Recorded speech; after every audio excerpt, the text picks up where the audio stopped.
2024 was a huge year. I went through health issue after health issue, but I'm alive. And on a very fun and positive note, you guys sent me some very terrifying tales this year. As we do at the end of every year, the following is my hand-picked collection of the very best stories I narrated in 2024.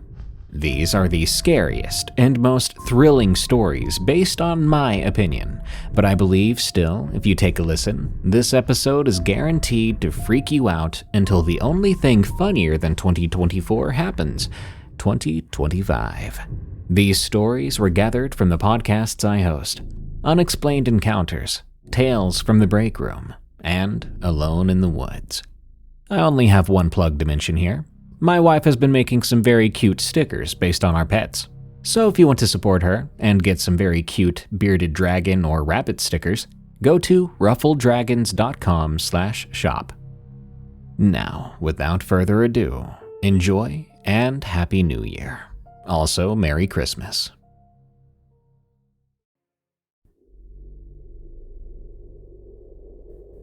The Well, from TheRibbedOne. It was the summer of 1995. I was 17 years old, visiting my 18-year-old friend Jack in Nebraska during our summer break from high school. His family had invited me to stay at his aunt's farmhouse, which had been in their family for generations. The property sprawled across acres of dense woods, and the two of us would often spend our days exploring those woods, basically getting into the kind of mischief teenage boys excel at. One very humid afternoon that I remember, we decided to venture deep into the woods, going farther than we had before. Jack's cousin Sarah, who was a few years older than us, and home from college for the summer, had told us about an old trail that supposedly led to an abandoned homestead deep in the forest. She had never been able to find it herself, but she had heard stories from her grandpa about the family that used to live there back in the early 1900s. Apparently, they just up and vanished one day, leaving all their belongings behind. No one ever found out what happened to them. Jack and I, being the invincible teenagers we were, decided we were going to be the ones to find this mysterious homestead.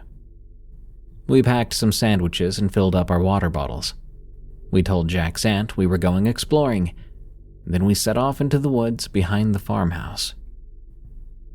The trail, if you could call it that, was barely visible, just a narrow path of slightly less dense undergrowth winding through the trees. We followed it for hours, pushing through brambles and ducking under low-hanging branches.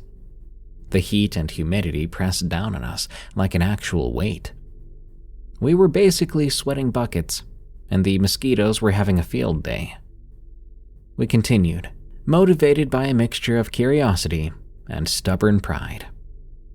Just when we were about ready to give up and turn back, we stumbled into a small clearing. The sun, which had been mostly blocked by the dense canopy, suddenly hit us full force, making us squint and shield our eyes. As our vision adjusted, we saw it. Dead center in the clearing, nearly hidden by tall grass and weeds, was an ancient, decrepit well. We approached the crumbling stone structure cautiously. It looked as if it hadn't been used in 100 years. The stones covered in moss and lichen, the wooden beam that once had a rope and bucket long since rotted away. But what really caught our attention was the rusted chain extending from the murky depths of the well, slightly jittering, as if something alive was still attached to it. As we got closer, this overwhelming sense of dread and wrongness washed over me. It was like every scary movie cliché come to life. The isolated location, the creepy abandoned structure, the mysterious chain. Every instinct in me was screaming to get away, to grab Jack and run back to the safety of the farmhouse. But Jack, ever the bold one, seemed more intrigued than frightened. Before I could try to stop him, he reached out and he grabbed onto the chain, giving it a tentative tug. It didn't budge at first, but then he put his back into it, pulling with all his strength. Slowly the chain began to move, rising link by link out of the dark water. "Jack, stop," I hissed, grabbing him by the arm. "We don't know what's down there. I don't think this is a good idea." He just grinned at me, that reckless gleam in his eye that always spelled trouble. "Come on, where's your sense of adventure? Aren't you curious as to what's on the other end?" I was curious, but my fear outweighed my curiosity. There was something profoundly wrong about this whole situation, like there was something dark about that well, or perhaps what was in the depths of it. But Jack was not going to change his mind. He shook my hand away and kept on pulling. Then, just as suddenly as the thing began to rise, the chain went taut. For a split second, I thought maybe it had snagged on something. But then Jack yelped in surprise as he was jerked forward and downward, nearly toppling headfirst into the well. I lunged for him, grabbing the back of his shirt and planting my feet, trying to haul him back from the edge. But whatever had the other end of that chain was strong, far stronger than me and Jack combined.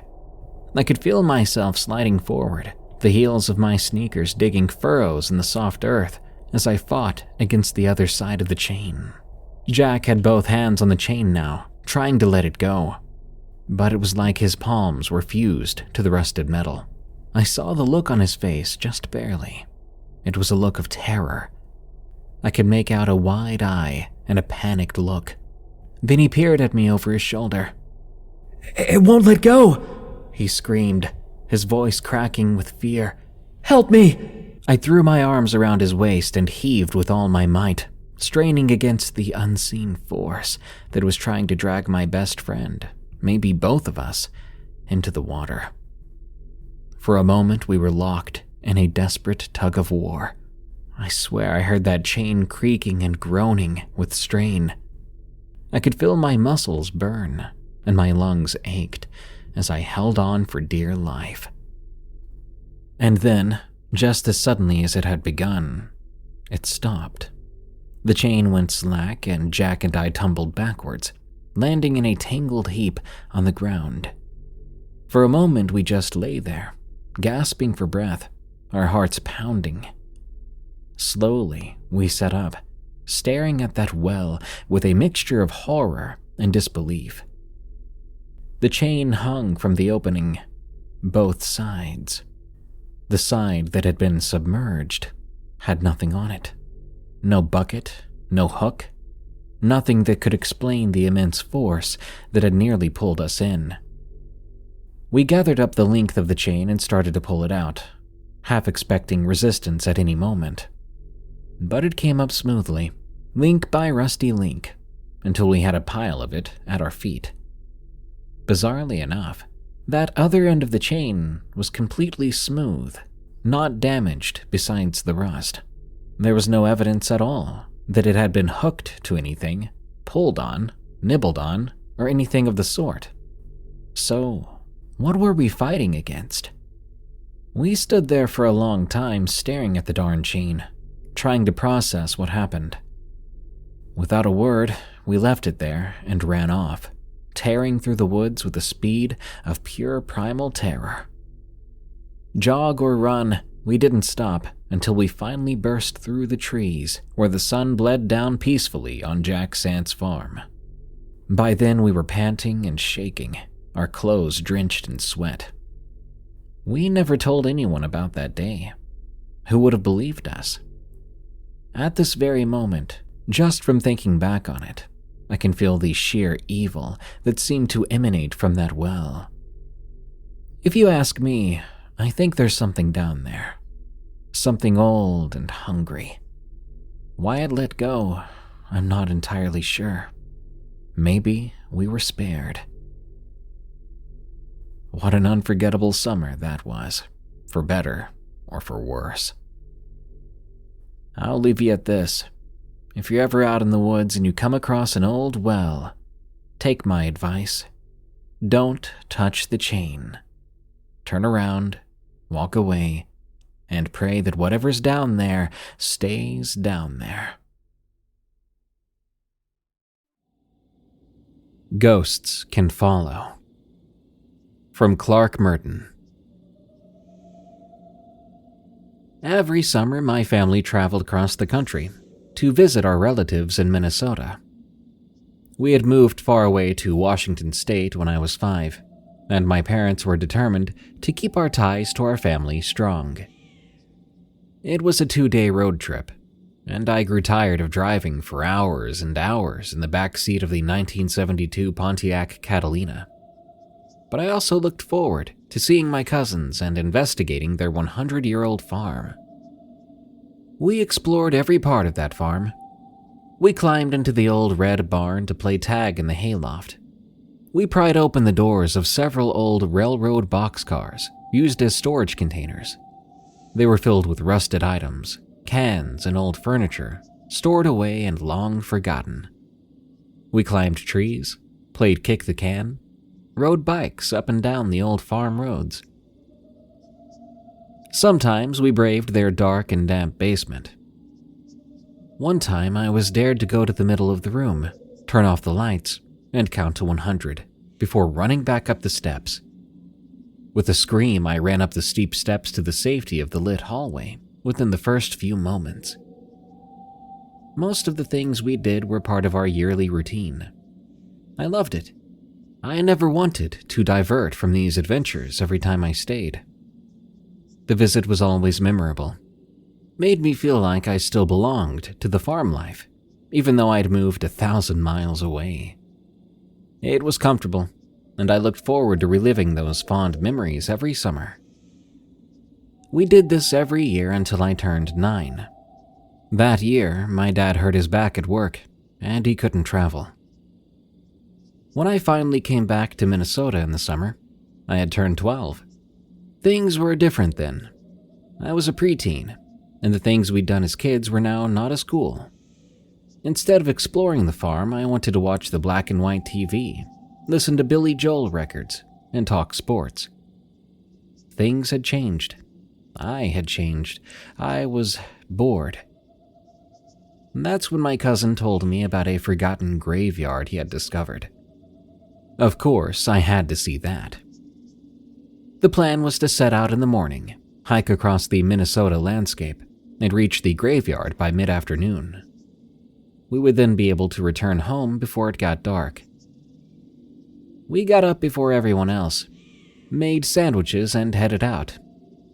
We traveled through cornfields, quarries, and wooded fields. We ate our sandwiches by a small lake. There are 10,000 lakes in Minnesota, many without names. A cool fact for you. We finished our lunches and headed on. The graveyard was hidden under a humongous rose bush. I carefully entered the canopy and saw the first tombstone. It was dated in the 1800s. I soon saw the second and third tombstones. Everyone buried had the same last name too. So, it was a family graveyard. Farmers from many years ago had sanctified it by burying their kin over the years. It was now forgotten and overgrown. My cousin pointed to an area I hadn't yet explored. I saw 7 small white tombstones with lambs above the inscriptions.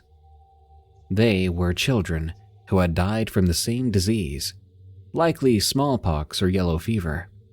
I was saddened as I imagined the pain the parents must have felt, forced to bury their own children. I felt embarrassed, too, to have disturbed their peaceful rest. With a sobering silence, we headed back to the farm. We retraced our steps through the woods, the quarries, and finally the cornfields. Everything looked different in the shadows of the setting sun. I was getting a little worried that we wouldn't make it home before it got dark. I was so excited to finally see the farm in the distance. A thunderstorm was brewing as we walked into the kitchen. At supper, I answered questions about the hike with the bare minimum details. We ate supper and then headed up to his bedroom. Something was different, though. I could feel it. I hadn't just gone on a hike. I'd stepped into a sacred place. I didn't want to talk about it. I just wanted to listen to music and go to bed. I woke up in the middle of the night to the sound of moaning. Dark storms always rolled through Minnesota in the summer, as cold air masses chase humid air with thunder and lightning. But this didn't sound like a storm. I looked out the window of the darkened bedroom. The wind blew through the farmyard. Objects were noisily moving back and forth. Then the lightning flickered above the ground, revealing the landscape for a split second. In that flash of light, I could see something. I was convinced I saw children darting back and forth in the grass. I woke up my cousin and ran back to the window. The lightning flickered again, and he saw it too. There were children dashing from place to place, getting closer to the house. I didn't believe what I was seeing. I wanted to run out of the room, but I couldn't move. Obviously, it was our imagination, but why would we both be seeing it? If we ran to get help from our parents, they would only point out that we had been to a graveyard, and it was now playing tricks with our minds. We waited until the lightning and thunder moved on, before climbing back into bed. The moaning died away with the storm. Cool air was now coming into the room, and we drifted off to sleep with the lights on. I woke up in the dark. Either the power had gone out or our parents had turned the lights off while we were sleeping. I didn't move. I was not about to go check the light switch. The moaning had definitely stopped, which was good. But then I was suddenly overwhelmed with this feeling of sadness. I wasn't sure why. All those children dying. The parents must have been devastated. That's all I could think about. Then I suddenly became aware of movement in the room. It couldn't be my cousin. He was asleep in the bed next to me. Hearing the sounds of footsteps running back and forth across the floor made my blood turn to ice. Was this a dream? The footsteps continued into the night. My cousin didn't wake up, so I was on my own. Once again, sadness was all I could feel, even more than the fear. I could only think of the pain of the children and the parents I'd experienced in that graveyard. I did the only thing I could think to do. I whispered out loud, "I'm sorry." I don't know if I was sorry for their pain or for disturbing their rest in that abandoned cemetery, but I said it over and over. "I'm sorry, I'm sorry, I'm sorry." Eventually, I must have fallen back to sleep. I woke up again. This time the sun was coming through the window. I lay there until my cousin's mom called us down for breakfast. We went downstairs and were informed that the power had gone out in the night. The weirdest part was, our parents asked us something. They wanted to know if we'd been running around upstairs last night. They'd heard the footsteps too. Warning. The following story contains depictions of severe harm against animals. Werewolf and Feral Hogs. From Mississippi Pigman. You can't go through Mississippi without experiencing the Mississippi River, blues music, catfish, gators, and southern hospitality. Besides the warm, welcoming culture, it sits upon marshy lands, thick pine forests, and the Gulf Coast. You can call me Sean. This is where I was born, raised, and still live to this very day. This is my story. I am an avid hog hunter and trapper. For those who don't live in the South, we have a bad problem down here with invasive pigs, or feral hogs. These pigs are big, mean, carry diseases, breed quickly, and can be difficult to trap. They cause millions of dollars in property damage by destroying yards and farmlands, and they ruin ecosystems. I've been affected firsthand by these critters, and I've made it my priority to help reduce these pests and the devastation they cause. I own a property outside of a small town called Prevails, and there on my land is where I do most of my hunting and trapping. When I trap, I like to use large corral traps, because, from experience, they work the best. The one I own is a large remote-activated one that sits next to a camera. First, I bait the trap with corn, then I wait. When the camera picks up movement, it alerts my phone, and I can see then if there are hogs in my trap. I can push a button, and the walls come down, trapping them inside. For those who want to do the same, I have a boar buster. The thing works like a charm. My personal best is 19 in one catch, so if you beat that, consider yourself a champ.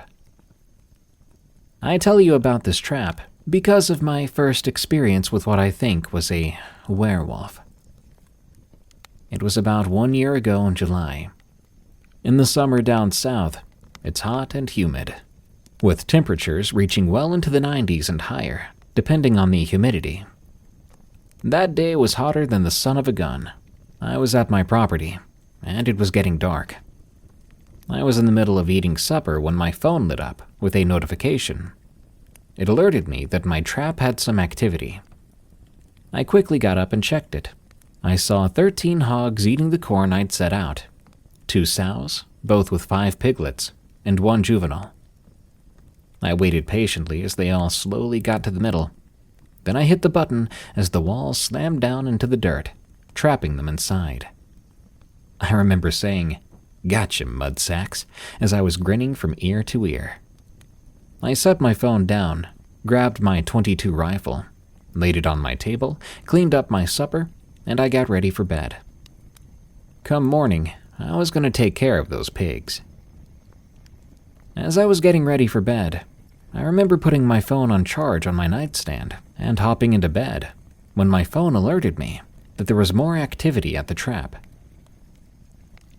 Being curious, I checked to see if there were more hogs I could potentially spot and stalk the next morning. What I saw on my camera was straight from a horror film. I noticed and heard that the hogs were going absolutely nuts. Then on the camera, I saw a large hairy creature on all fours creep up to the trap from the dark. At first I thought, what the heck is a bear doing here? There are black bears in Mississippi, but you don't see them much where I live. I then looked at it more closely, and I realized the shape was all wrong.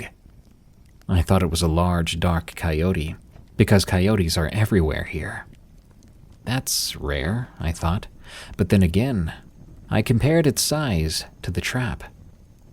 I then thought of the R.L. Stine Goosebumps book, Werewolf of Fever Swamp, and I thought it looked like how it was described in the book from what I remembered as a kid.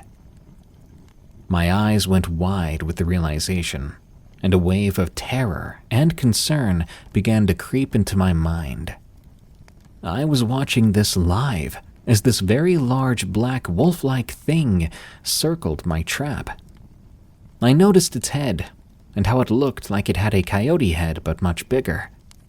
I noticed how built this coyote werewolf creature was and noticed that it had some serious muscle mass to it too. I then saw its hands and feet, and I say that because it had human-like hands with claws like knives protruding from the fingers.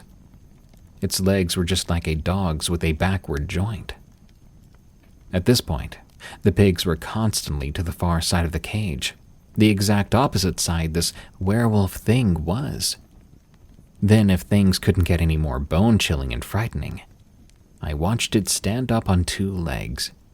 It then hopped on top of the trap like it was nothing. Keep in mind, this trap is about 5 feet tall.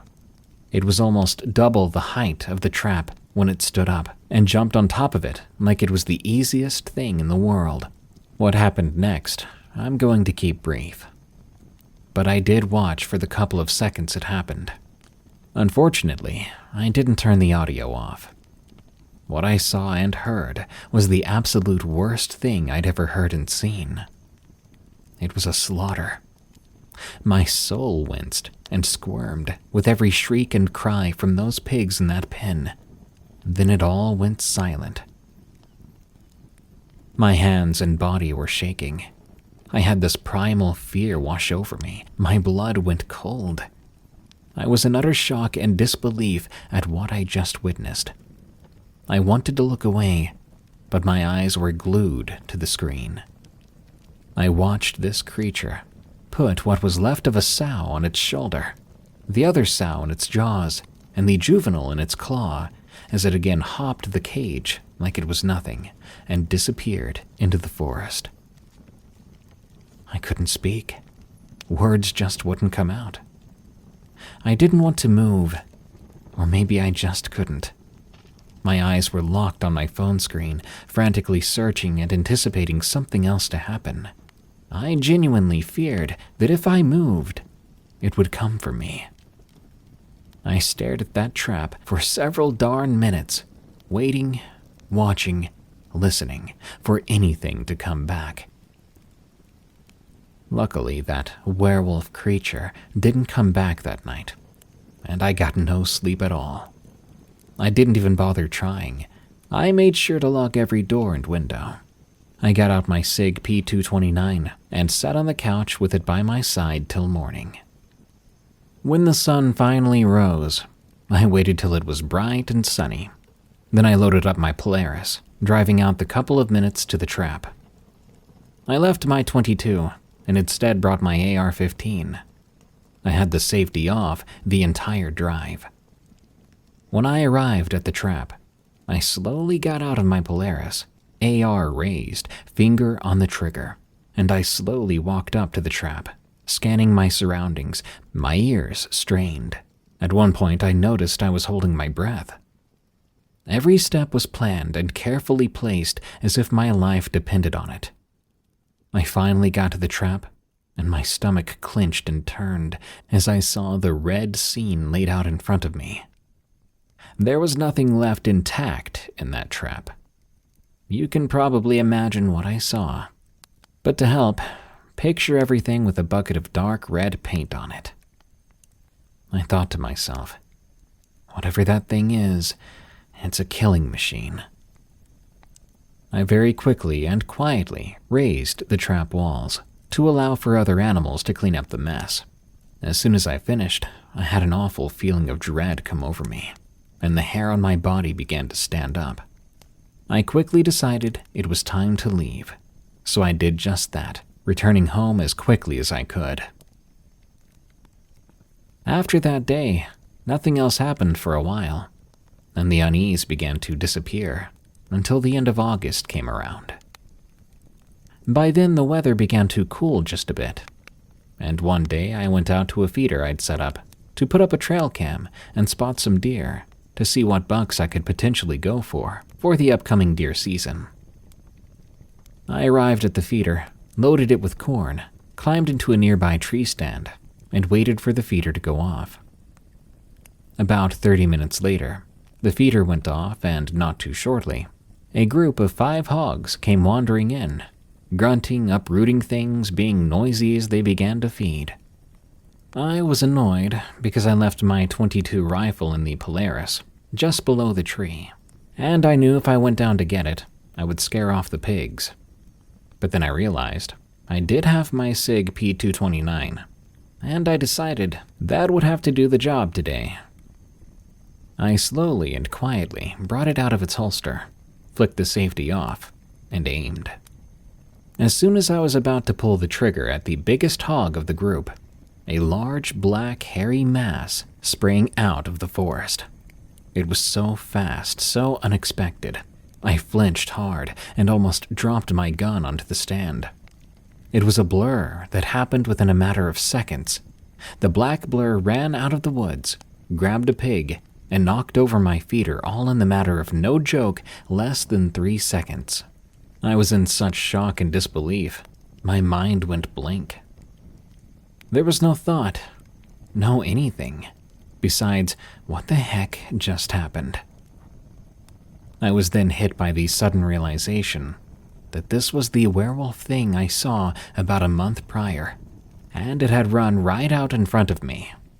That same primal fear came rushing back into my mind as I sat motionless in that tree for about an hour. I dared not make a sound, or even breathe, if not necessary. I was so scared, even blinking seemed loud. All that time, my mind was spinning with questions.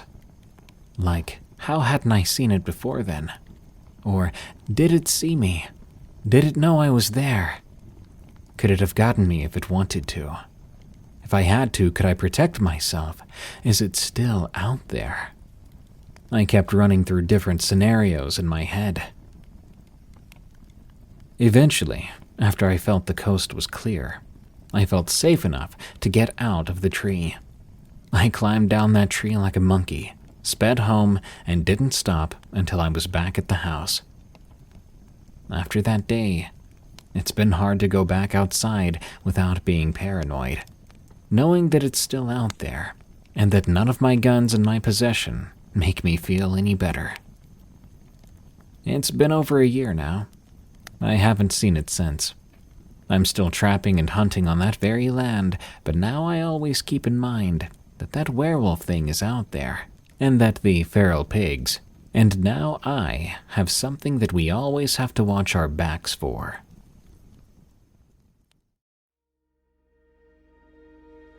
The Tall, Thin Man, from Mr. Lee. I'll start by saying I've done work for the government that leaves very little here I can actually share in detail. However, this feels like a good way to get some things off my chest. When I was 23 years old, I joined the Naval Reserve, pretty much on a whim. After finding that I kind of liked the life, the sign-on bonus wasn't half bad either. I decided going full-time was the right move for me. Now, anyone who knows the military knows that basic training isn't all that bad. Stand straight, eyes forward, yell "Sir, yes sir" a lot, and eventually you'll pretty much get along just fine. My sergeant was a goof, however. He was an African-American man, the shortest man I'd ever met, too, only standing just over 4.5 feet tall. He barely reached up to my chest. But he was a mean little guy. Until, however, he was alone with his men, in which case military conduct went right out the window. I only tell everyone this because it was this man who helped me foster a long-standing love for long-range rifles. He said I had a naturally calm hand, the eye of a falcon, and the necessary amount of don't give a crap to be one heck of a sharpshooter, which he and I simply ran with. Little did either of us know, the whole training facility was being watched by one creepy mofo in a slick black suit.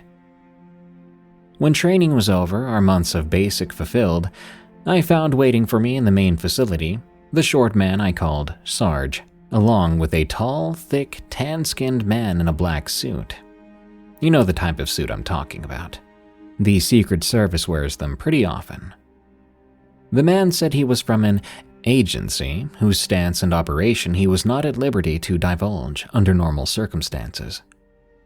Forgive me for being impetuous, but who doesn't find the idea of having a spy or what looked to be a spy tell you that he thinks you're cut for that kind of work exciting? It wasn't until later I would learn this man was no spy, but my mind had been trained to the belief just like anyone else's.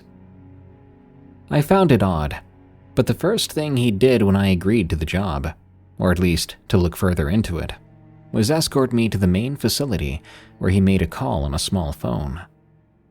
I was so lost in the moment that I completely missed when he'd claimed I was being processed, or something along those lines. I would later find out that this meant my military record would be erased, and I would be subject to a more intense form of training that I'll not go into detail with. Rather, I'll give a slight explanation. This new training entailed levels of combat training that basic simply did not and never would cover. There were only 6 of us, but we were basically being treated like SEALs, at least until one little training session caught my attention, and I'll leave that part with just a name: torture methodology. Take that as you will, but this was the point where I started to question what I'd managed to get myself into. By the time I got out, I was told I wouldn't be allowed to engage in sports activities, competitive fighting of any kind, and several other activities I was no longer allowed to attend, even after what they referred to as retirement. This is all a basis to let you know just how bad I was in it. The actual story starts when I'm sent to a naval air station in a very dry and arid area. The name of the place I can't divulge. It was late summer 2007, hot as heck too. I'm a big guy, in the sense that all that training put me just over 270 pounds, which can be funky when you're only 5'8". Anyway, I was new on the base, and even though I had clearance for certain areas, it was odd that those areas seemed to be so far away from the main facility. This facility was like any other military NAS installation. There's a main office and 2 to 4 guards near the main entrance. Plenty of signs that say trespassers will be shot on sight, as well as some other warnings of bodily harm and death should someone bother to break into the base. I was a bit put off by the thought that this base required a certain level of clearance just to get through the main gate. From the gate, a vehicle can either turn left, right, or go straight.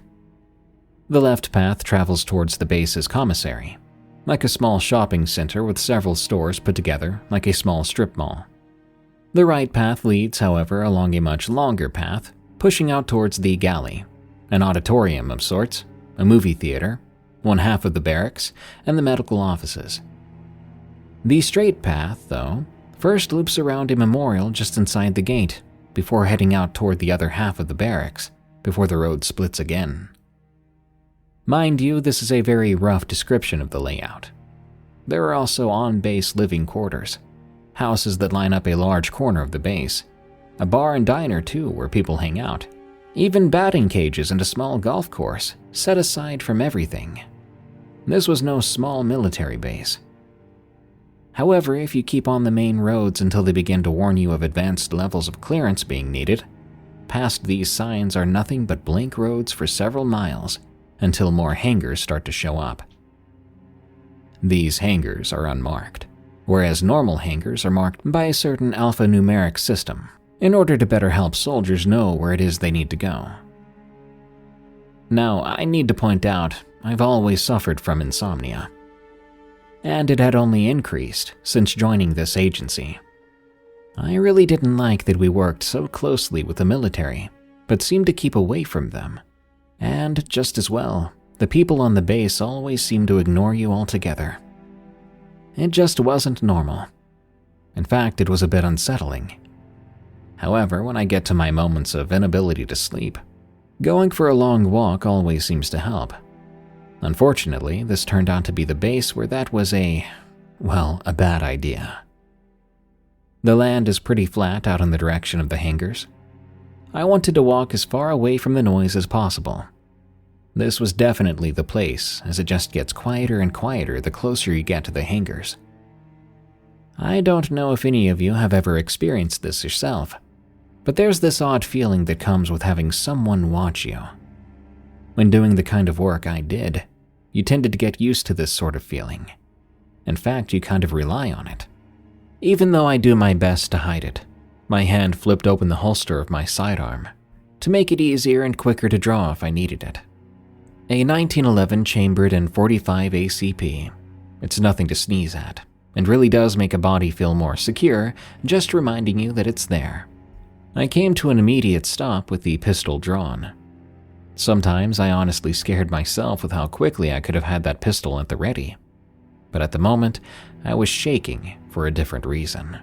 Roughly 25 yards ahead of me, standing just outside the halo of one of these street lamps that sporadically appear along the road at different intervals, was a figure, taller than any man, oddly blacked out, yet still clearly visible. Now remember, I'm a trained marksman. I can hit most targets with this particular sidearm at quite a distance. As I aimed my gun, the green light laser clearly on the thing's forehead, No matter what I did, I could not pull the trigger. Instead, I watch as its oddly shaped head tilts, only slightly, curiously to the right, before one of its oddly long arms reaches to the lamppost, almost as if pulling its body toward the thin metal post. I managed to catch a glimpse of pale, smooth gray skin and huge black eyes before it moved behind the post, never appearing from the other side. I've always been a man of math and physics throughout school, and nothing I've ever studied makes any sense of this. That pole was like any streetlight you've ever seen. A thin, maybe 1-foot diameter pole of treated wood, with a hooked lamp near the top casting a cone of light to the road below. This man, person, or thing just stepped out of the shadows and vanished behind something less than half as thin as it was. Shaking my head, I moved to get a better look. And no, there was nothing there. But then something from the corner of my eyes catches my attention. My mysterious stranger was now standing under the shade of another street lamp, roughly 1,000 yards away along the road. Several more times this happens. I can almost get close enough to make out a feature or two when the strange tall man thing steps behind the nearest post and simply disappears, reappearing again another 1,000 or so yards down the road at the next post. I can't explain the feeling I began to feel. I knew that I wasn't cleared for this area, but something was telling me to follow that thing. At the same time, I felt a real chill crawling over my skin, and I was trembling, something I only eventually noticed because of the rattling pistol in my hand. I started to notice that I was now very close to the strange hangers out in the sticks, when a pair of headlights from far off, past the hangers, approached me. The blinding lights gave me a moment to very casually put away my sidearm, with good timing, since the Jeep in question came to rest near me. "Is there a problem, Agent?" one of the two men asks, agent being the loose term for one of my people here. It's now that I realize that we agents didn't have any kind of real clearance, and these men didn't seem to care. One of them was a captain of fairly high rank. "No, sir. Military hammers that habit into you pretty hard. Trouble sleeping tonight. Going for walks helps. Thought I saw someone headed in this direction, so I followed them. I guess it was one of yours." The captain and the other soldier looked to one another for a moment. "It's getting pretty dark. Why don't you explain it to me while we give you a ride back to your room?" Living on the base isn't half bad, but the buildings feel like an expensive condo, and it's a bit of a drive considering the low speed limit posted on base.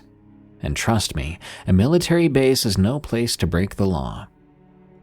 Sitting in the back seat, I now began to notice something about the captain's driver. He wasn't really moving, not in a traditional sense. The vehicle's motions didn't seem to affect him.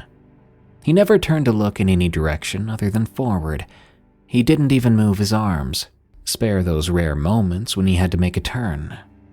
He almost felt like he was on autopilot. "Oh, don't mind him, he's just a driver," the captain pointed out. "Tell me about this fellow you were following." The captain was oddly jovial until the moment I began to describe the thing I'd witnessed. And oddly enough, his demeanor began to change. He was now constantly scratching his chin, before finally sighing and lighting a cigarette, offering the pack to me. But I refused as I didn't smoke. "The tall man. We've seen him around the base, all over the town too. It's odd. I saw him first a few years back when I was in Needles, California. Ever been there?" I shook my head, even though I had. Supposed UFO sighting capital of the United States. I was staying in a little motel out there, a rat trap sort of dive, back when I was a much lower rung on the ladder. It was just like any other day. I had no real clue why I was being placed in such a place. They said it was a security detail. I was set to watch over a small stretch of land outside the A51 along a perimeter fence. Local yahoos had always been trying to find out what exactly we're hiding on Area 51. He laughed. It's a funny thing. They'd never find anything there, even if they did get into the base. It really is just all experimental flight equipment. All the crazy crap is further inland, toward DC. But being agency, you already know that. I nodded. Some places even the CIA and FBI don't have clearance for, I replied. In fact, some places don't even give clearance. You're either on the project floor or you're not involved. So, sir, how did your run-in with this tall man work out? The captain chuckled, blowing out a huge cloud of smoke that wafted back into me. Scared the crap right out of me when I saw him, he pointed out. My post was practically in the middle of the desert, and I'm up on this high-up post for the night, sort of camoed into the side of the rock face to keep me from being spotted. The night was going on just like usual, so freaking boring I'm beating my own rear at cards. Full moon meant I didn't have much use for my lights. But suddenly, this tall, and I do mean tall, like 7 feet at least, figure steps out from behind this cactus out in the field. Thing is, he's on the other side of the fences. He steps behind a Joshua tree, Yucca brevifolia. If you've ever seen one, you know how ridiculous that is. They're thin as heck at the stem, way thinner than this guy. But I don't know, it's like he just flattened himself out behind it and vanished. I called it in. It was confirmed that they had unregistered motion in the area. But about 20 minutes later, there's a jeep, 3 armed men, and no matter where they search all that night, they just can't find the guy. The next morning, I'm dragged into an office by several guys from the agency. I'm forced to make a full report of what I saw and what happened. They swear me to secrecy, force me to sign an NDA, which is the norm for these sorts of things. There was no real issue. Even if I did say something, there was no chance anyone was going to believe me. After his story, the captain became pretty jovial again, joking around, talking about even joining me for lunch at the local grill the next day, which sounded like a fun deal to me. I still call this man my friend to this day. But after about 3 days, I was given more reports than an NSA agent, and oddly sent on my way. I refused to take any more walks after that, even a week after the incident. That was until one night, I found myself asleep in my bedroom. There's a small room at the back of what I'm going to call my apartment. I would be leaving the base within several more days before I headed back to DC to be reassigned to a different detail. Yet even with the creepy stranger in the middle of the night, this moment was what actually frightened me. I was suddenly awakened with this horrifying feeling of foreboding. Like something just wasn't right. And the feeling was actually so intense and wrong that I immediately reached for that very same 1911 that I keep just under the mattress of my bed. I then see them. One is uncommonly tall, about 6'5" or 6'6". The other was of average height at least, but seemingly much shorter compared to the other. They were both thick-bodied, as if they had both seen quite a few days in a gym.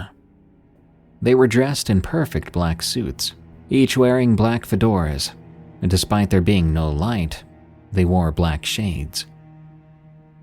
The men themselves were so pale, if I had seen them under normal circumstances, I would have guessed they were sick. Their skin was so white that against the darkness of my room it was impossible to miss them. And on a more subtle inspection, there wasn't a hair on their bodies. Even what I could see of their wrists from their suits, where you would normally see some level of hair from a normal man, there was nothing but more bare, pale skin. They didn't even seem to have eyebrows, which is odd to say the least. I remember lying there for hours, just wishing that if they were sent by the government to off me, because I'd seen something I wasn't supposed to, that they would just do it. But they didn't even move. Not until I could see the color of early morning entering my room. The two simply turned around in the most robotic-looking motions I'd ever seen a man make and filed out of my room. Stranger yet, there was no sound from the front room. No doorknob, no door opening or closing. Just a pair of insanely quiet footsteps that very slowly vanished from my life. Like most people interested in the paranormal, I've heard stories about how intimidating these men in black can be, but I'll never forget the moment I came face to face with them. For years after that day, I'd see these two men. I don't know how I was able to tell that it was them, considering their very generic appearances, but I knew it was. They would appear here and there, sometimes when I was out walking at night, sometimes at a market, a library, or even at work on a base, and at night when they would simply stand at my bedroom doorway. After a while, though, their appearances became more and more infrequent, and they stopped altogether when I finally stopped working for that agency. Several times I had taken photos of the men, even videos, and I would find the next morning that said footage was gone from my phone. Since those days, I've only seen the men in black once, and the tall man not at all, since that night on the base. I still wonder what the deal was with the tall man. Was it an alien? Something else? If it was an alien, why was it trying to have me follow it to the hangars at the back of the base? As for the men in black, I know what they were there for. To make sure I kept my mouth shut. I don't want to think about what they would have done if they'd gotten word to take me out. I've recently moved to the state of Texas. I'm either surrounded by people, guns, or both. I now have a normal job, working semi-normal hours. The last time I saw the two men from my room on the base, they somehow appeared next to my vehicle at the grocery store. The short one produced a small all-black business card, turned, entered the vehicle beside me, a black Lincoln I think, I'm not a car guy, and simply left. The card is not important to all this. In fact, these cards won't even show their purpose unless viewed under a black light, so I'll leave that part out. Whatever the case, I have good reason that my insomnia is much worse. I fear that even though my action of burning the card when I got home was a clear rejection of the offer, I might wake up one day in an unfamiliar room.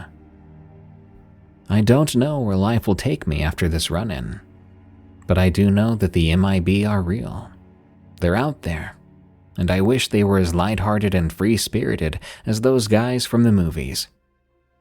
Instead, they're frightening, persistent, unnatural, and I have a feeling that the next time I see them might be the very last time anyone sees me.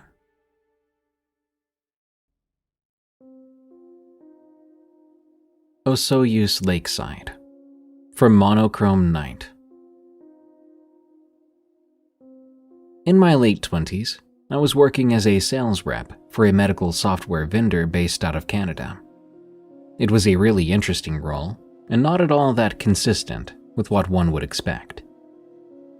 My organization was a non-profit, which ironically led to extremely high compensation and fewer working hours than what my older jobs gave and required. The client market was also very different in the sense that it was unique, as I'd primarily work with medical office assistants and doctors, demoing software functionality and the likes. It was a really enjoyable role, and while offering the aforementioned things, the organization also provided fun and interesting team-building activities, ranging from seminars to remote getaways. My most recent experience with the latter is what I'll be discussing here.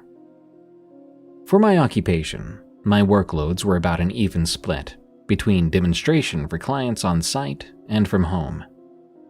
I know that might sound strange, but on our sales team there were multiple dedicated on-the-road type traveling agents, a group I was actually a member of before I graduated up. Typically, they would connect with clients first and foremost, and through the power of the internet, they would add people like me into a call, then patch me into either their showcase laptop or a client computer, so I could show some of the more advanced aspects of the software. Think day booking, prescription generation, drug interactions, anything a doctor would need on a day-to-day basis.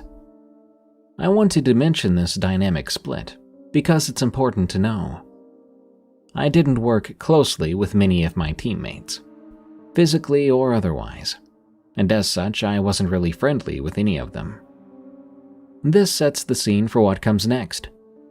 In September of 2022, I was informed I would be attending a mandatory, albeit paid, sales training seminar. Now that might sound awful, but really it was an effective vacation. I had joined one 2 years previous, which was in essence a few 3-hour-long sessions over the course of a week, on a lovely vacation-oriented area of Vancouver Island. It was very fun and leisurely, and so I was excited for another. This time it was taking place in Osoyos, a nice and fairly tropical town in British Columbia's Okanagan Valley, one situated directly above the American border. It began on a Tuesday. The Monday before was allocated to all the attending staff to enable their ability to travel. I ended up driving because I'd recently gotten a new vehicle that I wanted to break in.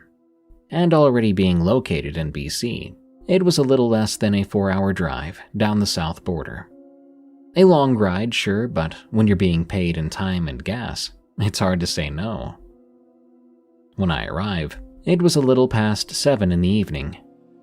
To better explain the retreat, we received lodging that we would spend the night and off hours of the day in, and there was a main location in which we'd all go to for presentations and training. As I landed at the former, I took in the setting. Osoyos, contrary to what your mental image of British Columbia might be, is actually a desert. In this case, we were maybe 2 kilometers inland from Spirit Lodge, if you happen to know where that is. There was a medium-sized body of water central to the spot, with 9 small cabins and a central large but exposed building. Based on how many of us were invited, though, only maybe 6 of the cabins were occupied. Fair to say it was pretty remote. If I had to guess, the location was probably built for summer camps and the like. Whether or not corporate retreat rentals were intended, I couldn't say, but the spot was lovely. My lodge in particular was pretty central to everything, and right next to the open canopy-type area. Anyway, when I got there, I checked in at this little management-type building, across from the cabins on the other side of the lake. I got my key before heading over to my spot. The trails weren't really intended for vehicles, so I left my car parked by the entrance building. Now, I guessed it was because of the lake at the time, but as I began walking around it, I noticed a fairly heavy fog. It wasn't exactly typical, but I'd never been in Osoyos at that kind of elevation, so I didn't think anything weird. It was thick though. Like can't see to the other side of the not-too-big lake kind of thick. Not uncomfortable, but definitely eerie. After a few minutes, I was maybe halfway to my cabin when I heard a really strange sound. It sounded like something large and heavy splashing about in the lake. I had only about 10 meters of visibility into the water, and whatever was disturbing the water was just beyond that. I could tell because I could see ripples popping and bubbling on the surface of the water, but I couldn't make out anything else past them. Given the kind of displacement I was hearing, I guessed it had to be a person, or a person-sized something anyway. I didn't call out, and it stopped pretty quickly after, maybe lasting a total of 15 seconds, but I continued on, arriving at my cabin without much issue. The cabins were simple buildings. When I unlocked the door, I was greeted with a small divided entryway. There was a shoe rack and coat hanger on one side, and additional storage on the other. Then you entered the main room with 2 parallel windows, a nice fireplace, and an entertaining space, if you could call it that. Neatly, the fridge and cupboard were stocked with a variety of food. The sleeping area was in a closed room beyond that. Once I settled in, I saw on my phone the work chat was pretty busy as the remaining people arrived. Like I mentioned earlier, I didn't know any of them that well, and so I didn't invite anybody to my cabin. I kind of just hung out on my laptop. And yes, for reference, the cabins did indeed have electricity. I spent some time working on random projects until I went to bed for the night. The first part of the workshop was the following morning. I say workshop because that's what they labeled it as, but it was really a seminar. I effectively sat there, listening for 2.5 hours, and I really didn't find the information all that relevant. Not to fault the speaker because they were concise and engaged with the many questions they were given, but I felt distracted. The fog that I'd seen the night before had subsided by then. Well, almost. It wasn't in and around the trails anymore, nor did it permeate the undercover presentation area. Instead, a noticeable ball of it hung loosely over the surface of the lake, right in the center. It was really weird, like a low-hanging cloud. I wrote it off as a regional phenomenon mentally, but the rest of my coworkers were certainly interested in it. Even the speaker went on to make a reference to it as she talked about emotional presentation and proverbial storm clouds over people's heads. When the session wrapped up that day around noon, we were left with a nicely catered lunch presented under the same canopied area. During that time was the first instance I had engaged with the people I worked with. There were 7 people aside from me. 5 men who I'd estimated ranged from their early to late 30s, and 2 women, one my age of 28 and one a senior. We had a pretty social lunch, which was a rare event for me considering there was no booze. When the food was finished and the caterers were packing stuff up, we were left wondering what to do. Now, the majority of them did return to their cabins, but my social battery was charged, and I felt like continuing to hang out. So me and one of the other dudes, Michael, joined up with the younger girl, Maria, and we went for a walk around the lake to where the parking lot was. Michael told both of us how he'd actually brought a kayak along and was planning on taking it to another body of water. Since there was a perfect lake here, however, he opted to go grab it from where it sat on his truck so he could take a pass through the lake in the afternoon. Now, I thought this was a little goofy. This lake wasn't really that big, and he would mostly end up paddling in circles after a few minutes. But I agreed to help him ready up the kayak. Our conversation kept going back to the heavy fog set over the lake, which was now pluming and spilling over onto the path. Again, it was strange. It felt and looked like fog and wasn't irritating to any of our senses, but it presented itself more like smoke, like it was being sourced from the lake itself because of how little it dispersed. I'm not super adept at social outings, and by the time we were nearing Michael's truck, I could more or less feel I was the third wheel here. They seemed to be enjoying each other's company a lot more than mine, and it sounded as if they were both getting a little flirty. I didn't mind all that much. He moved his truck from the parking lot to the near edge of the lake, which was a pretty difficult lineup considering the fog. Then I helped him demount and place the kayak, a task that was more difficult than I expected, because it was a heavy 2-seater. Knowing what came next, I naturally didn't feel like sticking around. I decided to say goodbye to the pair and make my way back to the cabin. As I did, I heard Michael invite Maria to join him in the kayak. She said yes, but I don't think I would have joined him if I was in her shoes, considering how foggy it was out there.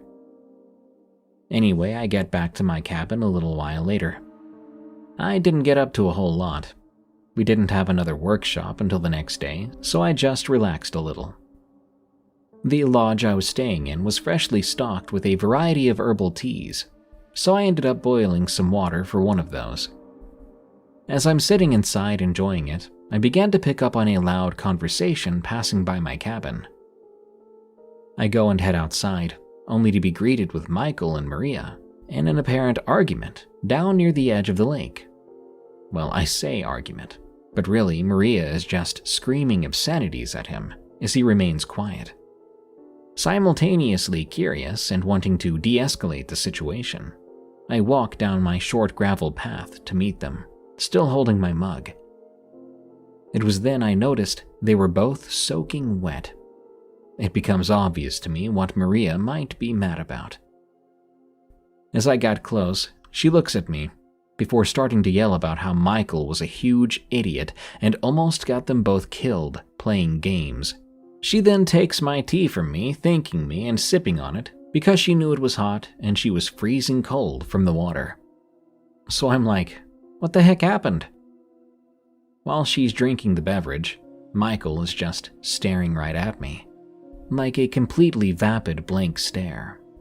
It lasts for a while too. I ask him if he's alright, before Maria butts in with a, "Who cares if he's alright? He almost got me killed." Again, I ask them both what happened, and she, still a tad hysterical, starts explaining that he tipped the kayak over for fun. Mind you, we're at the edge of the lake, and I didn't see the kayak anywhere, so I asked where it was. She yells it's still in the lake, now upturned. I was baffled and a little amused with the absurdity of the situation. Maria calls Michael a few other colorful words before handing me back the now half-finished mug of tea and leaving, en route to her own cabin to clean up, presumably. Michael, meanwhile, is still just looking at me. At this point, I'm wondering if he was in a state of shock or something, because he was just staring at me. Not glaring, right? He wasn't mad. He wasn't upset. He was just vacant, statuesque. So once Maria was out of earshot and he's still just looking at me, I hit him with a, "The heck happened, man?" And he says nothing for maybe 5 seconds. 5 super slow, long seconds. And after that painstaking period ends, he just shrugs his shoulders in a really odd manner before walking away. Not after Maria, not towards the cabins, but rather around the perimeter of the lake.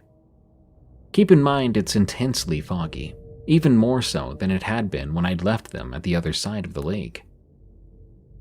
I figure he's going to try to get his kayak back. I can't shake the weirdness he was giving off, though. Like, seriously, the way he had been looking at me without verbalizing was so darned creepy. But I try not to dwell on it. I figure he was just super upset by the way Maria had been berating him, which made sense to me at the time. I'm pretty sure I poured my tea out, because it being sipped on by a woman soaked in lake water didn't make it very appetizing. The rest of the evening was fairly uneventful. I got a lot of reading done on this one novel I brought, but that's about all. Come the next day, we had a continuation of the presentation and workshop dynamic from the day previous. I walk out into the canopy space a few minutes before it's supposed to begin, and everyone else is there already, a notable absence being Michael. Maria is sitting on her own, and when she sees me, she gets up and comes over. She starts off with apologizing for how she was the day before, which I happily accepted because it was pretty understandable to be mad when you'd suddenly been splashed into a lake. She then asked if I had seen Michael, and I was like, nope, but I interject, asking her what had happened the day before, why she had said Michael tipped the kayak over on purpose. The other company members were sort of standing about, not quite listening to us, but not having a conversation of their own either. Apparently noticing this, Maria moves us over away from the group, because presumably she didn't want the others to hear about it. She goes on to tell me that they were having a great time, even through the fog on the lake. Michael was super funny and charming and whatnot, but when they got close to the center of the lake, the kayak began to sway back and forth, and then around them there was a series of large splashes. I remember her saying it reminded her of how, when she used to feed fish in her pond back home, they would all swarm around the surface and crash about. Super chaotic. She said it goes on like that for a little while, before the kayak suddenly turned over. Immediately, she specifies Michael turned it over just to scare her. And while admittedly not knowing the guy, I'm like, why would he do that? She says she doesn't know, but it's the only thing that makes sense, because there couldn't have been a single thing big enough in that lake to have possibly flipped over the large kayak. Now, right away, my mind goes back to the splashing I'd heard when I'd first arrived. It did sound like something big, but I decided not to interrupt her. Maria continued on, explaining how she was dunked into the lake and struggled for a few seconds to climb up onto the now upturned kayak. I did my best to sympathize. Then she tells how, as she was up on the thing, Michael wasn't anywhere to be seen. She's calling for him, wondering if he's playing some kind of joke on her. She emphasizes about how after maybe 15 seconds, she decides to go back into the water to try to see if he's down there. She says the visibility was poor, and she couldn't find him. Then she bobs back up, gets onto the overturned kayak, only to find Michael there, right in her face. She tells me how she nearly had a heart attack because of how she was startled. Of course, I find the story pretty scary, because they both could have very well drowned. I'm trying to sympathize with her more, but she cuts me off, engaging me with a question. She asks if Michael and I talked after she left, wondering if he'd been acting weird at all. I tell her no, explaining that he just kind of left along the rim of the lake, but I do specify about how he was just weirdly staring at me. She nods and explains that's exactly what he was doing after he came up onto the kayak. Apparently, despite not ever kayaking much before, she has enough of a mind to try and get Michael to help her roll the thing over. But still, he just stares at her. She says he put on a super weird smile, and that's when she'd had enough. She decided to swim the few minutes to shore. The entire time, he swam behind her. They then arrived at the shoreline where she began to verbally unload on him. And you know the rest from there, with one addendum. A little while after she'd gotten to her lodge, one of these site attendants had come by to check on her, along with a police officer, something Maria described as an unsolicited wellness check, which she assumed was because of how angry she'd gotten. But they didn't accuse her of anything. Instead, they left pretty much as soon as they saw her. I'm super creeped out by this story. It seems Michael had a complete dynamic shift from being underwater for a few seconds, and Maria seemed pretty upset by it too, because they'd been hitting it off so well before. It grew all the more concerning because he wasn't anywhere to be found in the workshop. She asks me if I think she upset him and caused him to leave by yelling at him. But based on what she had told me, she seemed more or less justified, so I responded telling her that I was sure he was fine. Our workshop came and went. I spent the majority of the time engaging with Maria, since we were getting along pretty well.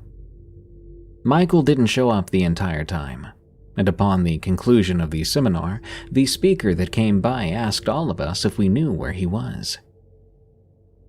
We said no. And while maybe I should have, I did not inform him about the events of the day prior.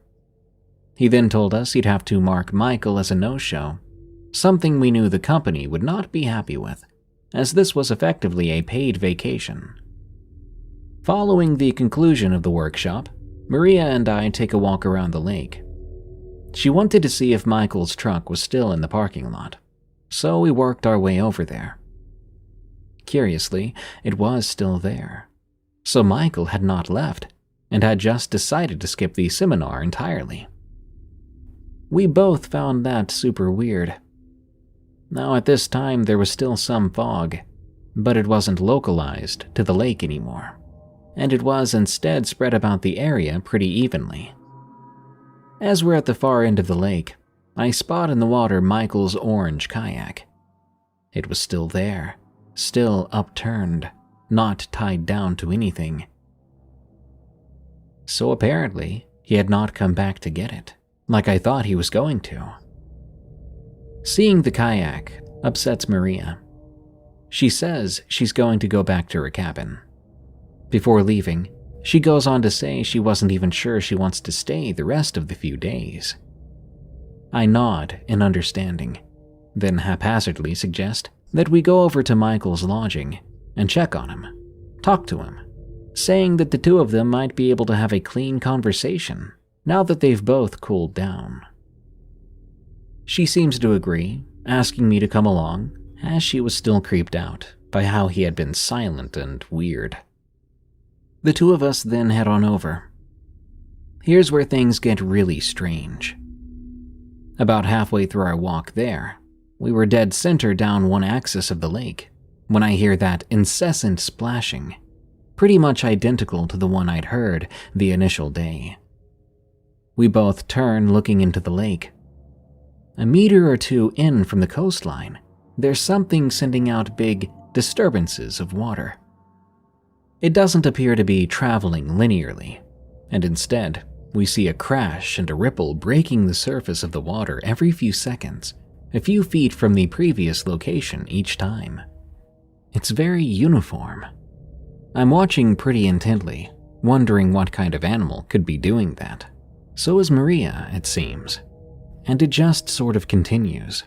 A really bizarre sequence. After a minute or two, we continue walking around the lake.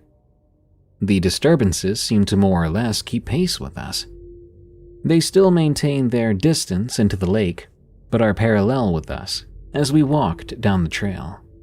I don't know if Maria saw this, but as I watched on, I saw that each time the water seemed to ripple and splash, a plume of fog came up into the air. I know that sounds crazy, but it's pretty much what I saw. Noticeably thick fog escaping the water, darker and more opaque in contrast to the light fog that already occupied the area. Maria definitely noticed this bit, though. As we were maybe 4/5 of the way back to camp, the splashes seemed to stop. We were both weirded out, because the only explanation we could think of was that some large species of aquatic animal had been attracted to our conversation and was somehow putting on a super bizarre display of interest without so much as showing itself. Incredibly odd. The two of us don't wait around much after the activity stops. Right as we were nearing the bend that curves around to the lodges and the beachfront, we were startled. Michael's head pops out of the water. Well, I say Michael, but he was different. It looked like him, but nearly every strand of the rich head of hair he had previously was gone, and the few that remained were slicked against his head from the water. His skin, meanwhile, was bluish, like it had been deoxygenated. He looked right at me. His head, the only thing visible, with the water too dark and the fog too obscuring to let any other detail seep through, I just stared at, bewildered for a few seconds. Then, in this super unnatural motion, he tilts his head back so he's looking directly up at the sky, before exhaling this massive and thick plume of smoke. It was kind of like how your breath looks when you exhale in the middle of winter. As he's doing it, he sinks back down into the water, and his exhale is cut off, replaced with bubbling as the surface closes over his head. Obviously, I'm like, what in the world did I just see? I look right over at Maria, completely shocked, to find her expression was the same. She was shocked too. We both stared at one another, not speaking at all, before on some instinctual lower level, we decided on a mutual sprint back to the lodges. A minute or two after this, we were out of breath, skidding into the canopied presentation area, where there was still the majority of our other coworkers talking amongst each other. And there was a new, notable addition. Michael. A clean, normal-looking Michael. He's there, talking to the presenter. As we see him dry and normal and everything else, Maria starts hyperventilating, like she's having a panic attack. Everyone else sort of turns their attention to her, including Michael and the presenter, and they're kind of just wondering what happened. Anyway, to save you some really awkward banter and my half-baked explanation attempt, everyone else in the group begins to understand that we saw something in the water. Something that looked identical to Michael. And as Maria begins to relax a little, she asks this Michael what the heck was going on, and where he was throughout the day, why he was joking around by swimming in the lake looking all weird. Then Michael is super confused. He says he just got back. We're both like, back from where? He says the hospital. Hearing that, we were even more clueless. Now here's where I'm totally freaked out. He goes on to explain that after their kayak capsized, he was yanked down and swept into what he described as a current, before he ended up on the far side of the lake with a nasty gash running down his leg. He never saw Maria, so he called the site attendants, who in turn called emergency services, because he thought she might have drowned, hence the cop from earlier. Then, supposedly, Michael called an ambulance and was sent to emergency for the nasty wound on his leg. Obviously, Maria and I were both flabbergasted, because from both of our perspectives, Michael was with Maria following the kayak turning over, like we both saw him. But of course, he was not him. He wasn't talkative, he wasn't responsive, he looked completely zoned out. Now, as far as we're concerned about the figure in the water, well, we don't even know what to think. Once all the facts are out in the open, with Maria and I corroborating each other's stories, and Michael's plain-as-day stitching on his leg, combined with the emergency admission paperwork he had gotten to show the presenter so he wouldn't be reprimanded for missing out on the seminar, everyone was clueless. I was creeped out, and Maria was just done entirely. She ended up leaving that evening. However, I stayed, as did Michael and everyone else. I wish I had some sort of clarifying ending to wrap this story up in, but I really don't. I presented the facts exactly as I have them. Somehow, some way, while Michael was gone from the lake, there was another Michael. When I think about the way he, I guess I can call it he, stared at me, I still get chills. And that weird amphibious look-alike, I honestly have no explanation for. If it was just me who saw it, I might think I was seeing things. But the fact that Maria was there, and we both saw the figure in the water, makes that an impossibility. I've heard a modicum of folklore in and around Osoyos, and while these stories remain popular and engaging, I still haven't found an urban legend that effectively consolidates this experience. I'm hoping someone else out there knows of one, as I really can't think of a logical scientific explanation for what happened. Something to note, the fog didn't really go away all throughout our stay. It remained in its intensity, primarily hovering around the lake, like some sort of cloud. If that means anything significant or not, I can't tell you. That's all I got. Should you ever be up in that area, I guess I'd recommend you avoid going kayaking. Good luck, and stay safe.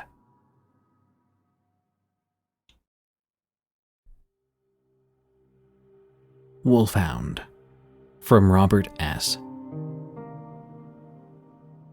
I made my way through art school working as a caregiver. Being that the job had irregular hours and a preference for those that would work live-in and nocturnal shifts, it let me focus on schoolwork at night and attend my classes during the day. It was often grueling staying up late nights, studying while listening to a baby monitor for any sounds of movement through a half days of sleeplessness. I'm not sure how I passed any of my classes trying to study under those conditions. To make matters even more trying, I was mostly employed by the state, which meant dismal pay, and we had clients often that had become wards of the state, who should have been sent to more advanced care facilities long ago. but prohibitive costs kept them in low-income housing, with a regular and largely underqualified staff to be their guardians, health advocates, and even amateur social workers at times. So when a longtime friend, Sophia, offered me twice my usual pay to work overnight for her grandfather, I was more than happy to accept the offer, because she had even told me the nature of his situation. Now, however, I wish I never took the offer. It brought me to an experience that still brings me nightmares to this day. Sophia asked me to meet her at his home with a few family members to discuss the details and meet her grandfather. This was odd because we'd grown up together. I had met her grandfather on several occasions and even had sleepovers at his house when we were kids. I pulled up in front of his house to find my friend standing outside by the street. I immediately took in her expression. It was obvious that she wanted me to know a few things before I went inside with the rest of the family. I got out of my car, and before I could close the distance for a hug, I saw the dark circles and lines of worry painted across her face. They stood out fiercely on a face that was always so bright and youthful before. We embraced with the same forceful hug she had always given me throughout our friendship, but even during it, I could feel a deep wariness mixed with gratitude. "Thanks for coming," she said, making a feeble, unconvincing attempt to mask her exhaustion. "This whole situation has just been a complete nightmare. My family has been fighting each other over who's getting what, what's in the will, how to even afford keeping him in his own home with all the care he needs.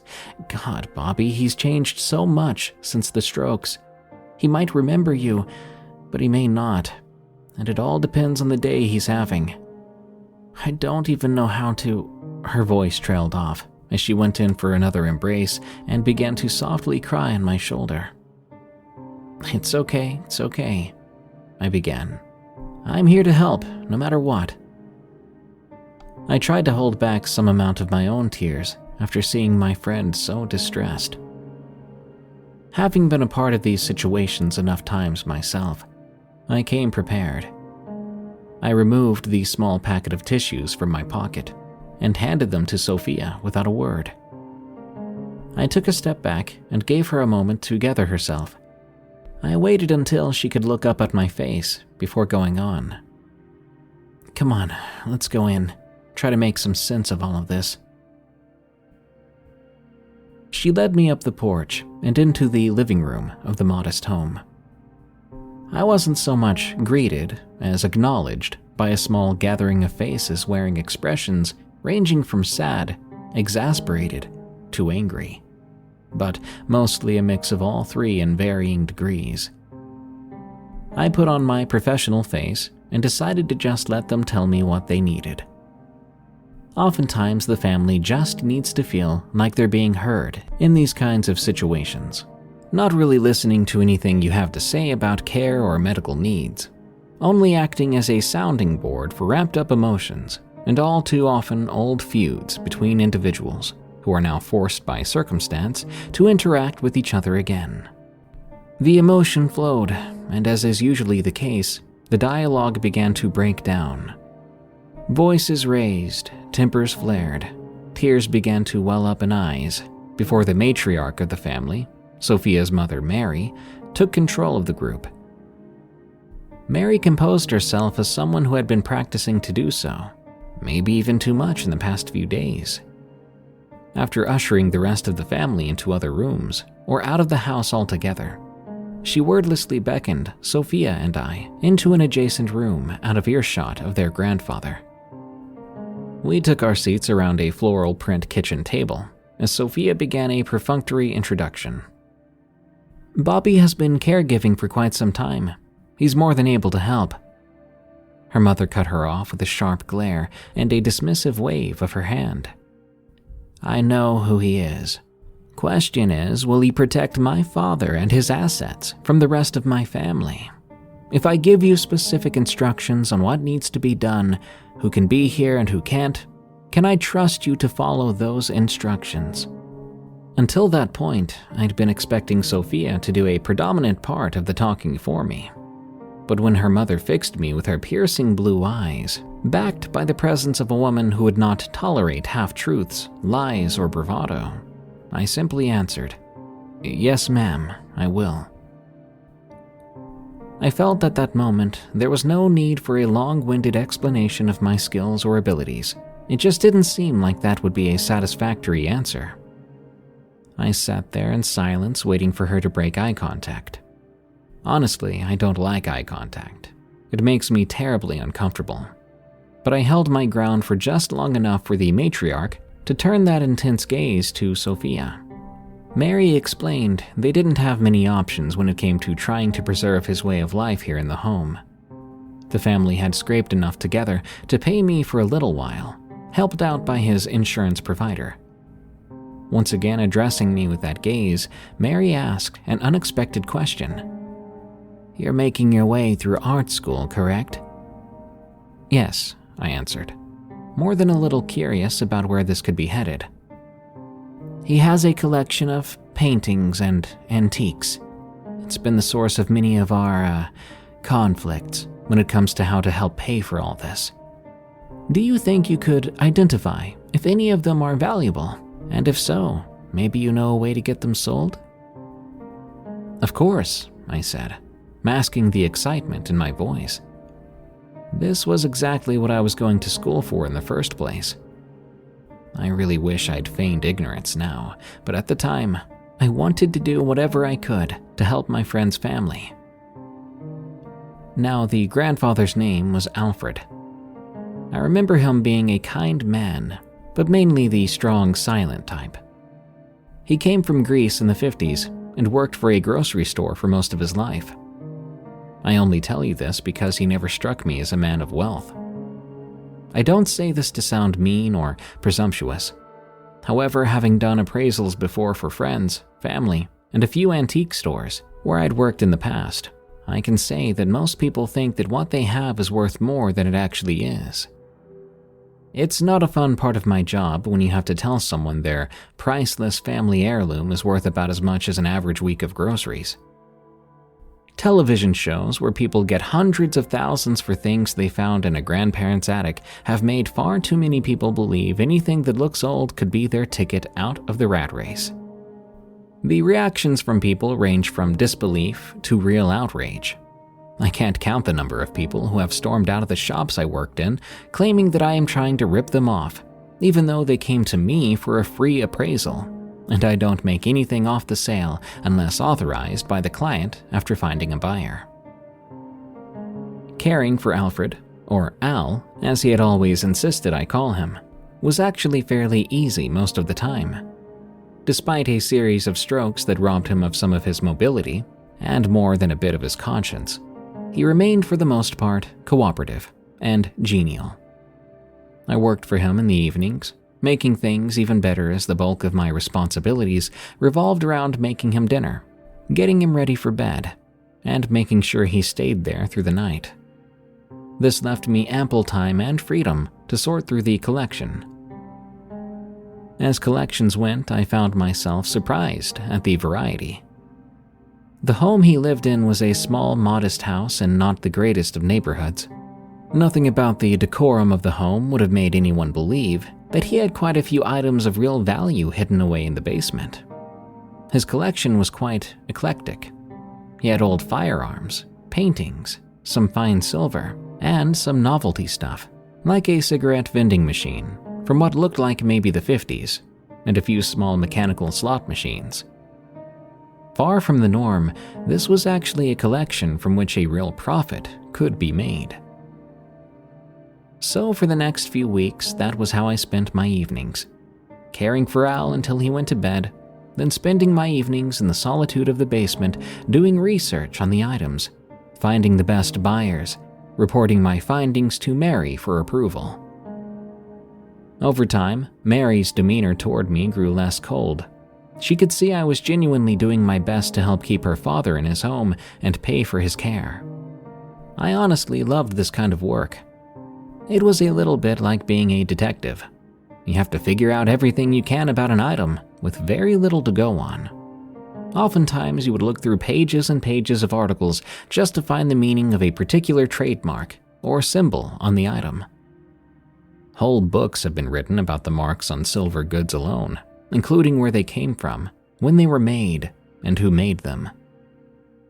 I was doing such a good job selling that Mary even offered me a small commission on some of the items when I was able to get a really good price for them. It wasn't a lot, but it was more the gesture that meant something to me. Unfortunately, all the extra money in the world did nothing to change the fact that Al's condition was getting worse. Al began to fall more often. He would lose his balance easily, requiring someone to stay within easy grabbing distance. Then his memory got worse. He would forget where he was and what he had just been doing. This often manifested itself in the most peculiar ways, at times forgetting English altogether. English wasn't his first language, and when this occurred, he would fall back on Greek when he could not remember the English word he was seeking. I do admit that, at first, it was almost endearing. Sophia would often help with some words so that I could better understand what he was asking or trying to tell me. Other times, the English language left him altogether when it was just him and I alone. I have plenty of experience with dementia and Alzheimer's patients. However, no amount of experience can prepare you for the challenges a new patient can throw at you. It affects everyone differently. Mary came to me one day with a new look of desperation on her face, an expression that said there was some bad news. She explained that the infighting of the family had reached a point where it was all too likely Al's will was going to be disputed.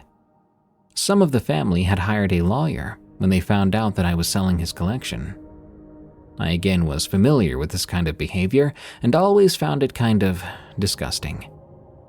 Greed is an ugly thing. People caring more about inheritance than the care of a family member. Mary went on to say that she was doing her best to fend them off, but time was running out, especially with Al's mental health in decline. It would only be a matter of time before he was deemed unable to make decisions for himself. The family was pushing to put him in a care home. In short, my time was running out. Mary asked me to sell whatever I could within the time I had left, pointing me in the direction of a locked cabinet built into the wall of the basement. She opened the cabinet, revealing a small collection of paintings. "These will probably be the highest value items, and what the family will be fighting over," she said, with a heavy sadness in her voice. "I was hoping to keep these in my family for as long as I could, but..." She trailed off, choking up a bit. "I understand. I'll do what I can," I replied. After Al had gone to bed that night, I began the process of sorting and researching the paintings.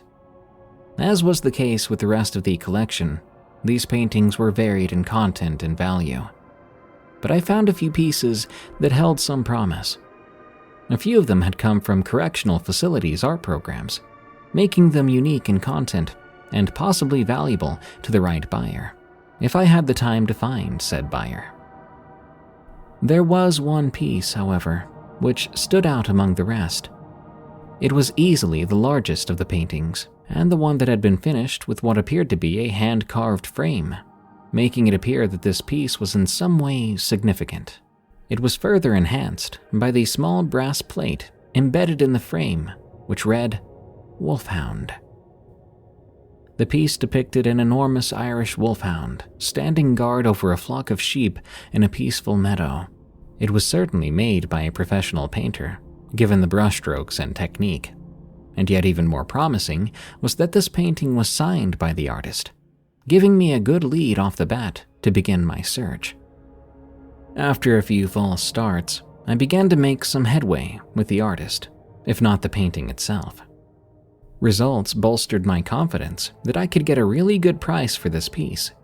The artist was apparently a well-known portrait artist, having been commissioned to do several paintings of prominent local figures, including governors and affluent members of society. Their works are still on display in several of the more prosperous estates around my home state.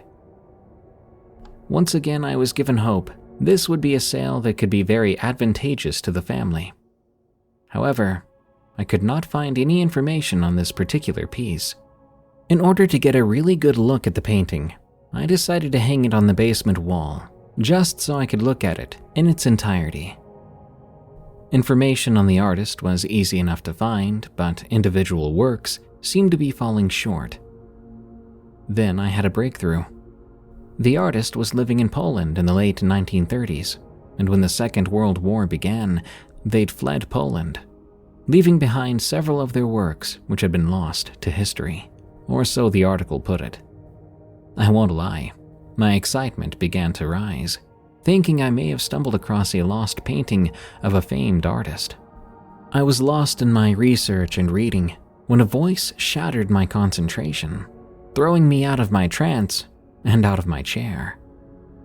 I cannot say for certain what was said, but what I heard was TV Ilola, which is Greek for basically, what the heck. The sudden interruption in the usual silence of the basement had caused me to jerk violently in the chair, which was an old wooden stool that probably should have been thrown out years ago, and it hadn't, and my movement had caused it to break, leading me to fall onto the floor. That's where I was when Al began to call for me. At first, I didn't understand what he was saying, given my shock, but slowly I began to understand his frantic explosion of words. There were numbers. He was shouting numbers at me. Sophia had taught me some basic numerals when it came to Greek. While I couldn't understand exactly what figures he was throwing at me, I did know it was dollar amounts, or rather drachma, the currency before euros. Even as I lay on the floor, I understood. He was back at an auction, bidding on this piece. Even with the unexpected pain of landing on the floor, I sighed. This was just another part of taking care of this kind of patient. You can almost expect to be startled at some point. You're basically sitting there trying to anticipate when your peace and quiet will be shattered. I gathered myself and stood up, collecting all the maturity and professionalism I could without bellowing, "What in the world do you want?" I then realized Al was not just out of bed, but he had somehow made his way down the creaky old stairs without me knowing. The initial anger for being thrust forcefully out of my research faded as I fell into disappointment in myself for not doing my duty as a caregiver. He was alone wandering the house, and I'd been completely unaware. Guilt and shame came into focus as I pulled my wary body from the floor and began to approach him. I cautiously tried to calm him down. He was obviously agitated in that state. His tirade of numbers and, from what I could gather, slurs continued, specifically in Greek. He continued to point around the basement at his collection, his only expression being concern and outrage. I knew this behavior, the one of a person who is truly lost in their own mind. There was only one thing to do: play his game. So I began to placate him, telling him that it was all okay, even when I knew it wasn't. It's not a fun game to play. It's not right, it's not fair, but at some point it's the only hand you have left to play. It was some time before I got him to go back upstairs, and even more before I was able to convince him to get back into bed. Even as he laid down and I put the sheets over him, he was muttering vague threats and insults in Greek. He'd been getting worse. I knew that, but this was a whole new version of him altogether. I made a mental note to check him in the morning for a possible UTI, knowing that in his vulnerable state, it could be a reasonable explanation for his erratic behavior. As I tucked him into bed, he muttered something in my direction with a sort of vindictiveness, a certain blackness to the way he said it. "Lycos." With that, Al went back to bed, and I went back down to the basement to continue my work. Even with all the interruptions, I had another breakthrough. The artist's family had established a museum in Germany based on recovering their family paintings. At last, I had a solid lead. I reached out to them via email, including some pictures of the painting as well as close-up shots of the signature, including everything I'd uncovered so far about how this had come into Al's possession, which, to be honest, wasn't much, as it was one of the few in the collection that didn't have much in the way of documentation with it. I sent the email, and I sat back in my chair, rubbing at my wary eyes. I did enjoy the thrill of the hunt, so to speak, but these long nights and still attending classes during the day was really starting to wear me down. Having felt like I'd made some genuine headway that night, I decided to retire for the evening to my pull-out bed upstairs.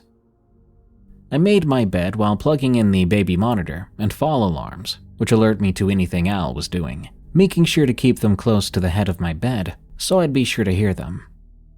I threw myself down on the makeshift bed, and within moments, I was fast asleep. I woke up suddenly to the smell of green grass and wet dew. I raised up out of grass, bewildered. My mind tried to ask me where I was, but the thoughts slogged through what seemed to be a muck of slow comprehension.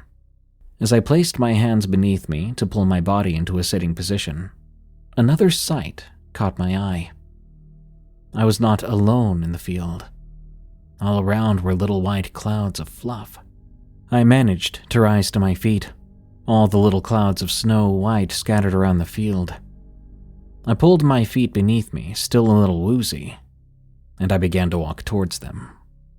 As my feet grew damp from the grass, I realized they were sheep.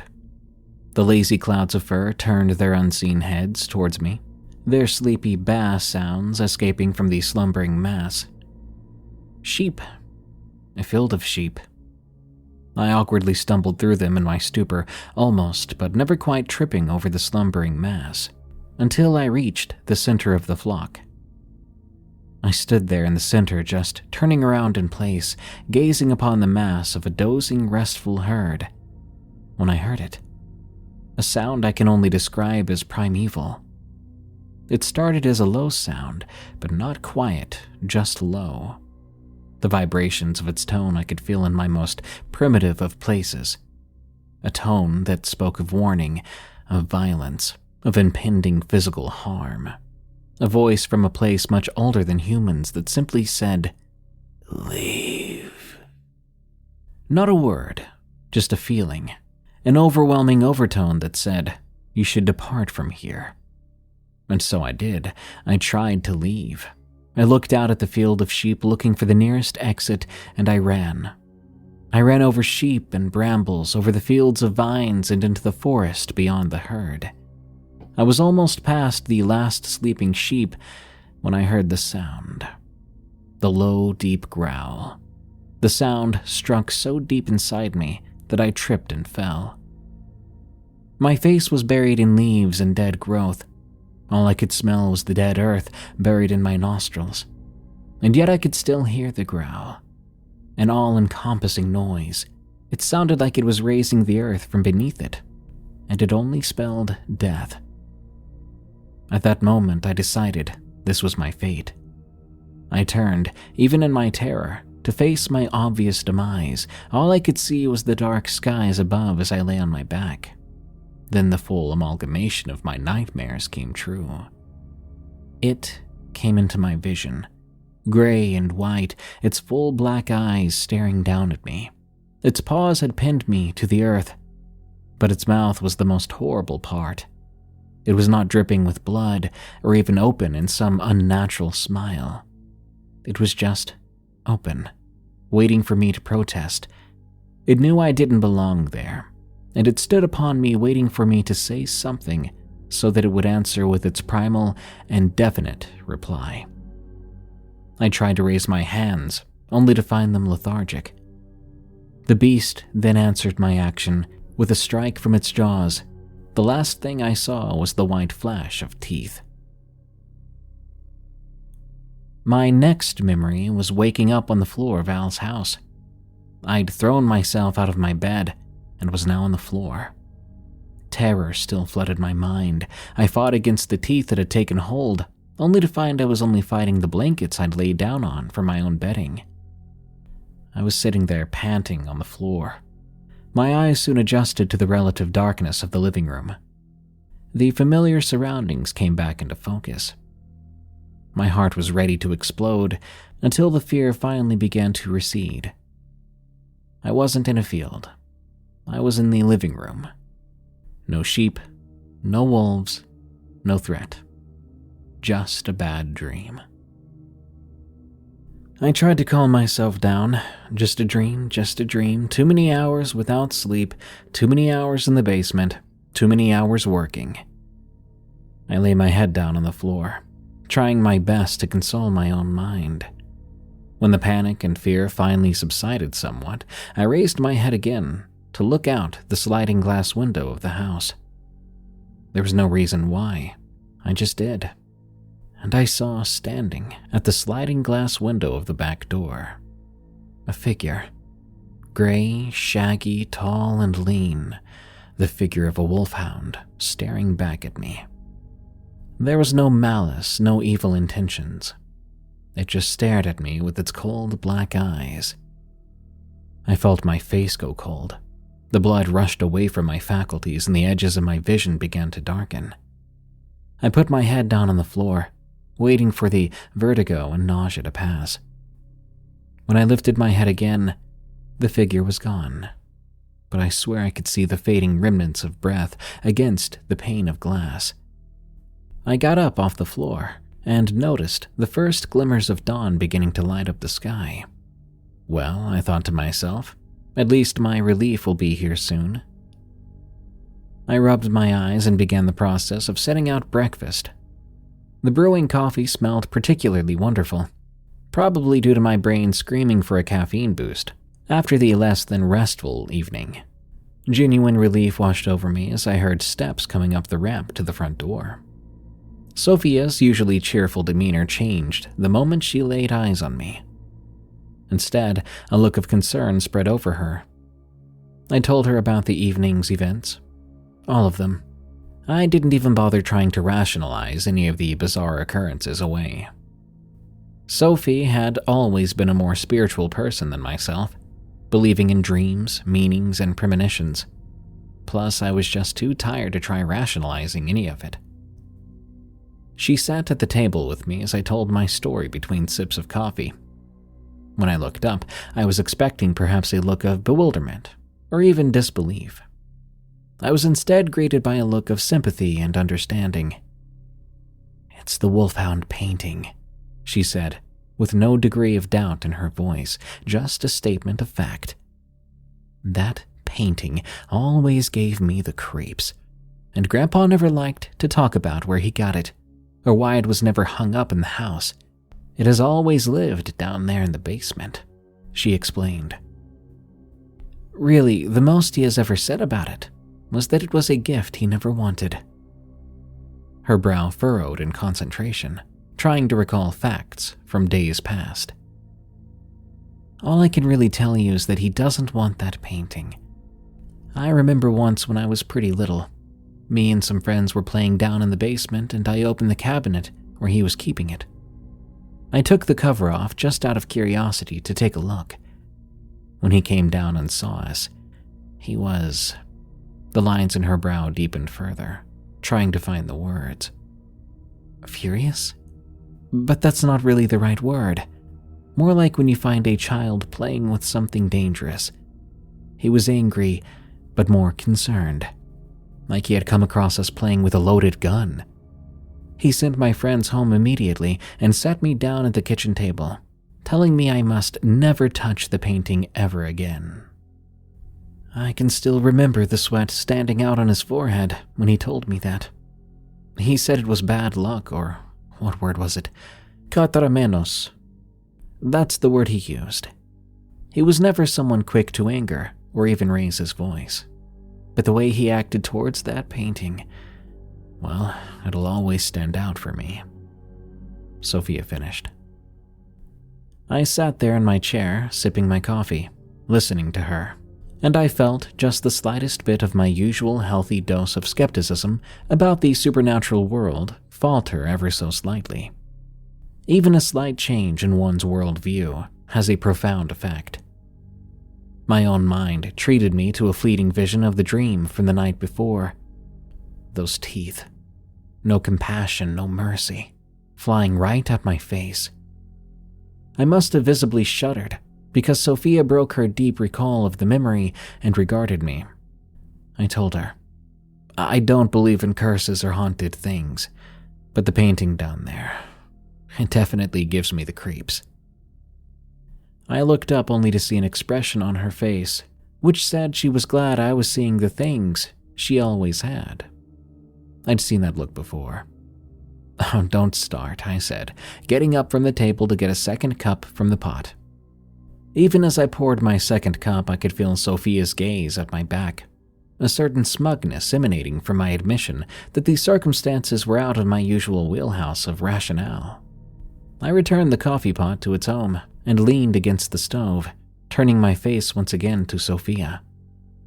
The smugness still remained for a brief period, and I was grateful to see a smile on her face, even for a moment, before concern darkened her countenance again. "My aunt is moving to have my grandfather conserved," she said, a touch of anger coloring her words. I broke my gaze with Sophia to put my head down and grip the bridge of my nose, knowing all too well how these kinds of situations tend to play out. For anyone who has had the good fortune of never working in this field, I'll try to clarify. Being conserved is a legal term. Being placed into conservatorship means that a doctor has determined you are no longer capable of making decisions for yourself, and control of you and all your property and assets are handed over to the control of someone else.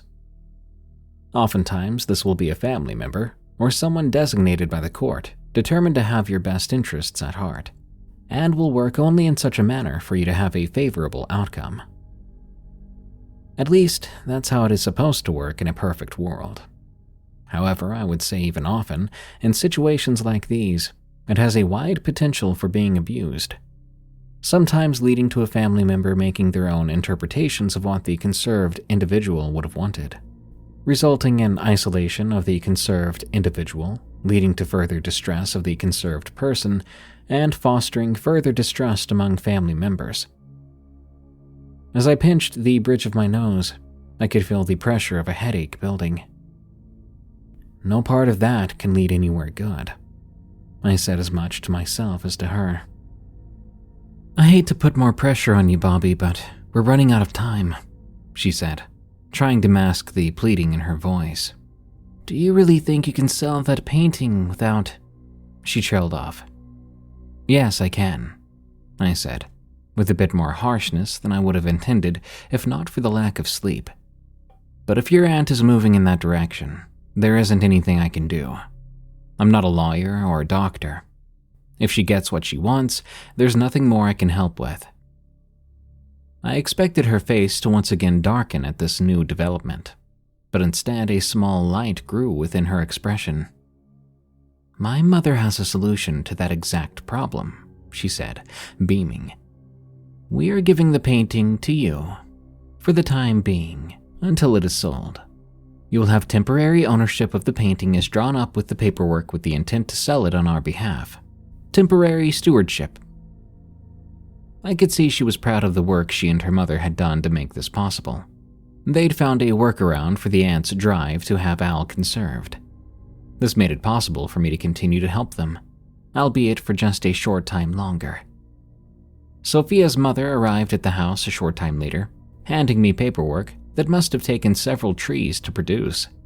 Reams of documents and legal forms, all of which had to be signed and initialed before she gave me a satisfied but still cautious look, then said, "Now we get the go-ahead from my dad. Stay here until you hear from me," she said with an emotionless expression, and promptly went upstairs to her father's room. Sophia nodded and followed her mother upstairs. I sat in the kitchen alone, contemplating my overall choices in life that had led me to this particular event for some time before Sophia appeared at the landing of the stairs. She beckoned me to join them. As I ascended the stairs, I could hear their argument. It was all in Greek, so my understanding was limited, but not completely without some comprehension. I heard the painting mentioned several times along with words that in no favorable context meant outsider, betrayal, and what I took to mean revenge. Al's agitation was obvious but not outlandish. He was having a good morning of lucidity. I suppose it's why they chose now to do what they had to do, rather than later in the day when his mind might slip. Sophia opened the door to his room and invited me inside. I took a deep breath and followed her in. Al was sitting up in his bed looking actually well composed, given the circumstances. He greeted me with not so much as a frown, but more the look of a judge looking upon a condemned man. "So my daughter tells me you wish to take possession of the Wolfhound," he said, with no tremble or hesitation in his voice that had been trademarked of the last few weeks.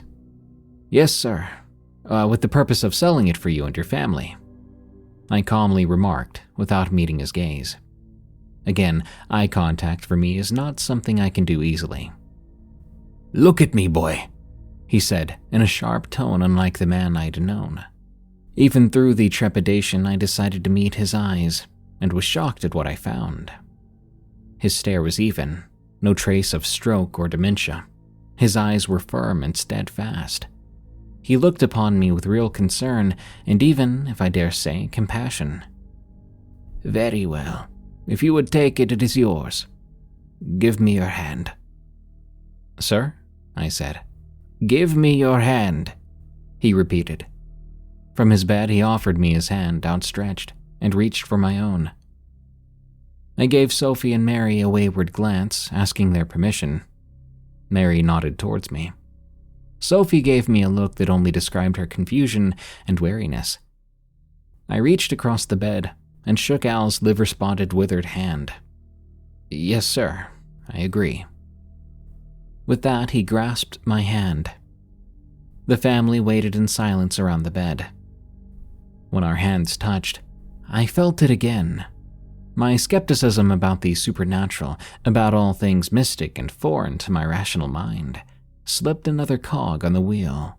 It felt as if something real and certain was transferred from him to me just then. This was not a good feeling. Not an awakening nor a spiritual calling. More a dread. A deep feeling of what I would call at the time responsibility. But it felt more like a burden, like impending doom. Something that felt like having to put on an executioner's hood. With that, he took his hand away, and Alfred breathed. Not that he took a breath. The moment his hand left mine, he inhaled more deeply than I'd seen him do in some months, and then exhaled and deflated his chest, relaxing his posture. He seemed to have received a profound sense of relaxation. At that moment, I thought he had died. His face became so relaxed, it was like he regained a certain composure he had lost since his diagnosis. I paused for a moment, believing that Al had passed from the world, only to be surprised when he shot up in bed and nearly knocked me to the floor in his newfound exuberance. He exclaimed, "El my eleftheros," before falling back into his bed. I would later learn this meant, "I am free," or some form of that. I looked back and forth between Sophia and Mary from my newfound position of confoundment on the ground, looking for any kind of meaning or explanation. The blank expressions faced towards me gave me nothing but more questions. So I accepted this and tried my best to rise in a somewhat dignified fashion, which honestly was more of an awkward stumble. I faced Sophie and her mother, offering the only question I could utter at the time. Now what? As it turns out, the painting was far too large to fit in my little hatchback. So after several attempts and much use of a tape measure, Sophia agreed to let me use her station wagon to transport the painting to my own home. I lived alone in a studio apartment in one of the worst neighborhoods of my town. I'm not kidding when I say it's one of the worst. You only hear about my neighborhood on the news or TV crime dramas. Gunfire is just background noise, and you don't bother locking your car because it just means they'll break your windows. Like I said, it's bad. but my apartment building does have a gate out front and a small temporary parking area. That is where Sophia and I wrestled that painting out of her Subaru and into the lobby of my building. After some struggle, it was in my apartment. My apartment was an older building that still had a dressing area outside of the bathroom with small shutter doors to separate it from the rest of my artist's studio. I decided that's where the painting would live until I sold it. That way I wouldn't have to see it every day. Thank you, Sophie. I panted as I thrust the huge painting into my closet. Sweat had begun to stand out on my face even though a slight rain had begun pattering outside. No problem, she said, even though the exertion was plain on her face as well, and like me, she was trying to hide it. Sophia took a moment to collect herself, then said, "You sure you want this thing here?" I hesitated for a moment, then felt a surge of bravery as I replied, "Yeah, why not?" I tried my best to not sound so scared of the thing and everything it might mean. "I just mean it," she started. Stop it," I said, trying my best to sound like I had a clue as to what I was doing. "It's just a painting, Sophie. No more, no less. I'll sell this awful thing and get you guys some money to help pay for all the expenses you've endured." She stopped and looked at me. Though eye contact was never my forte, a direct glance with real meaning from Sophia was something else altogether. She had a way of looking right through you, and it felt like a spotlight from the heavens. I couldn't lie to her, ever. She then asked, "Do you believe me yet, Robert? Do you believe in what I've seen?" When she spoke, the last cogs of my finely crafted gears of skepticism broke. "Sophia, I don't really know what's happening." "Good.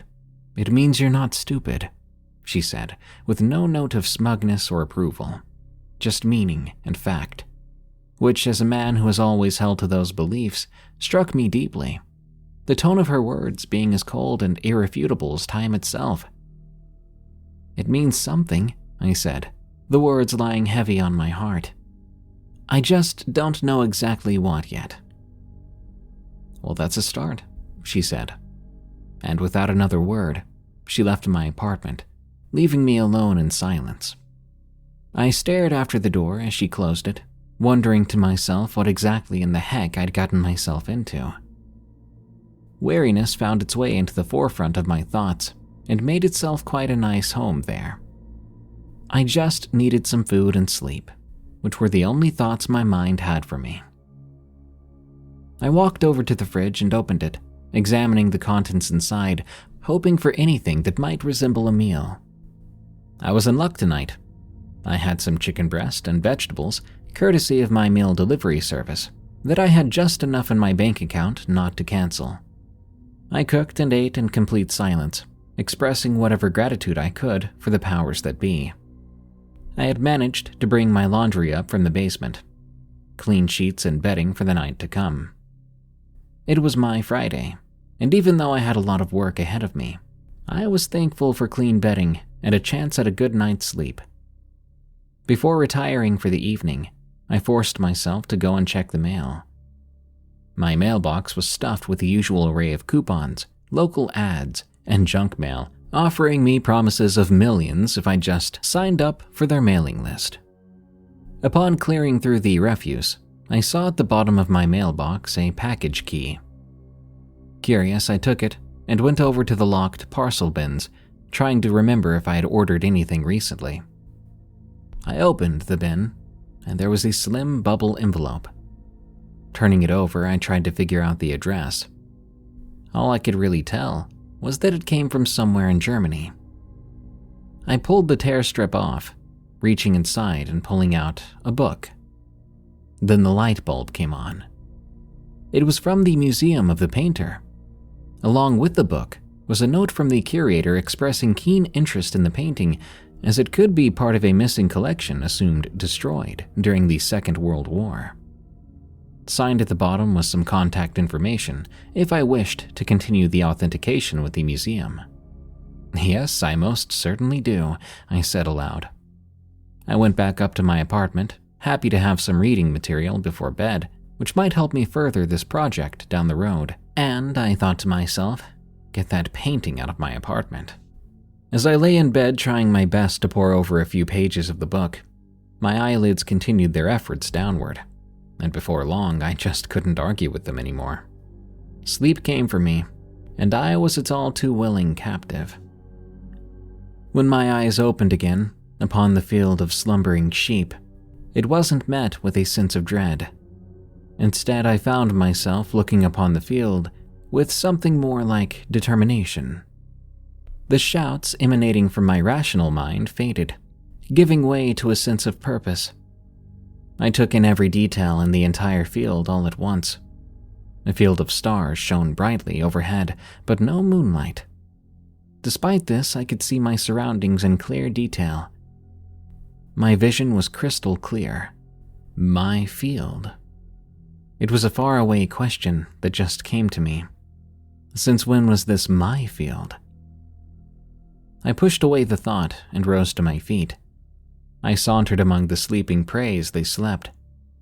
My work is to protect them. They're vulnerable. I watch over them. Wait, what? Came that distant voice again. And once more I pushed it aside, returning to my duties. As I walked by, the sheep moved around me, giving way to my presence. My job is to stand watchful over them. My ears pricked up. A dreadful bleating came from the other side of the pasture. An alarm had been sounded. An intruder, a threat. I took off across the open field faster than I could believe my legs would carry me. Arriving at the far side, I witnessed sheep moving away from the border of their enclosure, close to a large willow tree that marked the edge of my territory. I sniffed the air. Again, the small voice came. Why am I sniffing the air? I forced it down to a quiet murmur, and I caught a scent on the mild breeze. A musky odor, the scent of dens, the smell of dried blood, the smell of a predator. Then out of the woods near the border, they appeared. 3 black forms moving silently toward the fence. Wolves, my enemy. Those things I was born to kill. I broke into a sprint. They closed the distance on the fence. The first leapt into the air, hoping to clear its boundary, but I knew what they were doing and leapt into the air to meet him. Moments before our collision, our eyes locked. He saw me and I saw him. His body tried to change direction, only making his final approach more awkward. My jaws opened, looking for a throat. Just before our bodies collided in the air, a new sound emerged. Not wails or cries, but something different. Something alien. The far-off voice returned, saying, "Is that a car horn?" The sounds of shattering glass and rending metal violently shook me from what had been a peaceful slumber. The echoes of a scream faded into the sound of my alarm clock. As I chastised myself for forgetting to turn off my alarms on my day off, I realized with the rising alarm, I didn't have the dexterity to turn off my phone's alarm because my hands were shaking too much. Memories of the dream came filtering in short bursts of vision. What the heck was that about? I wondered. I steadied my hand and was able to put an end to the offending sound. My adrenaline hadn't yet worn off, so I sat there in bed trying to shake off sounds I'd heard but didn't really hear. I looked down at my phone lying on the comforter. The time read 4 o'clock in the evening. On a regular workday, this would be a welcome reminder it was time to start getting ready for work. But today, on my day off, it had me wondering how much it would cost to replace this phone if I decided to toss the annoying little thing out of the nearest window, let it join the other refuse near the dumpsters on my side of the building. I lay back on my pillow, staring up at the ceiling, wondering if I could go back to sleep, when my phone chimed. Once again, the device's fate was called into question. Before I decided to expedite the phone's temporary existence in my reality, I checked my notifications. Sophia. with a note marked urgent.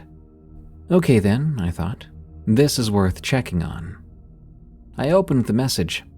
It was a voice message. My attentiveness was not as sharp as it could be, but from Sophia's tone, I could tell the message was truly urgent.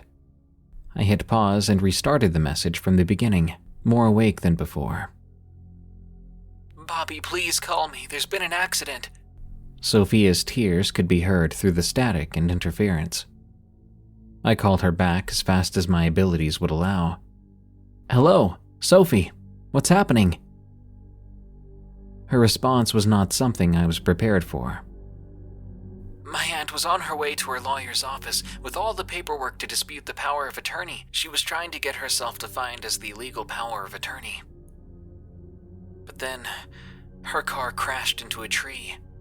She was taken by ambulance. Her daughter and her fiancé were in the car with her. She's at St. Mary's in critical condition.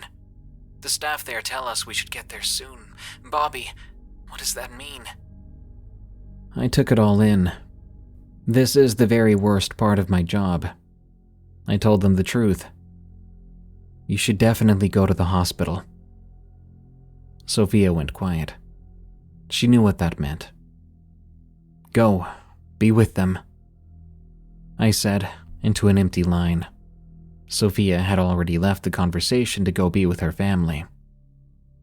I would have liked to go down and offered my condolences and support, but I knew all too well my presence would only cause them more problems, very well stirring the already tense members of a family in crisis. Her aunt lived, but she spent several tense days in the ICU and had to be revived twice. I kept up my caregiving duties for Al as best I could during this time. However, someone in the family had told him what had happened. While his mental state was always a bit touch and go, adding emotional stress on top of it always makes conditions like this worse. He would ask me if I had heard any news, only to forget anything he was told by me or anyone else moments later. Other family members would call and remind him of what had happened, much to my objection. I would be forced to watch as he took the news over and over again, as if it was his first time hearing it. This grief spiraling continued for days, until his daughter's condition finally stabilized, and Mary was able to retake control of the family, ceasing their incessant and frankly torturous contacts with Al. Cases such as Al's were frequently the most heartbreaking because of these circumstances. Grief and worry take time to process, and his condition robbed him of the ability to ever have that time. Over the next few days, the museum and I continued our email exchange. More pictures of the author's signature, as well as what my intentions were to do with said painting. They'd begun with trying to get me to simply donate the painting to the museum.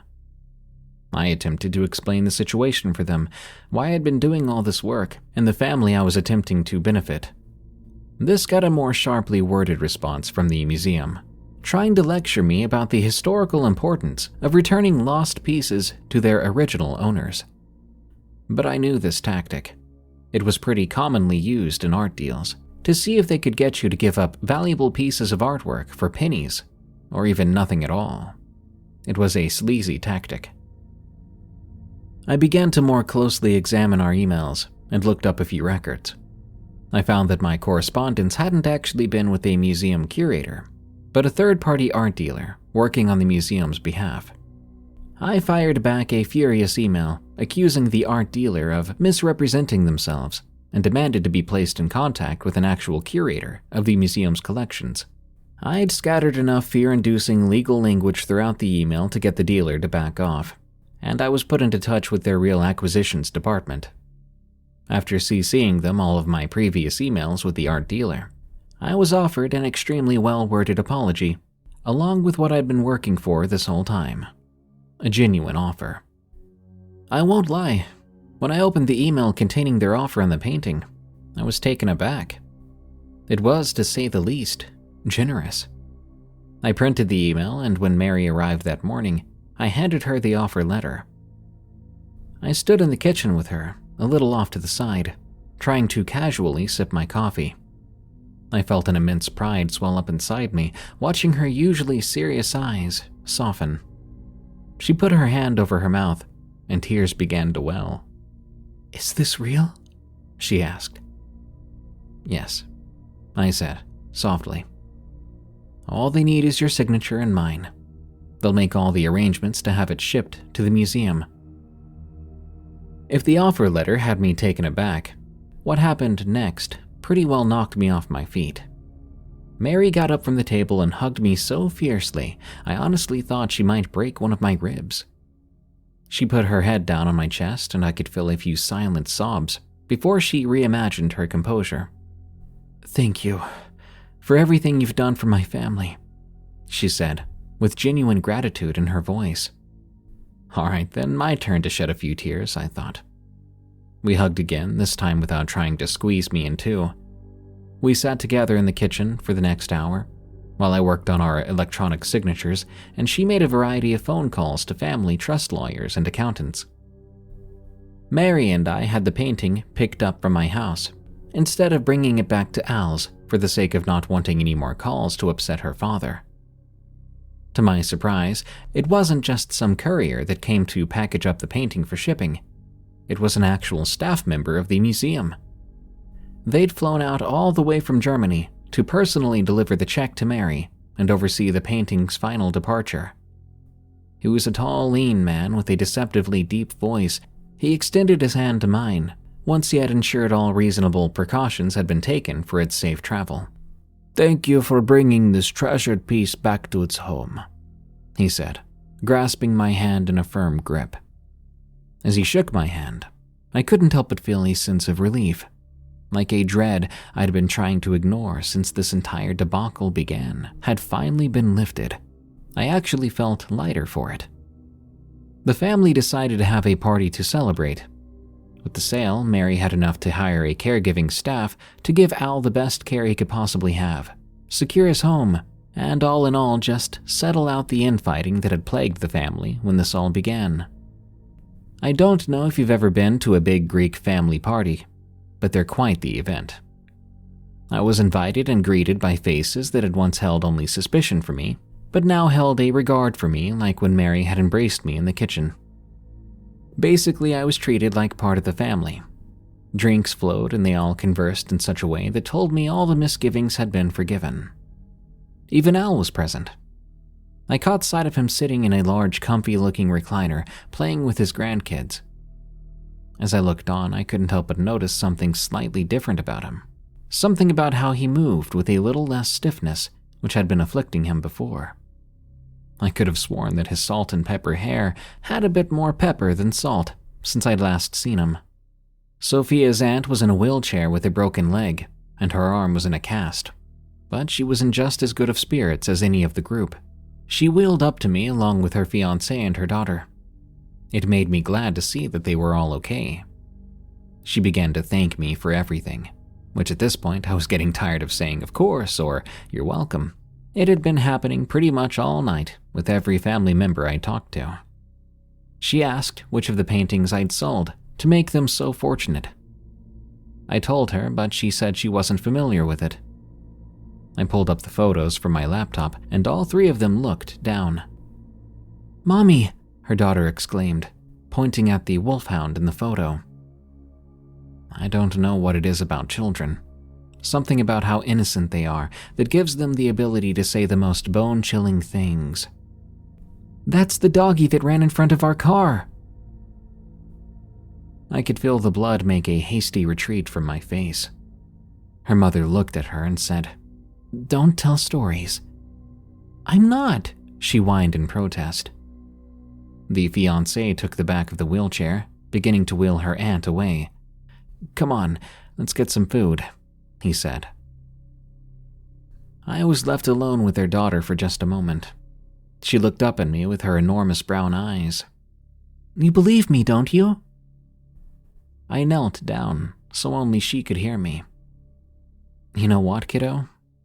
I really do," I told her, and seemingly satisfied with my answer, she turned to go after her mother. When I stood back up and turned, I found Sophia standing directly behind me. You believe her, huh? She said, with that same satisfied smirk. I rolled my eyes at Sophia, but she knew. Come on, my mom has something for you, she said, taking my hand and leading me through the crowd to the less occupied front porch. Mary stood there with a few glasses of ouzo. While Sophia poured, Mary handed me a slip of paper. What's this? I asked. Your commission, she said flatly. Oh, I can't, I started before she cut me off. You can and you will, she said, with that undeniable tone that told me saying no was no option. She pushed the check into my hands, along with the glass. Now drink, and finish your art school. She finished and raised her glass. Honestly, I might want to change majors, I said, making Sophia shoot ouzo out of her nose. When I got home that night, with help from a taxi, I was so ready for a night in my own bed, especially now that the dreadful painting was out of my apartment. I thanked the cab driver, which may have had a bit of slurring in it, and walked up the stairs to my apartment. I had, of course, been forced to take a ton of leftovers with me. I placed them all in the fridge, changed into my nightclothes, and snuggled into my bed. Ouzo is very good at making you sleepy. I drifted off. Once again, I opened my eyes in that darned field. But it wasn't dark. It was sunset. And I wasn't inside the fence anymore. I was leaning on the outside of it. The pasture had a feeling of tranquility my previous encounters had not. I looked out at the sheep, making their little baa noises. From within the herd, I saw it. The Wolfhound. It emerged in all its gray, shaggy presence. But now there was no malice, no hateful black eyes. It was just a large sheepdog doing its job. It regarded me for a moment and made a sort of sneezing, chuffing noise in my general direction, before walking off into the sunset to guard its flock. That was the last time I saw it, and the dream that night. Well, actually, there was one more time. I read that book that the museum had sent me. Towards the end, there were photos of the artist with his family, back when he was but a young boy. In one, the large family stood very well dressed for a family portrait. There in the middle was the painter as a child, with his little arms wrapped around the neck of an enormous wolfhound.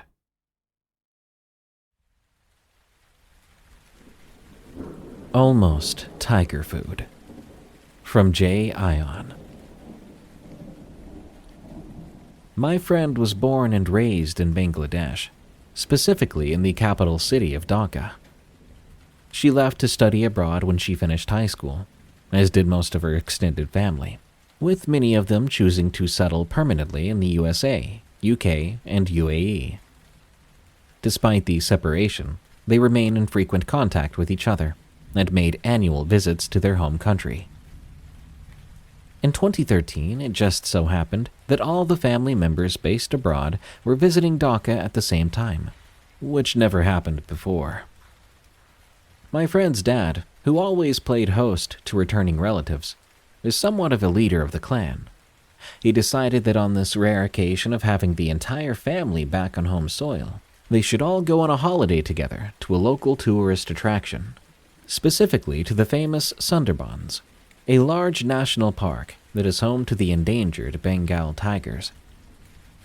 He booked a resort village to accommodate 23 people for 5 days, within the vicinity of the Sundarban National Park, and had each day's itinerary planned with a local tour company. They all enjoyed the trip very much, especially because the peaceful and pristine forests of the Sundarbans proved to be a wonderful relief from the never-ending, overcrowded, polluted hustle and bustle of the capital city. On the 4th day, the more senior family members wanted to take another walk through the forest trails before they had to leave the following morning. By the time they made the request with the local tour company for 4 strangers to guide them on this walk, it was around the late afternoon on a Thursday. Because Bangladesh is an Islamic country, Friday is recognized the first day of the weekend, due to it being considered a sacred day. So many people will be winding down from Thursday evening onwards. What this meant was, instead of having at least 2 armed rangers guide the group, as per the recommendation by safety experts, the tour company managed to secure just 1 armed ranger who was willing to guide the walk on such short notice. My friend and her entire family were completely unaware of this safety recommendation then, so they happily got ready for the walk. By the time they were halfway through the forest walk, the sun was starting to set. The ranger had walked at the very front of the group with the more senior family members, while the younger ones were trailing behind, all of them distracted by their chatting amongst each other, and not realizing the distance they were creating from the safety of the ranger's guns. My friend felt her stomach rumble, very softly at first. Thinking it was slight hunger pangs or her weak constitution randomly acting up, she ignored it and kept walking while chatting. Just a minute later, she felt the stomach rumblings getting stronger, and something like vibrations from under the lungs. A few seconds afterwards, she felt the vibrations spread to her neck and ears, an odd sensation which she had never experienced before. This was when she heard a very faint growl, like an angry animal snarling from within a closed crate. She looked around, but saw nothing unusual in the dim light of dusk. She asked her cousins if they heard something, to which they shook their heads and replied that they had not. But then they all heard it.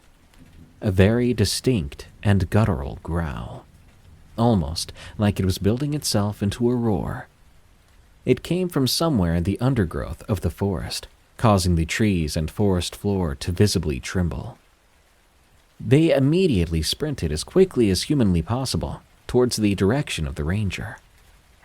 They'd been so slow in their walk, they didn't realize the ranger and the rest of the family were nearly 1 kilometer ahead of them. So the ranger and family couldn't hear nor see any of the commotion. The entire time that they were running for safety, my friend said she could hear the growls getting louder with each second. She was praying that they weren't being stalked, because no human could outrun a tiger, especially in the diminishing light of the evening, in the tiger's home turf no less. When they saw the ranger, they yelled at him to hold his gun up and aim behind them. The ranger looked confused and yelled back at them to stop fooling around. My friend's cousin screamed at the ranger, "There's a tiger following us! Shoot it! Now!" The ranger held his rifle up, aiming up at the sky, and fired a warning shot. Everyone quickly huddled behind the ranger, including my friend and her cousins, who sprinted right behind their elders. With his gaze still on the forest, he yelled at everyone to get to the end of the trail and get out of the forest. The ranger walked backwards slowly, rifle pointing at the forest until he got to a safe spot with everyone else. Once all of them were in the safety of a shelter, they told the ranger what happened. The ranger was stunned. This is when they learned that the tiger was in fact crouching only 10 meters from where they were standing, based on the strength of the growl and the vibrations. My friend, who had felt her body rumbling, actually was experiencing very low-frequency growls that are used as a sort of warning by tigers. The most surprising part of their encounter was this: any tiger within 10 meters of prey or predator would have pounced. At that short of a distance, a tiger would have chosen to eliminate a threat directly, then leave things to chance. They were miraculously fortunate to have encountered a rather patient tiger who didn't feel like leaving its hiding spot at that time. Needless to say, they were very relieved to leave the next morning. They breathed a collective sigh of relief when they were within sight of the city. As much as they enjoyed the majority of their family holiday, they were too shaken up by this close encounter. Funnily enough, just a few weeks before this family trip, the Life of Pi novel by Jan Martel was made into a movie. I joked that she could have befriended Richard Parker, But unfortunately, she is not pie in the open sea. She didn't find my joke amusing.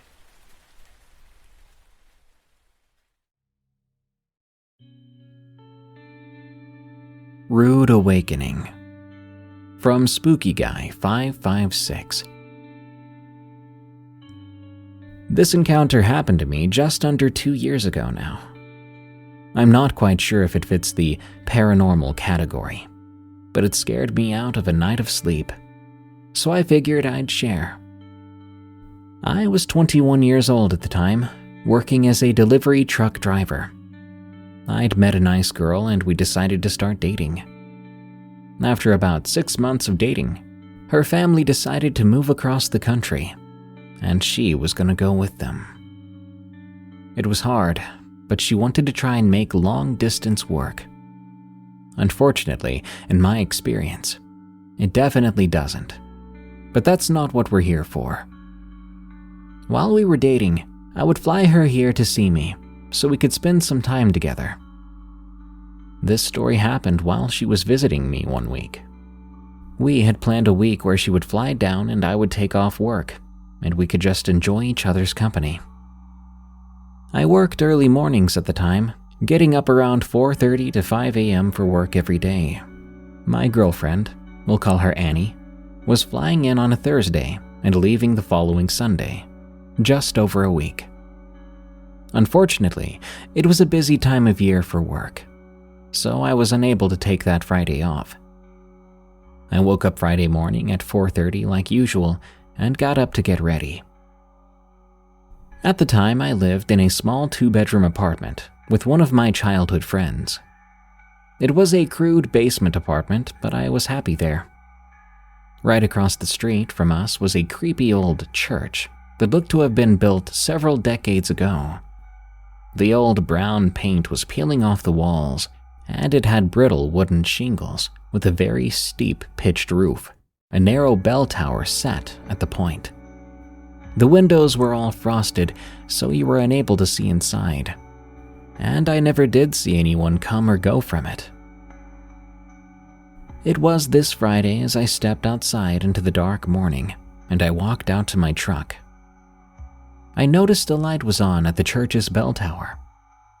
Like I said, I've never seen anyone enter this church, and I've definitely never seen a light on there before. What was even stranger was I don't remember the light being on when we got home from the airport late the night before. I shrugged it off and got into my truck to leave. That afternoon, I returned home from work. The sun was too bright to tell if the tower light was still on, so I walked inside and was greeted by Annie. "Hey, did you notice that church light on last night when we got home?" I asked. "No," she responded, looking puzzled. "Why? Is it on?" "Yeah, the one up in the tower." "Well, that's creepy," she responded, but we didn't bring it up again that night. Later the following week, we made plans to take my parents' jet skis out to a lake near our apartment. We were gone most of the day and stayed out until the sun set. We dropped off the jet skis at my parents' house, then headed back to my apartment. As we rounded the corner to my street, I noticed the light was still on. "Look, see?" I said, pointing to the church tower. "Oh, super creepy," Annie responded. We parked the car and got out. Both of us stared across the street at that church. "Someone probably just forgot to turn it off," Annie said, pulling my hand inside. "Yeah, you're probably right," I said, following her. That Friday rolled around, and Annie was getting prepared to leave in a couple of days. "I've got an idea," she said to me that morning. "What is the scariest movie you've ever seen?" she asked. I pondered for a second before answering. "I'm not sure. Probably The Woman in Black?" That was one of the first movies I remember watching as a younger teenager with my friends, and it scared the life out of me. I didn't sleep well for at least a week. I hadn't watched it since then, but I remember it having the worst effect on me. Okay then, let's watch that tonight.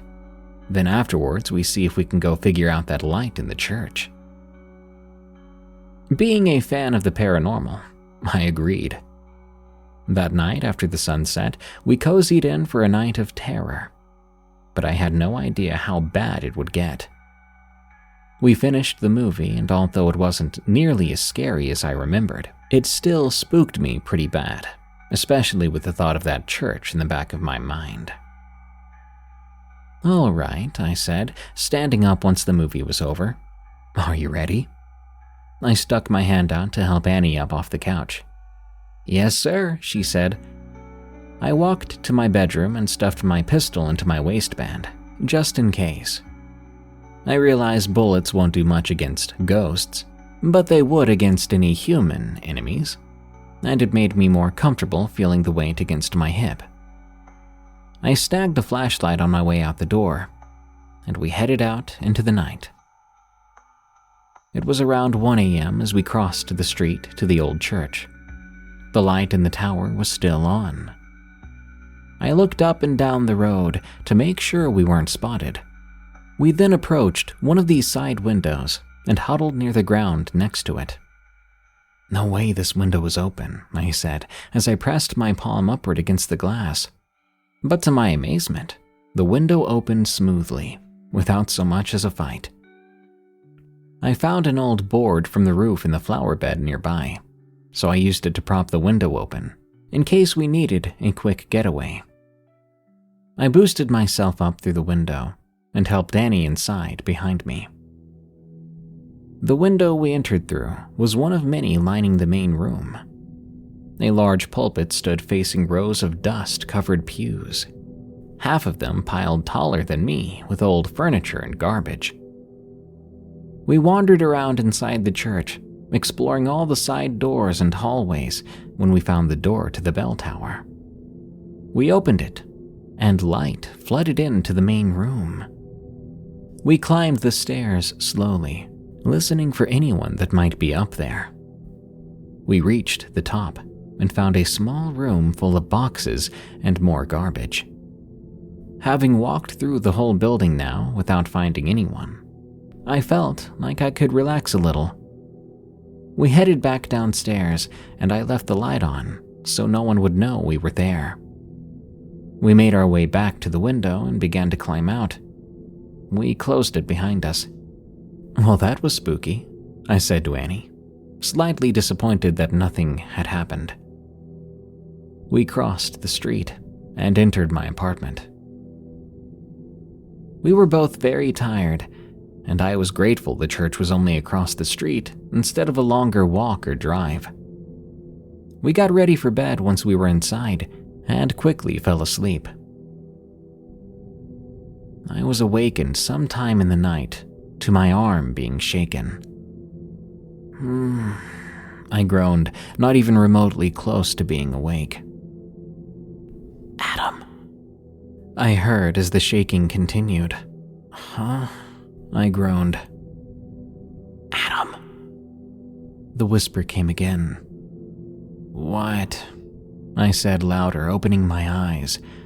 I could just make out the silhouette of Annie, sitting straight up in bed next to me, shaking my arm. "What?" I said again. She raised her arm and pointed to a dark corner of my bedroom.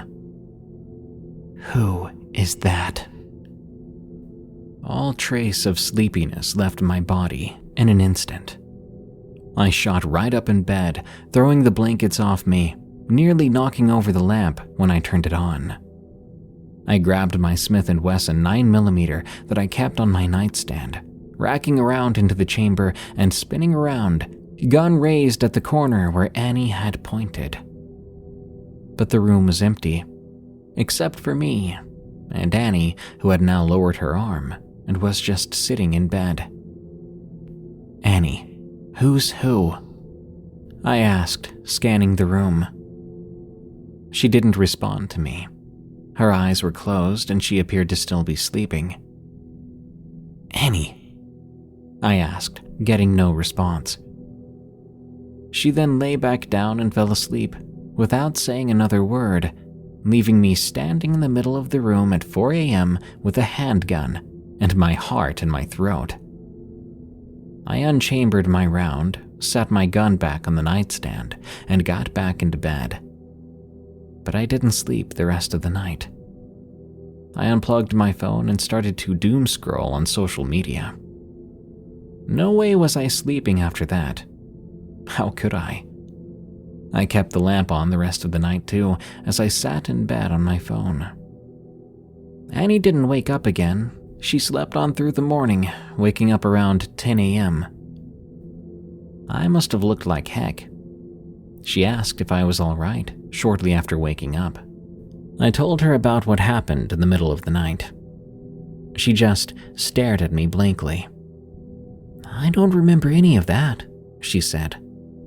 "I didn't think I woke up last night at all, with how late we'd gone to bed." She let me sleep for a few hours before we got on with the day's plans. Before she left back home, she told me that night she had a dream that there was a woman in our room. Shortly after that, the two of us broke up. Nothing else strange has happened in that apartment. I've since moved out, but I'll never know if it was just a bad dream, or if there was a woman there with us, who only presented herself to my girlfriend. Had this been the woman in black, maybe, or had something followed us home from the church?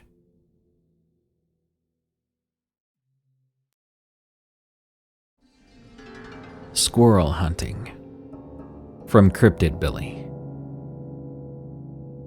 I used to live in the Deep South. It was a small town right where the mountains of Appalachia met the flatlands of Middle Georgia. While I was there, I met this older guy named Mr. Jones. He was your typical Southern Baptist deacon type. I mean that in a good way. He was a jovial, kind-hearted, honest, and hard-working man who had a big belly, a gray mustache, and rough hands to match. His kids were all grown up and gone, so it was just him and his wife, living alone in a small ranch-style house way back in the woods. They had quite a lot of property and couldn't really manage the upkeep on their own. They were in their early 80s at the time. Long story short, I needed some extra cash, and they needed help around their place. So I'd go out to Mr. Jones's place every so often to help him with chores and odd jobs. He didn't pay me much, but it usually wasn't hard work. $20 for cutting the grass, $10 for helping him clean the garage, $5 here or there for this or that. It was easy money. Besides, I liked Mr. Jones and his wife. They were good people, easy to talk to. Mr. Jones seemed to know how to do everything. He taught me how to change the oil in my car, some basic woodworking skills, how to install a sink faucet, and loads of other things. Basically, he would talk me through a project, and I would do the actual work, since he couldn't get around very well those days. One day we were at an old outbuilding on the edge of his property. It used to be a chicken house, but it had been converted into a storage shed. That was fairly common in the area. They're usually a few 100 feet long and are made of exposed wood and rusted tin. This particular one had holes rusted in the roof, and kudzu wrapping itself around a solid third of the structure. It was filled with decades of abandoned projects, bits of donor machinery, scraps of fence building equipment, an old MIG welding setup, and all kinds of stuff. The section we were working on that day was filled with cardboard boxes, bits of scrap metal, jars of rusty nails, and broken tools that Mr. Jones had hoped to make use of eventually. We were organizing it. By that I mean Mr. Jones told me where he wanted things to go, and I moved them around for him. I picked up one cardboard box that was a little wet on the bottom. I did say there were holes in the roof, and it split open, spilling its contents all over the ground. There were what looked to be some old tax documents, a couple of cassette tapes, 3 antique Coke bottles, an empty pill container, and a heavily weathered box of .22 caliber bullets. I apologized for spilling his stuff everywhere as I began to pick it up. I felt embarrassed by it for some reason, like I had violated his privacy by looking in the box, even if it wasn't on purpose. No, it's all right, boy. Accidents happen, he assured me. Say, hand me that box of bullets, will you? I did as he asked. He rubbed the box gently with his thumb and got a distant look in his eyes. Something the matter? I asked. Oh, no, nothing. This is just some leftover ammo from when I used to go squirrel hunting with the boys. But that was a long time ago. I was still gathering up everything I'd dropped. I asked Mr. Jones absent-mindedly. Haven't been squirrel hunting in a while, I take it. No, I had a bad experience the last time. Soured the sport for me. Now, I felt pretty close to Mr. Jones. He was sort of like a surrogate grandfather, so I teased him a little. What happened? Were you afraid the fluffy things wanted revenge? He was quiet for a little while, long enough for it to get uncomfortable there in that old rusty shack. No, it was something else. Something strange. Hard to describe it, really. I felt guilty for my teasing now. I wanted to backpedal when Mr. Jones, stroking the edges of his bushy mustache, asked me, "Do you believe in ghosts, boy?" Mr. Jones had always seemed like a practical kind of guy.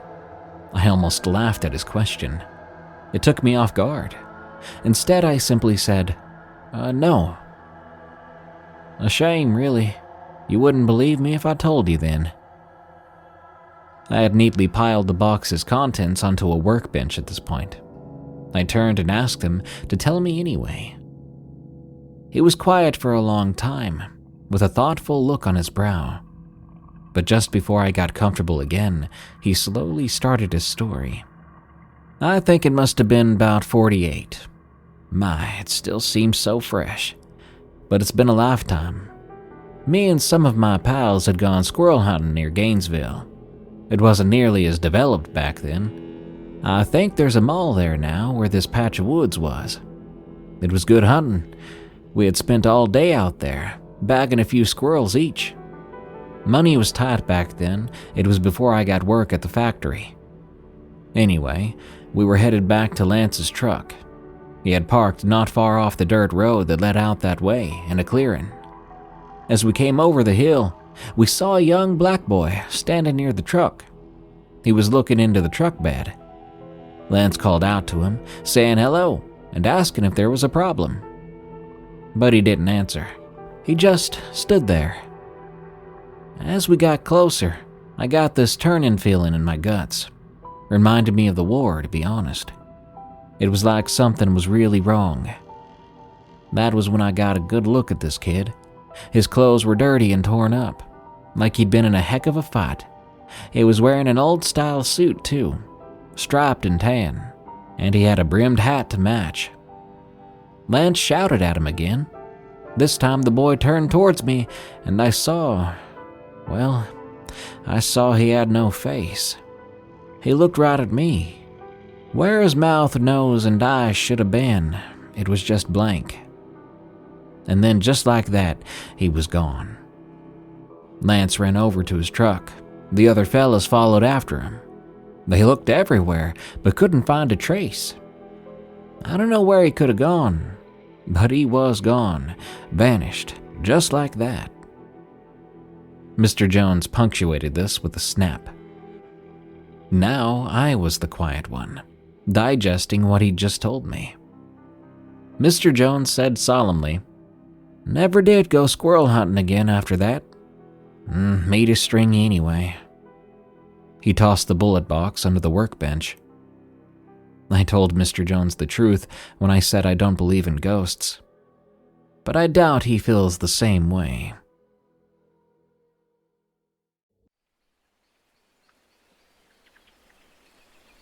The Spirit in HogPen Branch, from JoshuaAddams. I grew up in a challenging environment. My mother left my father when I was very young, and we were left in a difficult situation. My father had to work 2 jobs to make enough money to pay our monthly rent, which meant he was rarely home. As a result, from the age of about 8, I was often left on my own, practically raising myself until I eventually left home for college. Luckily, I was granted a scholarship, allowing me to go to college. I spent my college years studying wildlife biology, a lifelong interest of mine. I was always fascinated by the way animals survived and thrived with each other. After years of hard work, I finally earned my master's degree in wildlife. I started to look for available jobs in my area, but I couldn't find anything within 30 miles of my hometown. Eventually, I did find a position. It was in Dallas, Texas. I was pleasantly surprised to find out that I possibly wouldn't have to move out of state if I did land this job. So I sent in my application. The next day, I was asked to have an interview. A few days after that, I took the drive up to Dallas and interviewed with the company. I was offered the job, and I gratefully accepted it. I took the time up in Dallas to look around for homes in the area. I eventually settled on an apartment complex in downtown Dallas. A few months later, I made the move. The apartment was small, but just enough for a man at his bed. I lived my life happily in that apartment for 3 long years before deciding to propose to my girlfriend Sarah. She said yes, and we got married a few months after that. After some time, we moved out of the tiny apartment and bought a small house. Fast forward a few years, and we have 3 beautiful kids, and we're both stressed out. The traffic of the area was too much to be driving in every day, with 3 screaming kids in the back and the house getting cramped. We decided that we couldn't take this lifestyle anymore. We made the executive decision to move somewhere more peaceful. I wanted to keep my job, so we only moved a couple of miles away to the town of Mansfield. It was only about a 20 to 30-minute drive from my office and provided a much more laid-back city experience. We bought a beautiful home in a gated community off of the highway with the help of my wife's parents. The neighborhood was small and maybe had 30 homes inside. All the homes were lovely large houses with pretty large trees in their backyards, perfect for me as a nature enthusiast. We soon moved into the house and our kids fell in love. Our neighbors probably hated it. We never got to know one of our neighbors, but the other neighbors were extremely kind. They were an elderly couple who had never had kids. They eventually became adopted grandparents to our kids and were thought of as family. Like I said, the kids loved the house, and so did my wife and I. The house had 4 bedrooms and a large living room and kitchen. There was also a pool and hot tub in the backyard, which overlooked the creek that went behind our house. The creek was called HogPen Branch, and it ran throughout the town and emptied into Walnut Creek. The river was small and was only about 4 feet deep behind our house. Every once in a while, we would go watch the turtles swim around, and my daughters loved it. A few years passed, and my daughters were finally old enough to be left alone, which meant I had time to finally learn how to golf. Just across the creek was a really nice golf course. After a few weeks of playing, we invested the money to buy a golf cart. It wasn't the fanciest, but it was enough to get you around the course. One night during the summer, my wife decided to take the girls out on a girls' night. Of course, being the 6-year-olds they were, they rubbed it in my face. I went along with it and acted super jealous. However, I was excited to have the house to myself for a night. I eventually decided to go golfing before the sun set. It was probably close to 6 p.m. or so I still had plenty of time. I got ready to leave the house and hopped in my golf cart. In order to get to the greens, you had to drive down the street and go through a little alley nestled between 2 houses. It was a short drive before you got to the cart path, which had a little bridge running over HogPen Branch. This is where I had my first strange encounter. As I was going over the bridge, I heard a splash. With me being the nature lover I am, I jumped out of my cart and leaned over the edge, trying to see what was there. To my surprise, there was nothing. Unlike the creek further upstream, it was fairly clear here. Not anything like the waters of Florida, but I could see the bottom. There was nothing there. Not a fish, not a turtle, nothing. However, I didn't mind it at all. All I could focus on was golf at the time, so I dismissed it as someone skipping stones upstream. I golfed for maybe 2 hours before it got too dark to see the ball. At that point, I packed up my clubs and began to take the drive back home. The pathway was long, taking me a good 5 minutes to drive down. I was starved, and I planned on cooking some burgers for myself later that night. As I drove along the trail, I noticed a few balls someone had forgotten to get out of the sand trap. I needed some more balls, so I went to retrieve them. As I bent over to pick up the golf balls, I heard a loud shriek. I glanced in the direction of the noise and saw nothing, except for trees and the bridge in the distance. I stared in the direction looking for maybe an injured animal. I initially thought it could have been a fox, due to its distinct sound, which is similar to a human scream. Eventually, a thought clicked in my head. I'd thought that there was possibly an animal struggling that could have fallen in the water, back when I'd heard that splash. Though it had been some time since I'd heard the noise, foxes are known to be strong swimmers. Maybe it was still fighting. I jumped in my cart and sped over to the bridge, which was maybe 100 yards away. I was hoping to be able to save this animal's life. However, when I arrived at the bridge, there was nothing there. I searched under it and all around it, but there was nothing. I thought that was odd, but I dismissed it and hopped back into my cart. I drove home and got cleaned up. By the time I'd showered and gotten ready to grill a few patties, it was already dark. I grabbed some meat from the fridge and headed outside. I cleaned off the grill and threw a few patties on. I put on some music too, sitting back and watching the flames turn the red meat brown. I stood up and walked over to flip the patties, but just as I was about to flip the first one, I heard a screech. The sound made me jump. I flipped the patties and walked over to the creek, only to once again find absolutely nothing. At this point, I was getting creeped out. I got my finished patties off the grill and headed back inside. I made my burgers how I liked them and sat down on the dining table. Now that table faced the window, so I was staring out at the backyard, which was only illuminated by the porch lights and the blue hue of the pool's lights. I saw nothing the entire time I ate my burgers, and I sat there in silence.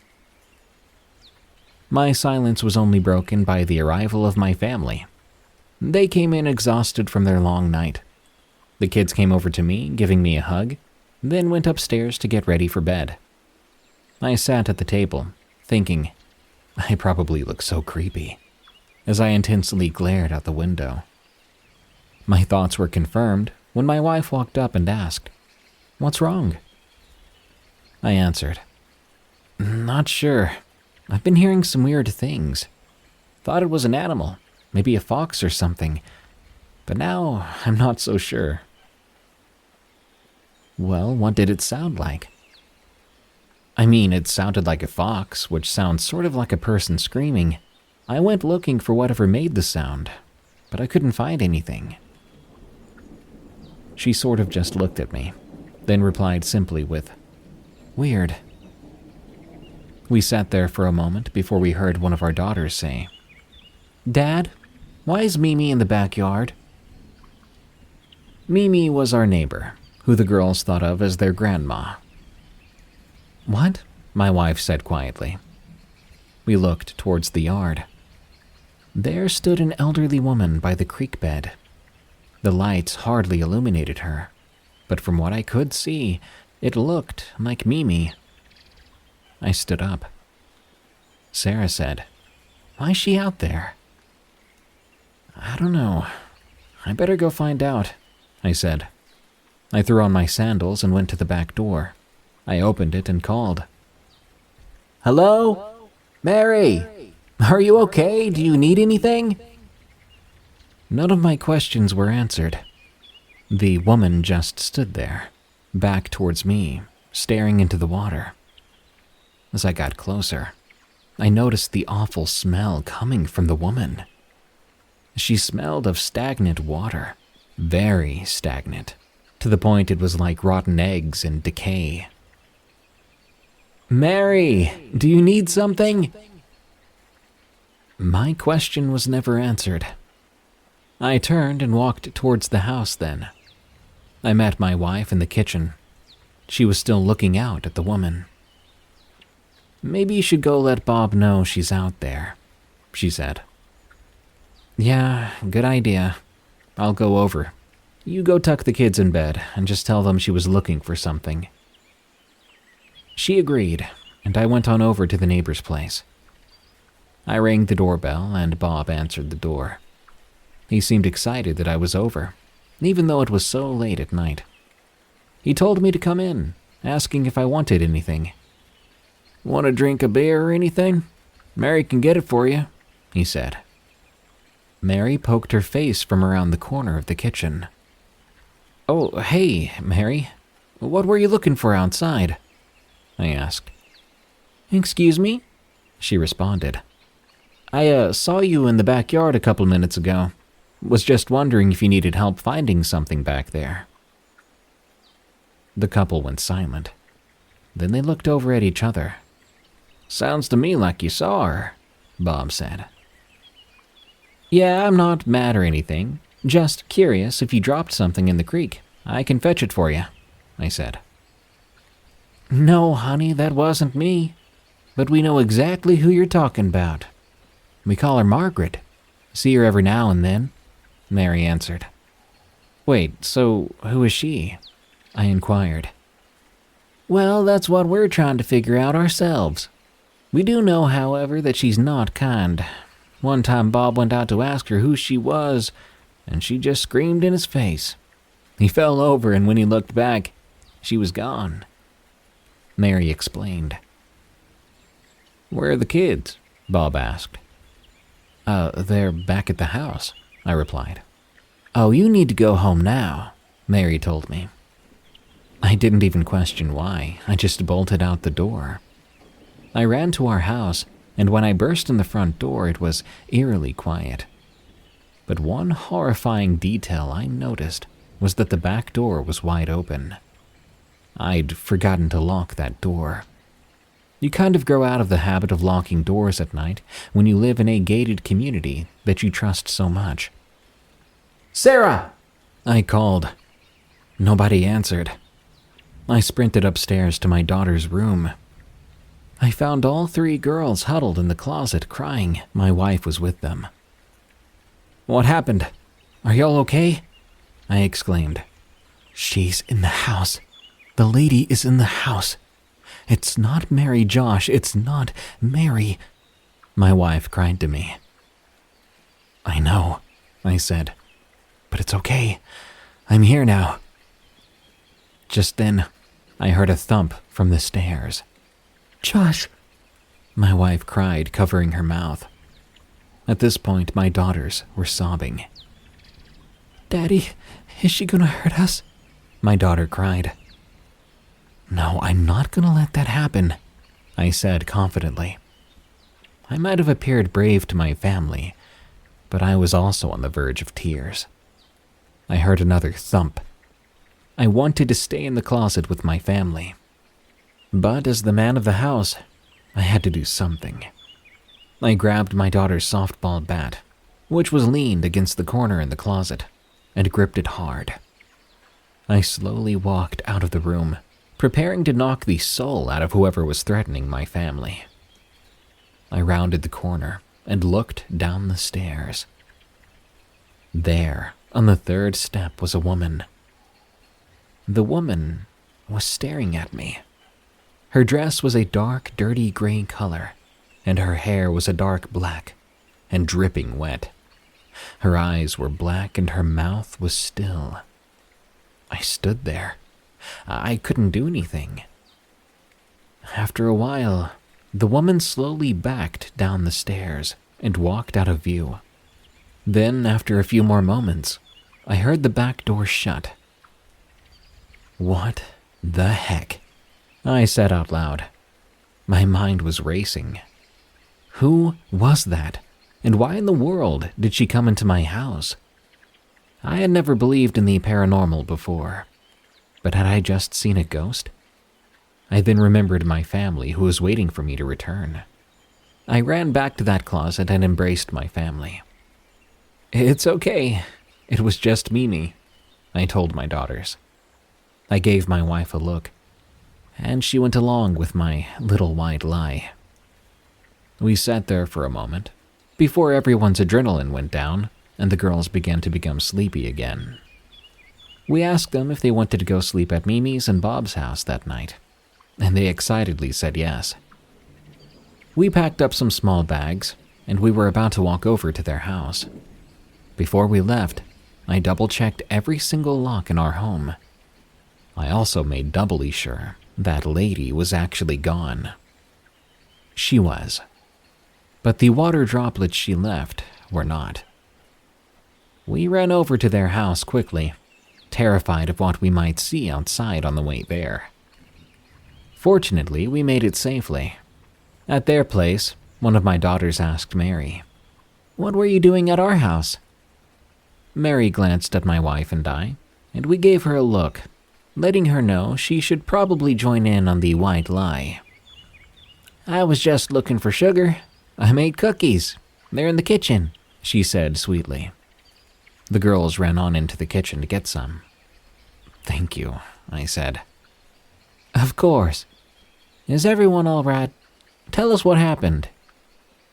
We told Bob and Mary the story. They were shook. They'd seen the woman several times before, but they never thought the woman would go inside someone's house. That night, the girls fell asleep quickly in the living room on the floor. However, the four adults could not sleep a wink. We all discussed our experiences, and I told everyone what I saw at the bottom of those stairs. I also told Mary and Bob my experiences from earlier that day. We tried finding information about it online, but there was nothing. The next day, we took a trip to the public library, and we asked if we could go through old documents. We got permission and spent all day going through files and papers. Eventually, my wife found a paper from the year 1907. The article she pointed out reported that a woman was found dead in a creek in town. The article had very little detail and did not specify who the woman was or which creek it was. However, we allowed ourselves to believe this might be the woman who we came in contact with.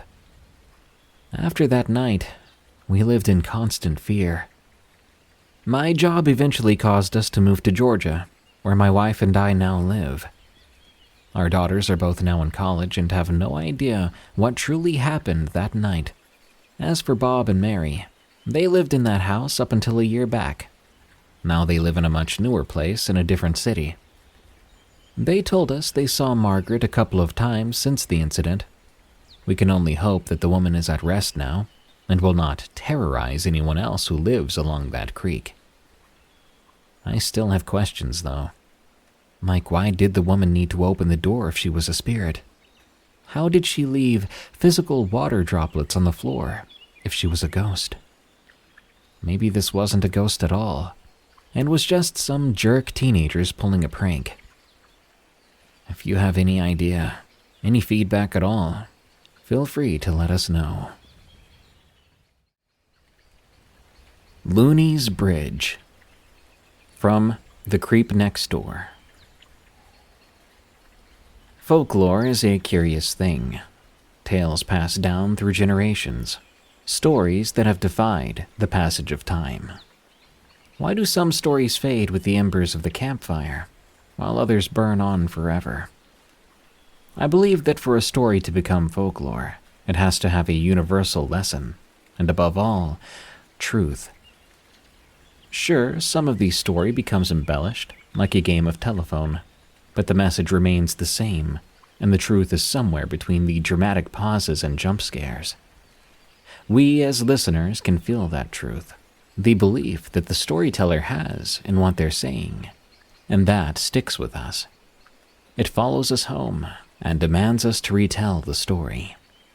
There's something about saying it out loud that makes it lighter, makes it a little less believable. But we know better. I'd like to share with you a folktale from my neck of the woods, and the night it became real for me.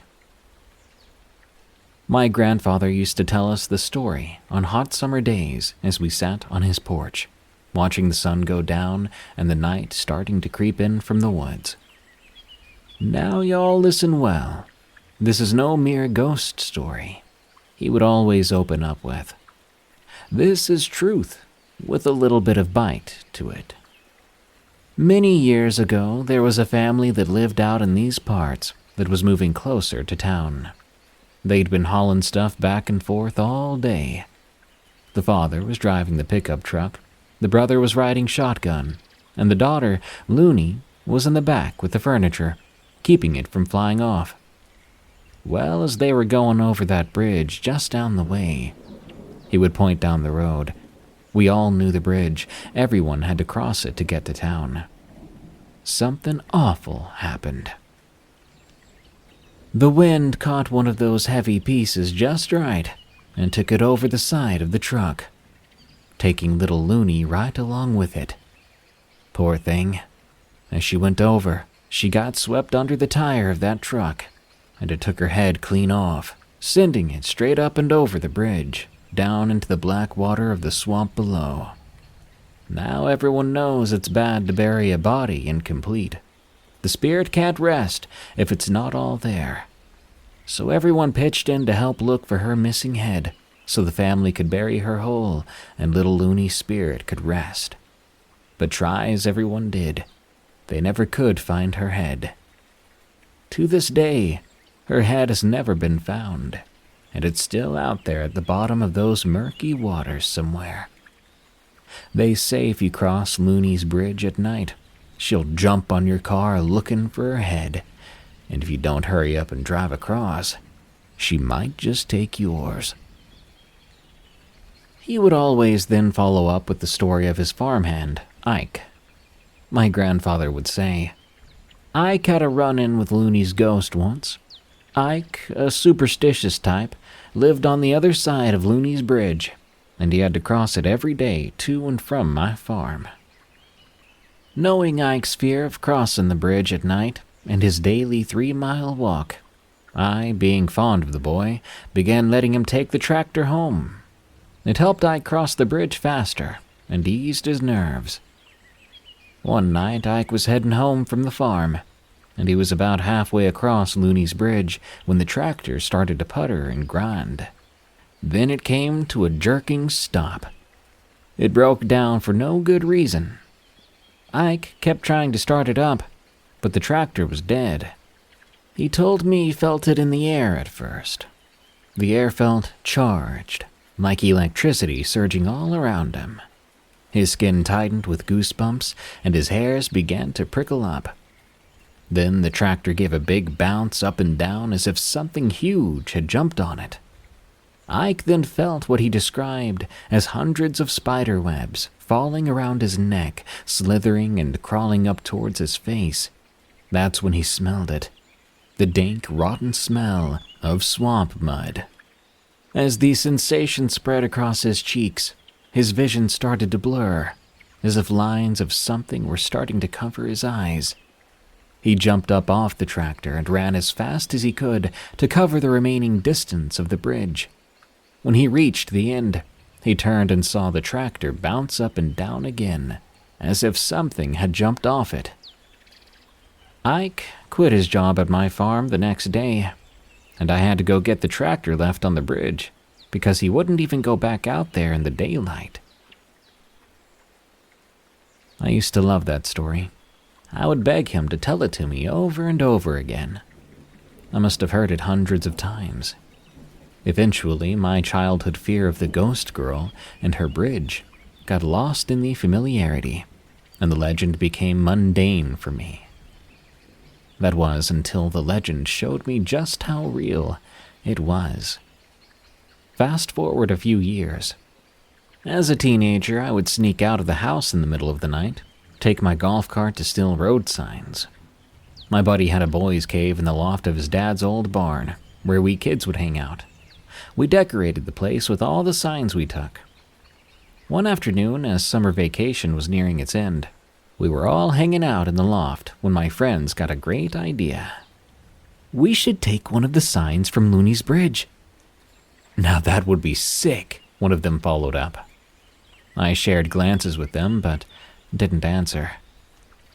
"Come on, you have to do it," my friend urged.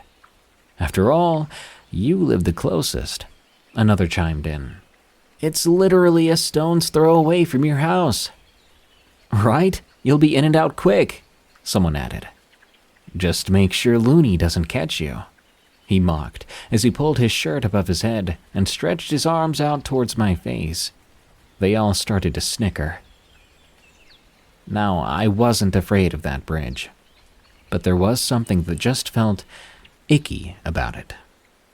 Going out there in the middle of the night was one thing, but to vandalize it seemed like begging for trouble. Still, I knew I couldn't back down, or else they would never let me hear the end of it. "Sure thing," I shot back with a smirk, and so it was decided. I was going to go to Loonies Bridge, and I wouldn't come back empty-handed. It was late. The night was hot. The air was sticky as I crawled out of my bedroom window with my bag of tools. I made my way to the backyard, unplugged the golf cart. Then I was off. As I raced down the road towards the bridge, the air rushing past my face helped me tolerate the thick, muggy night. As I approached the bridge, the darkness pressed in on all sides, and I could see my headlights bouncing off the vibrant yellow stripes of my prize. The sign was the kind with alternating black and yellow stripes that marked the entrances and exits of bridges. I started closing in on Loonies Bridge, but my golf cart started to act up, picking up speed before slowing to a crawl. The headlights dimmed and flickered. Then the cart came to a jerking stop at the entrance of the bridge, plunging me into complete darkness. "Crap," I muttered. The battery must be dead, but that didn't make sense. It had been on the charger before I took it out, and I had barely been riding it. I kept trying to start it, but nothing. I turned the key, pushing the pedal, but there was no response. The lights wouldn't work either. Then suddenly, the lights on the golf cart started to flash on and off by themselves. They would flicker on, illuminating the length of the bridge with the bright yellow sign reflecting the light back at me, blinding me. And then whoosh back off, throwing me right back into darkness.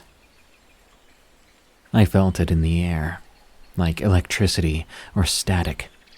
Then I heard it, the sound of water. Not splashing, but like something was moving around in the swamp below, followed by the trickle of water droplets. Whoosh, the lights kicked on again, lighting up the bridge, except this time, the bridge was not empty. In the middle of the bridge lay a blonde, yellowish blob of something that I couldn't quite make out at first. Though unconsciously, I think I knew what it was before my mind could even accept it. It was a thick pile of blonde hair. My heart raced, my chest tightened as that yellow blob started to move. Pieces of hair began to arch from the ground one strand at a time, like static charged threads. Slowly, the strands continued to rise from the road, stretching up towards the sky. At first, they lifted individually, then in clumps, until what had been a matted pile of hair revealed a portion of a face and a single open eye staring back at me. Whoosh! The lights went out again, and darkness swallowed me. I couldn't see it, but I could feel that it could see me. It was watching me from that black expanse. I frantically tried to start the golf cart, slamming the key from off to on, off to on, off to on, constantly pumping the pedal. I only stopped when I began to hear the sound of something dragging across the pavement just ahead of me. It wasn't constant. It came in waves. Scrape, pause, scrape, pause, scrape. Each dragging crunch grew louder and closer. I was hyperventilating. I felt like I was choking on the air. I kept trying to start the golf cart, and finally, it worked. The lights kicked on, and the cart jolted forward with a slam of the pedal. I clicked the switch into reverse, swung it around, and heard a splash as I peeled away from Loonies Bridge. Now grown with kids of my own, I often get asked to tell that story. And on cold nights around the campfire, I always oblige. There's something about telling a story that makes it seem less real. Maybe it's the company of the listeners, the giggles of relief when the story's over, or the way they ask, "Is it real?" before bed. And I reply, "No, it's just a story. Now go to sleep." Perhaps that's what makes a story become folklore. A tale that insists on being shared, hiding the truth in the disbelief of the listener, hoping to share in that disbelief with them. But we, the storytellers, know better, and so do the listeners.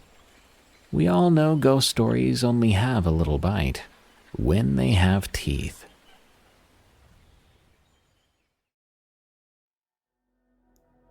My encounter with a Moehau Man. From Ash.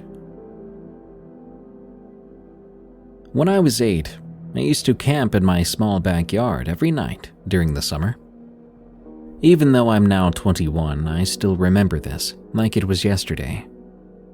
To provide some background, my family had a 4-person tent, which my brother and I were allowed to set up to sleep in either the backyard or our lounge.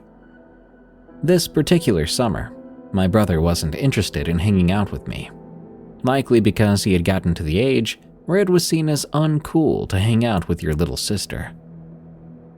The backyard could fit the tent with about 1 meter, or about 3 feet, of space between its side, and then an additional 2 meters between the other side and the house. The area had only just been transformed from farmland to a residential area, only about 15 years back, so there were still patches of native forest around. In the small country of New Zealand, on the main islands, the only thing to look out for is the one venomous spider, which is incredibly rare, and the last death from it was in 1923. It was safe to leave the back door unlocked, as there weren't many people around, and we all knew the neighbors. The story starts with me impulsively deciding that I wanted to sleep outside. I'd done so the previous night, so the tent was still up, with everything that I needed. I had gone to the tent with a torch and some snacks, and I jumped on top of the blow-up mattress, putting the thin blanket over the top of me. It was too hot for a sleeping bag. I fell asleep just as the sun was setting, as I still had a bedtime of around 7 p.m. My sleep, unfortunately, did not last too long.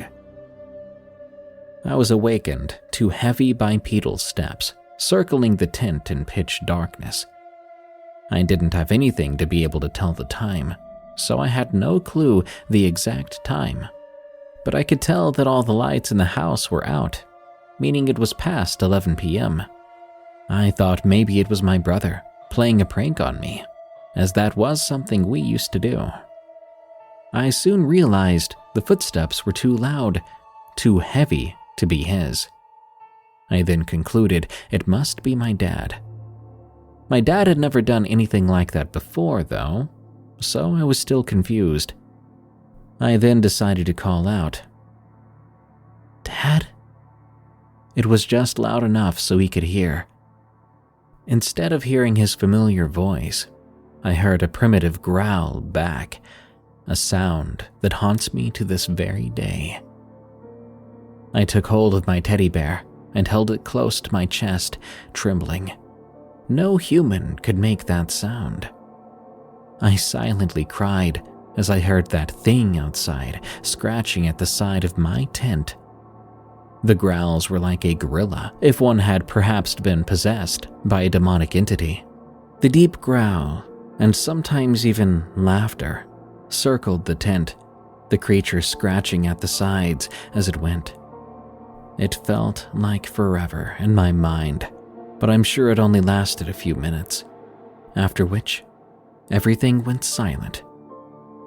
The hoots of the owl which hung around the property were no longer there, and the croaks of frogs in the nearby creek went silent. All the normal nightly sounds were gone. I, for some reason, thought I was safe then, and I took in a deep breath. But as soon as I did, something hit the side of my tent. In the morning, I would find out it was a rock, but at the time I had no clue. But I heard more and more things hit the tent, which turned out to be rocks. I continued to hold my breath. I was trembling more and more as things were continuously thrown at me, or rather, at the tent. I was too scared then to cry. As suddenly as it started, the assault stopped. There was again absolute silence for a while, before suddenly the laugh, or what sounded like a laugh, of this creature disrupted the peace.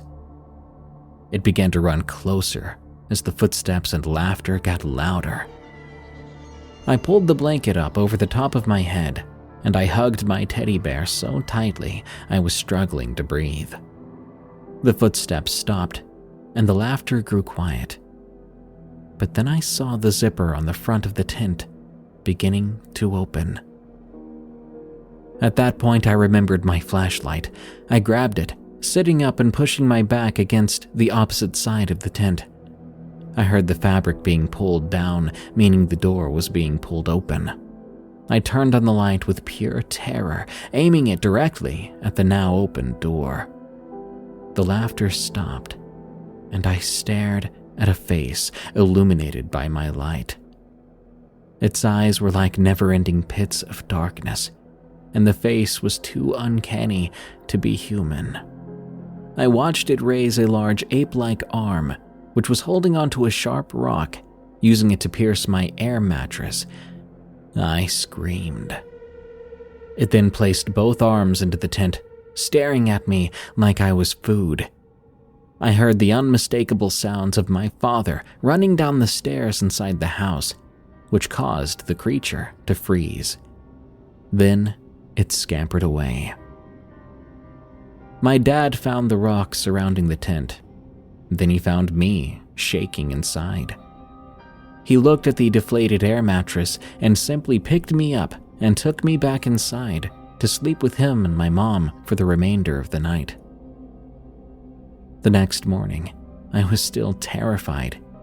Yet he tried to tell me it was just a possum, and I hadn't closed the tent properly, so that's how it got inside. I mentioned the rocks to him when I saw them surrounding the tent, and he frowned, saying I must not have remembered putting them there. Now, I did like collecting random rocks, so it was believable that I might have placed them there. But believe you me, I didn't do it. I decided to finally talk about this encounter after listening to many episodes of this podcast. The only other person I mentioned this to was my brother, who said he had seen the creature too, but he only admitted it a few weeks back. He said that was why he refused to sleep outside. I now know this creature was a Moehau Man, a cryptid of New Zealand who feeds on and scares people in its territory.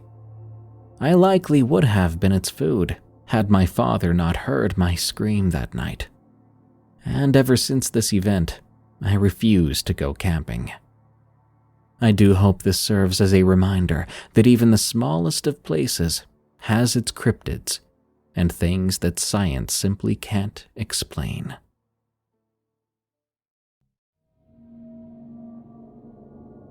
I saw a strange woman while home alone. From Harry K. Growing up, I always loved the time I had when I was home by myself. Even though I was an only child, I loved the freedom that came when Mom and Dad were out of the house. Ordinarily, I would just hang out, eat a lot of junk food, and play video games. Unfortunately, the relaxation that came with being by myself didn't come this time. It happened on a late Friday afternoon, sometime in late October. I live in a coastal city, and it rains quite often, accompanied by heavy fog. That day was no different. The fog was thick, and the white noise of the rain blanketed most of the typical city noise. My parents were gone on a trip to catch a band they both loved, touring. They were going to return Monday, and since I was 16, they figured I'd be okay on my own for just a few days. I was in the living room, playing Halo Reach on my Xbox. The TV was on the wall in front of me, and to the left was the window that faced outside. I had the curtains open because I enjoyed the ambience of the rain and fog. That was when I first noticed her. After finishing up a match and being rather frustrated with my poor KD, I glanced outside without thinking, and I had to do a double take. What I saw was strange. It was a woman walking down the sidewalk in front of my house. Only she was moving very slowly. That's what first caught my attention. The more I looked at her, the more out of place she seemed. For one, she wasn't dressed for the weather at all. She wore a low-cut dress with no coat, no jacket that I could see. Secondly, she was very tall. Just judging from my window, I'd guess she would have been around 6'6", as she dwarfed the maple tree on the sidewalk. She had short black hair and was very pretty. It didn't make sense to me why she was walking so slowly through the pouring rain in nothing but a thin dress. Then again, it was none of my business, so I queued up for another game, occasionally glancing at the tall woman who was still inching herself along the property. Now, just before she cleared the view of the window, though, I could have sworn I saw her turn and look directly at me before disappearing around the corner. The rest of that night was mostly uneventful, until about 10 o'clock. By then the fog had cleared for the most part, but the rain was still fast and heavy. At that point, I think I was watching something on Netflix. I looked out the window again, and I saw her. I could barely make out her figure under the orange glow of the streetlight, but I knew it was the same impossibly tall woman from before. However, this time, she was moving even slower. She was barely going a foot every 10 seconds. I paused the show and watched in disbelief as she slowly made her way down the sidewalk. As she walked under the streetlight, she became completely illuminated, and what I saw freaked me out. She looked injured. Her dress was partially torn, and her face and upper body were covered in what looked to be dirt. She continued to inch herself down the sidewalk, and I decided to do something, as this woman was clearly hurt or damaged in some way. I opened up the front door, walked out onto the porch, and I was about to call out to her. To my confusion and unease, in the instant I took my eyes off of her to get from the living room to the porch, she disappeared. I was so confused. Even if she had started to sprint as soon as I got up, there was no way she would have been able to clear my line of sight. I struggled to shrug this event off, thinking about it until I went to bed that night. Surprisingly, I slept rather well. I woke up at 9:30, refilled my cat's food bowl, and refreshed his water, all the while noting how heavy the rain and fog were. I played more Halo for a while. I finished up a match and decided to take a break. Pressing the menu button, my Xbox told me it was noon. I put down the controller to get a snack and some water. When I came back into the living room, I habitually looked out the window again. I saw her once more. She was hard to make out because of the fog, but since it was noon, it was a lot brighter than last night. This time she moved almost with a hunchback. She looked incredibly tired, and her dress, or what remained of it, was soaked with rain. It had large cuts and gashes in the fabric, revealing underneath more skin, covered in the strange muck I saw the night before. I was stunned as she moved at a snail's pace along the sidewalk. Across the street, I could make out someone else walking the opposite direction. I was relieved as I thought they'd help this obviously distressed girl. But instead, they just kept walking at a regular pace. In fact, they didn't even stop to look at her. It was almost as if they couldn't see her. As the other pedestrian cleared the view of my window, the tall woman suddenly clutched her chest and collapsed to her knees. This snapped me out of my trance, and I shot straight up from my seat and went out the front door. I quickly walked down the path, phone in hand in case I needed to call an ambulance. When I got to the end, however, there was no one there. I looked up and down the sidewalk. There was no sign of that woman. What in the world? I remember muttering. I examined the spot where I thought she collapsed, and at first, I didn't see a thing. As I crouched down, though, I felt it get hotter, and without thinking, I touched my hand to the pavement. Somehow, in the middle of thick rain, that part of the sidewalk radiated heat, and it seemed impossibly hot. For the rest of the day, nothing out of the ordinary happened. I did not see that woman again, nor did I on Sunday. Even so, I was still nervous, as I had no realistic explanation for what had happened so far. I remember I was getting ready to go to sleep on Sunday night, after finishing cleaning the house for my parents' return the next day. It was just around midnight, and I'd gotten under my covers when I heard a very distinct knock at the door. It was thick and slow, ringing out 3 times. Who in the world could it be at this hour? I thought. I went to the door, slowly, trying not to make any noise, so whoever was out there wouldn't know I was home. I then looked through the peephole. I saw no one. I was confused. I opened the door and glanced around the porch and the front yard. From what I could tell, no one was anywhere nearby.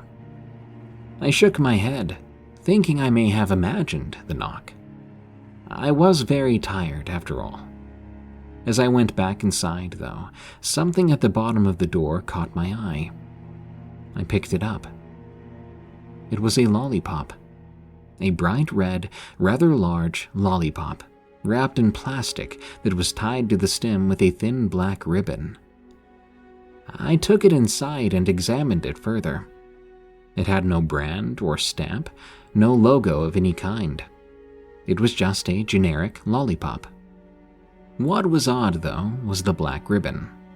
It was an impossibly deep shade of black, almost eating up the light of the dining room.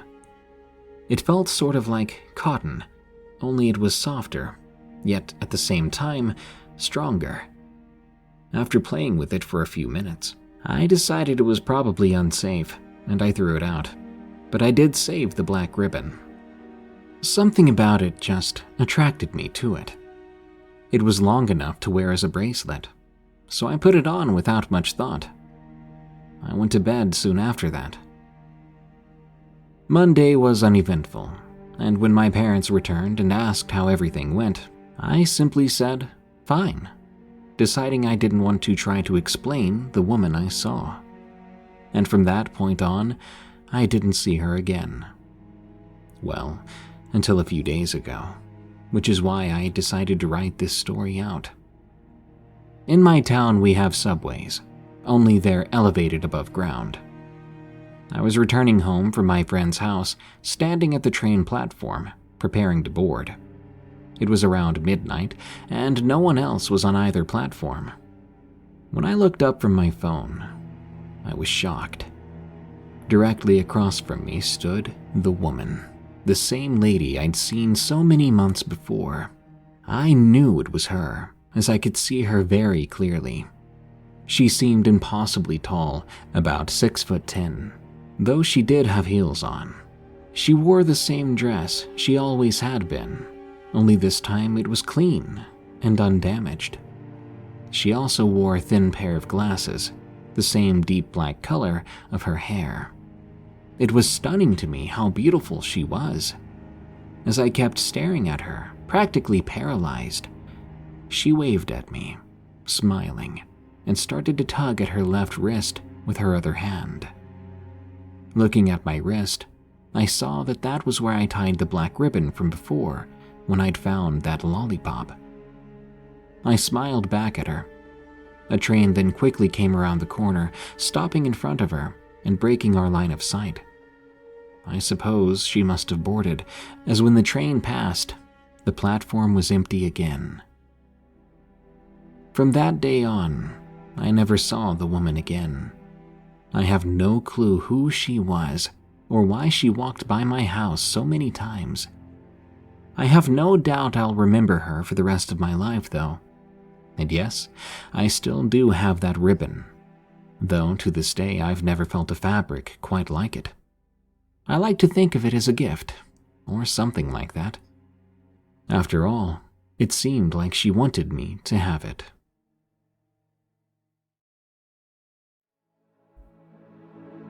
The Man by the River, from Jane J89. I'd like to preface this by saying that, at the time, I didn't find this story spooky at all. My dad, on the other hand, certainly did. When I was 9 or so, my dad used to take me fishing quite a bit in the good weather. I'll admit I was never that much interested in fishing, but I did like being outdoors and hanging out with my dad. So I was happy to go with him.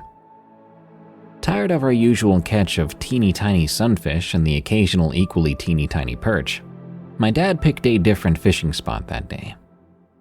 Unlike the ponds I was used to, this was a river, and the fast-moving current splashed us both as my dad cast his line. We hadn't even been there an hour when I got bored with the fishing. Setting down my fishing rod, I began to climb around on the rocks in the riverbank, pretending to be a superhero of some sort, or maybe a marine biologist. I was an odd little kid, so it could have gone either way. I was checking to see if there was anything alive hiding underneath the rocks at the water's edge when I first saw the man. He seemed ordinary enough to me. Just a short, dark-haired man in what looked to me like normal fishing gear.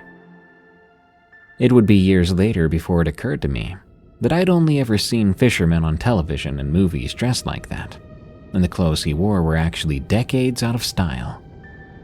As a kid, it made perfect sense to me. He was a fisherman. He was wearing what fishermen wore. The only thing that seemed off to me at the time was that he was standing a few feet behind my dad, but they weren't talking to each other. My dad hadn't even turned around. He'd always been pretty friendly and loved to talk, so it was strange to me that he hadn't at least said hello to this newcomer. I was wondering why he was being so rude suddenly, when the man noticed me. Without so much as a word to my father, he quickly walked to the riverbank and waved me over.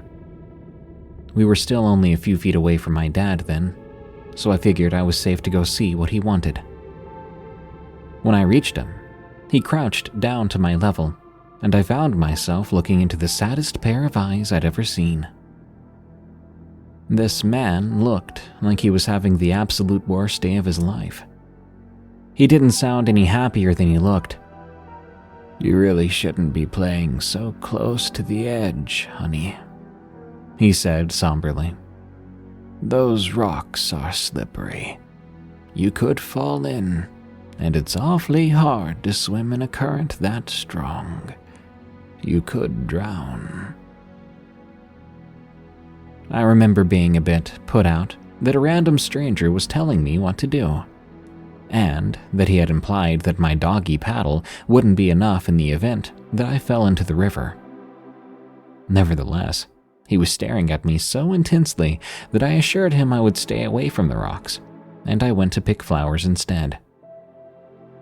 My dad came to find me a little while later, confused as to why I'd given up jumping around on the rocks. When I explained that the man had told me not to play there, he frowned. "What man are you talking about?" he asked.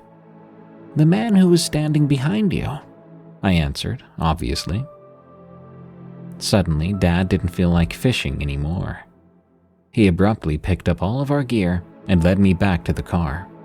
As he was loading everything into the trunk, he told me we had been the only two people by the river all morning. I tried to argue that there had been another man there, that I'd even spoken to him, but he shook his head. "It's just been me and you, kiddo. Look, ours is the only car in the parking lot." He was right, of course, and whether he believed what I said or not, he quickly decided we could spend the rest of our morning together at the closest Tim Hortons instead. We never went back to that river. I don't know whether it was because my dad was spooked or because he just didn't catch anything there, but all of our subsequent fishing trips involved familiar ponds and little fish. I do know, however, that I never forgot the man by the river.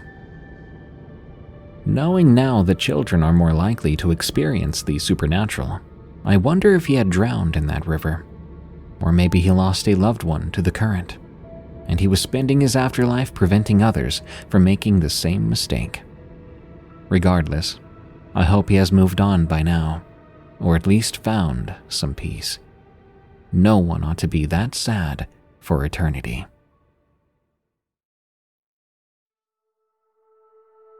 Nishi. From Ravanna. I work for an IT company in Chennai, India. Recently, one of my coworkers got engaged to another colleague in our office. This man hailed from North India, specifically Bengali, and his birthplace was a rural village in West Bengal. He extended an invitation to everyone in the office, including me. However, most of my coworkers couldn't attend, so my branch manager and I decided to represent our office at the wedding. He booked our tickets, and we planned to arrive at the wedding destination 5 days before the event. We opted for an early arrival because neither of us was familiar with the state. As we reached our destination, it was a rural village, but it had all the necessities. His house was vast, offering guest rooms for us to settle into comfortably. My friend was engrossed in wedding preparations, leaving us with little to do. On the third night, my manager and I found ourselves bored, so we decided to embark on a small adventure, a visit to a nearby famous cave, which was apparently renowned for being haunted. We planned to head over there in the evening after 4 p.m. Our friend's father, who was the village leader, issued us a stern warning, stating we should return before 10 p.m. The cave itself was only a 30-minute drive away, so that part posed no problems. We visited the cave and the surrounding lake, but there was nothing particularly eerie about the place. That cave lacked the haunted atmosphere we had expected, so before long, we decided to leave. As we drove along the highway, we were stopped by a police patrol. They informed us of a major accident on that road and suggested an alternate route back to the village. With no other options, we followed their directions. This new path led us to a remote village where phone services were unreliable. Our car suddenly sputtered to a stop, the engine smoking. We were now stranded in the middle of the road, darkness encroaching and dense forest on either side. The main village was just a 20-minute walk away, so we decided to make the journey on foot. As we walked, we chatted about various mundane topics when an inexplicable chill swept over me. It felt as though someone was watching the two of us. I dismissed it as my imagination, until I heard someone clearly calling my name. And the voice actually sounded like my office crush. That couldn't be right. She wouldn't be attending the wedding due to a medical condition which prohibited her from traveling. Startled, I attempted to turn back, but my manager stopped me abruptly, and now his face was a mask of pure terror. There was no doubt he had heard a voice too, possibly the same one. He motioned for me to keep walking forward, and we continued. The voice persisted, growing louder and more desperate as we approached the village. Finally, we spotted the light emanating from a shop at the village's far end, and all at once the voice stopped. We sought help from the locals, and after the wedding, my manager and our friend's dad explained what had occurred. We had encountered Nishi, a famous urban legend in the area. Nishi is said to call out your name when you travel alone at night, mimicking the voices of your loved ones. If you were to look back, Nishi would instantly attack, killing you, or at least driving you to madness. My manager had prior knowledge of this legend through books and podcasts, which is why he knew how dangerous it could be. I still wonder what would have happened if I hadn't been accompanied by my manager that night. If he never stopped me from looking back, I may not be here today. Not all monsters are monsters. From Very Mean Jelly Beans. I was 10 years old in June of 1990 when my parents split up, and shortly after, divorced. At that time, we lived in Colorado Springs, Colorado, where my father was stationed at Fort Carson.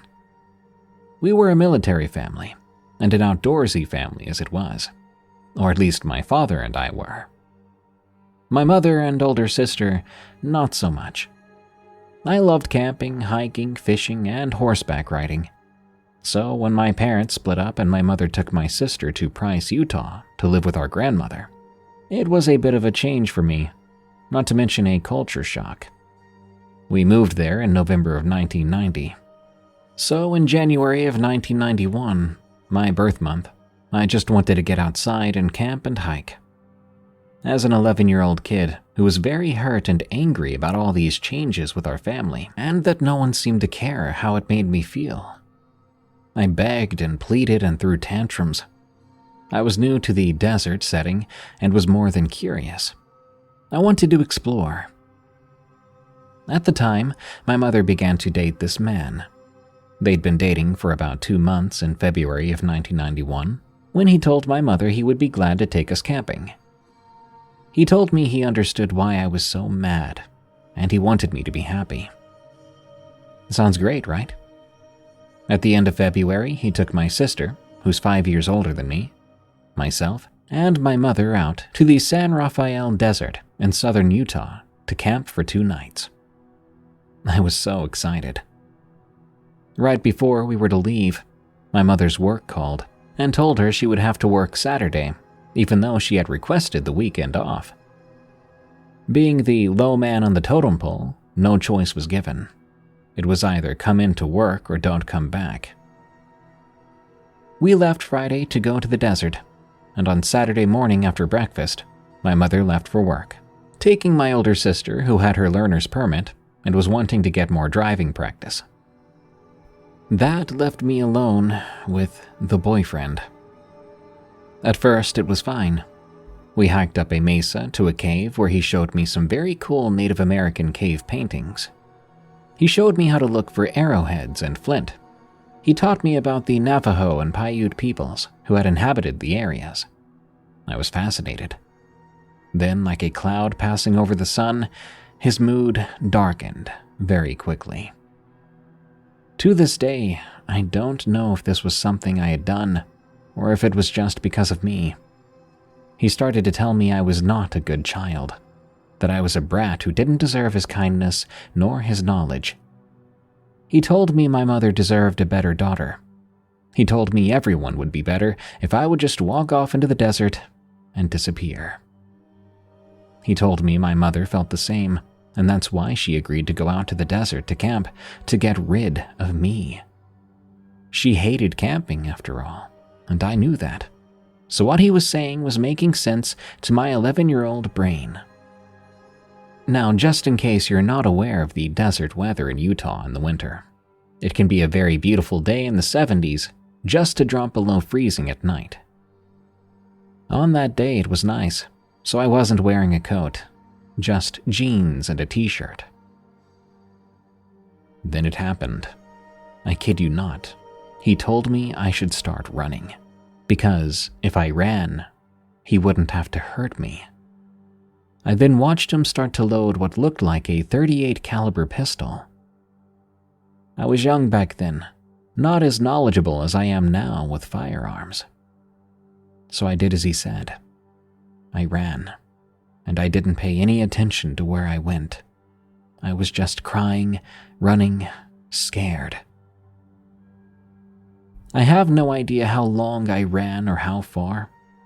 All I knew was I needed to get away and out of sight. When I finally felt safe enough to stop running, when I couldn't see the camp or smoke from the fire, I started to look for somewhere to hide. I found another cave and sat inside for a good bit of time.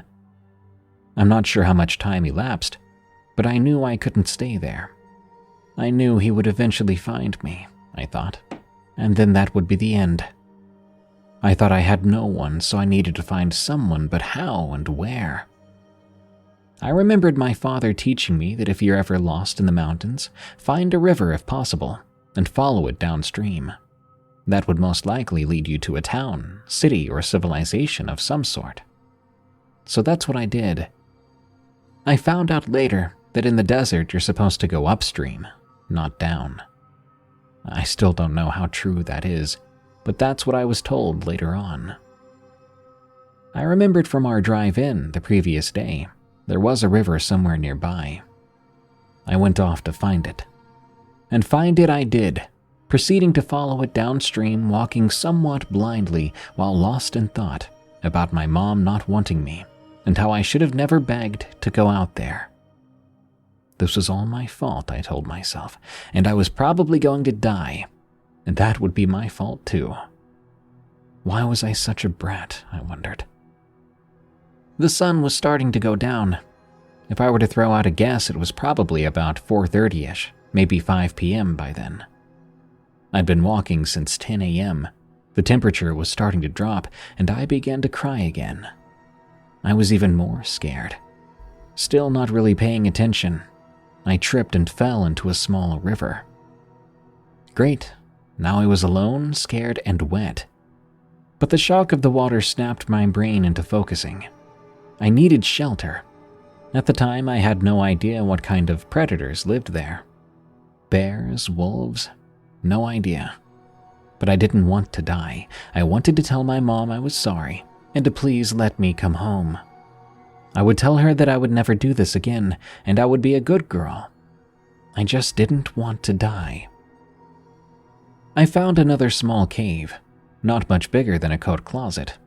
Well, maybe not a cave, more a small alcove that afforded me some coverage, and I crawled up into a ball under my t-shirt, and I tried to calm down. I was so cold and the temperature was steadily dropping. If I remember correctly, it got down to 38 that night. Not below freezing, but it definitely felt like it. Then the howling and yipping started. I'd heard it before, and people had told me it was coyotes. Maybe it was, and my scared, overreacting brain freaked out. But to this day, I've never seen coyotes that big. Nor have I ever seen coyotes walk upright. There were several of them, maybe 5, but they were moving around me so quickly in the darkness. The only light was from the half moon, and it wasn't illuminating much. I look back now, and I'm glad it wasn't. These things seemed to circle me throughout the night, almost like they were curious. Maybe they were just messing with me. They did get close enough for me to see that they looked like really big, scary dogs.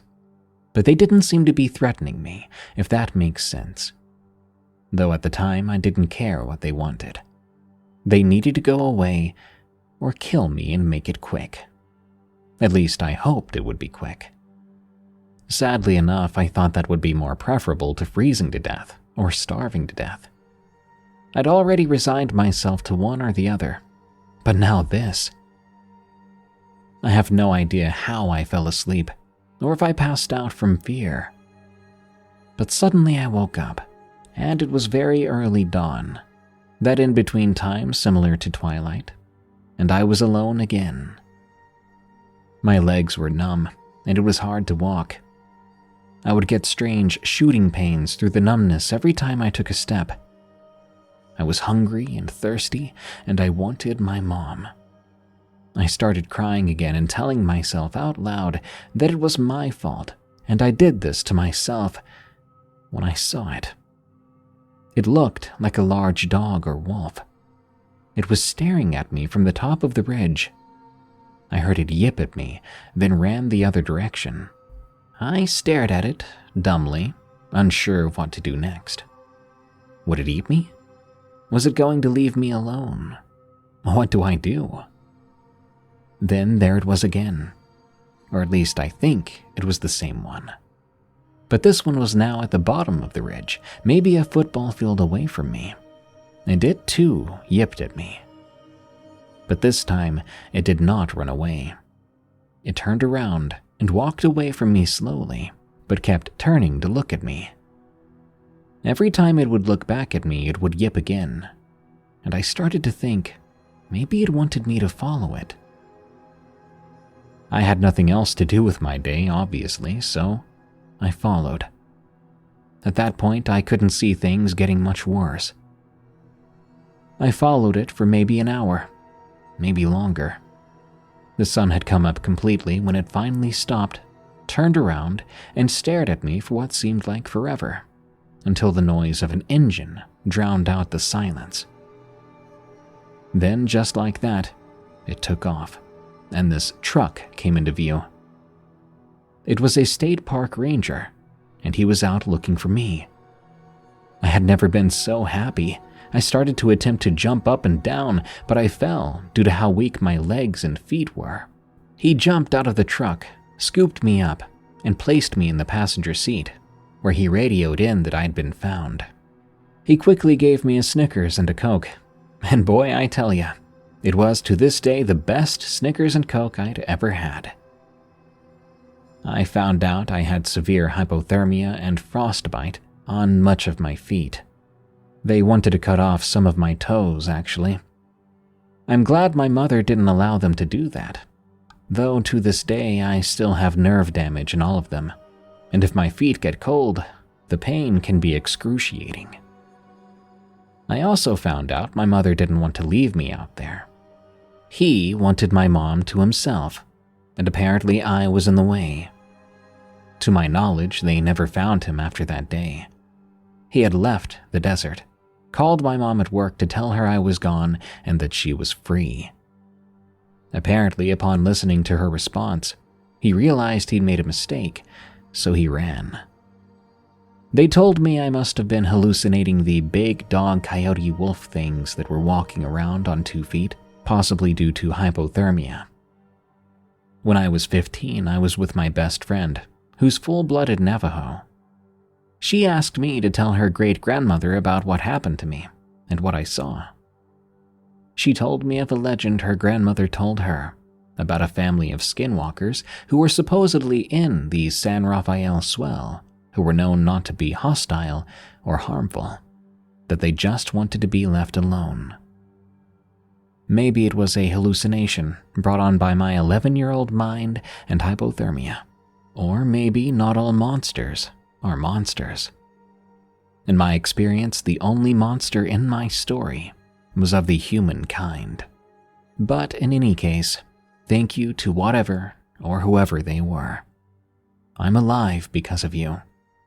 I still have a hard time with this today. I get emotionally unstable if I get too cold, or if I feel lost and don't know where I am. I can't really control the feeling. I know it's gotta be some form of PTSD.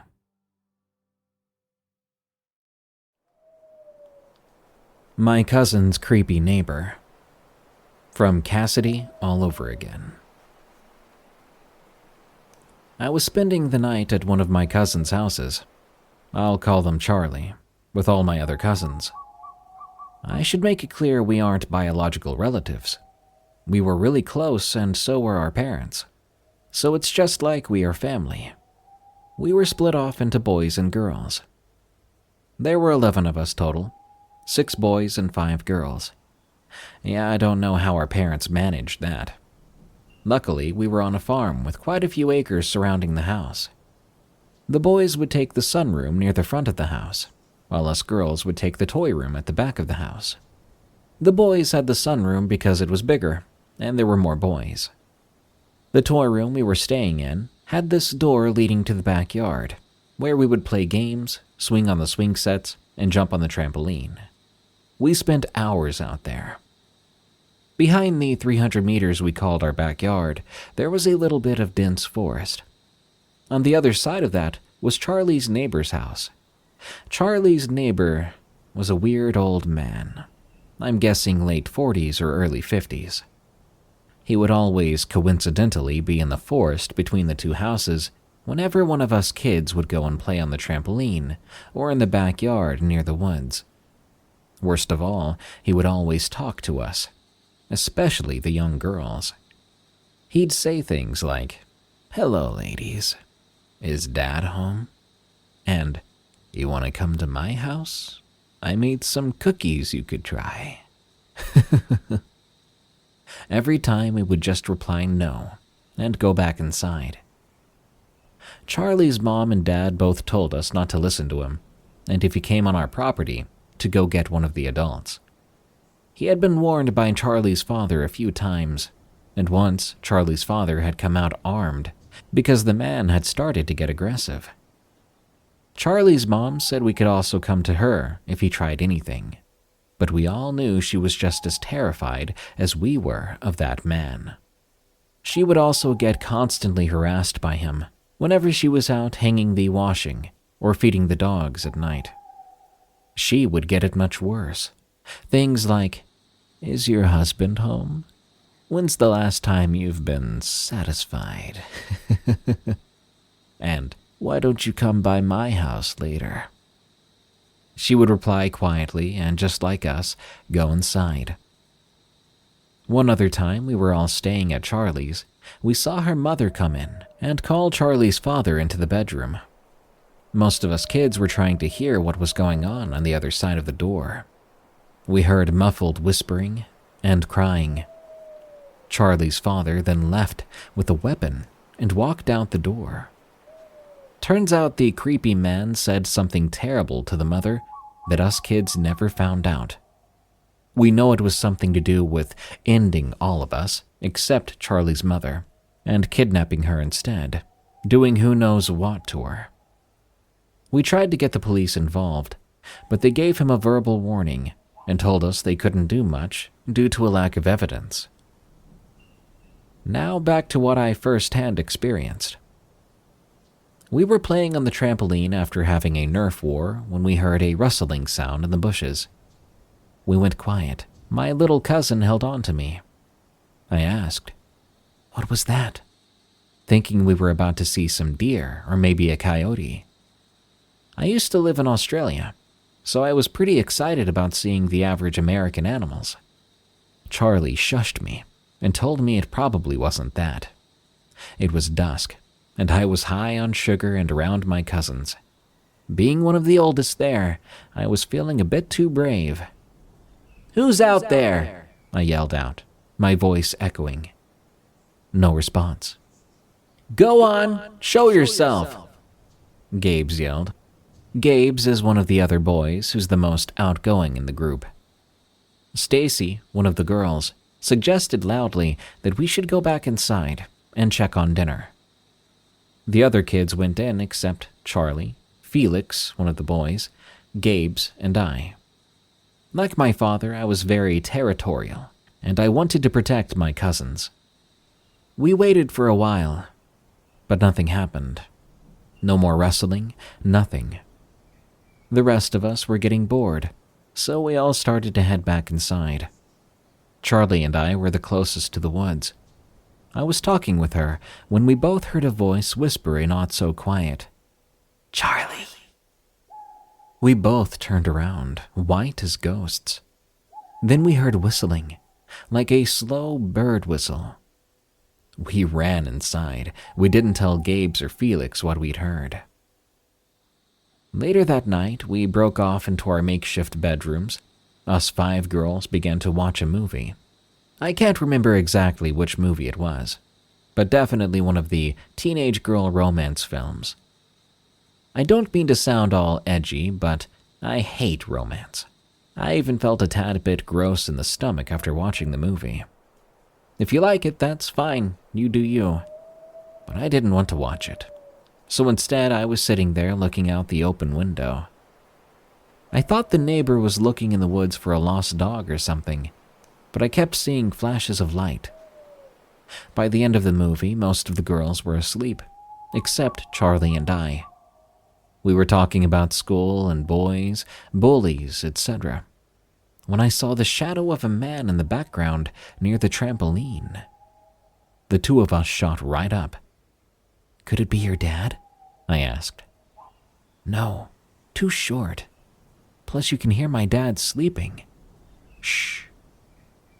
In the silent night, we could hear the TV softly, the boy's occasional laughter, and her father's snoring.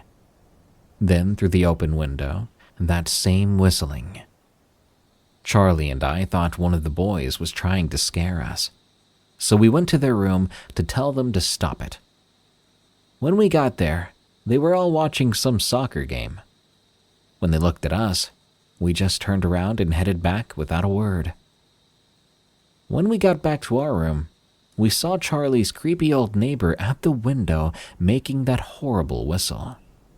I never believed freeze and fear was an actual thing until that very moment. "Hey, ladies," he smiled, holding something that looked like a box cutter, trying to rip open the fly screen with it. Charlie screamed so loud, I didn't think it was even humanly possible. Everyone in the room shot up. The boys came running into the room, followed by Charlie's mother and father. Charlie's father ran after him, as her mother called the police. Charlie's father came back about 10 minutes later, finding duct tape, rope, some sort of whip, and a lighter in that very same bush we'd heard the rustling just hours before. God only knows what he was planning to do that night, and with whom. He was found and arrested, and eventually convicted. But I don't know how long he's going to stay in there. Hopefully for the rest of his life. I never want to see him again.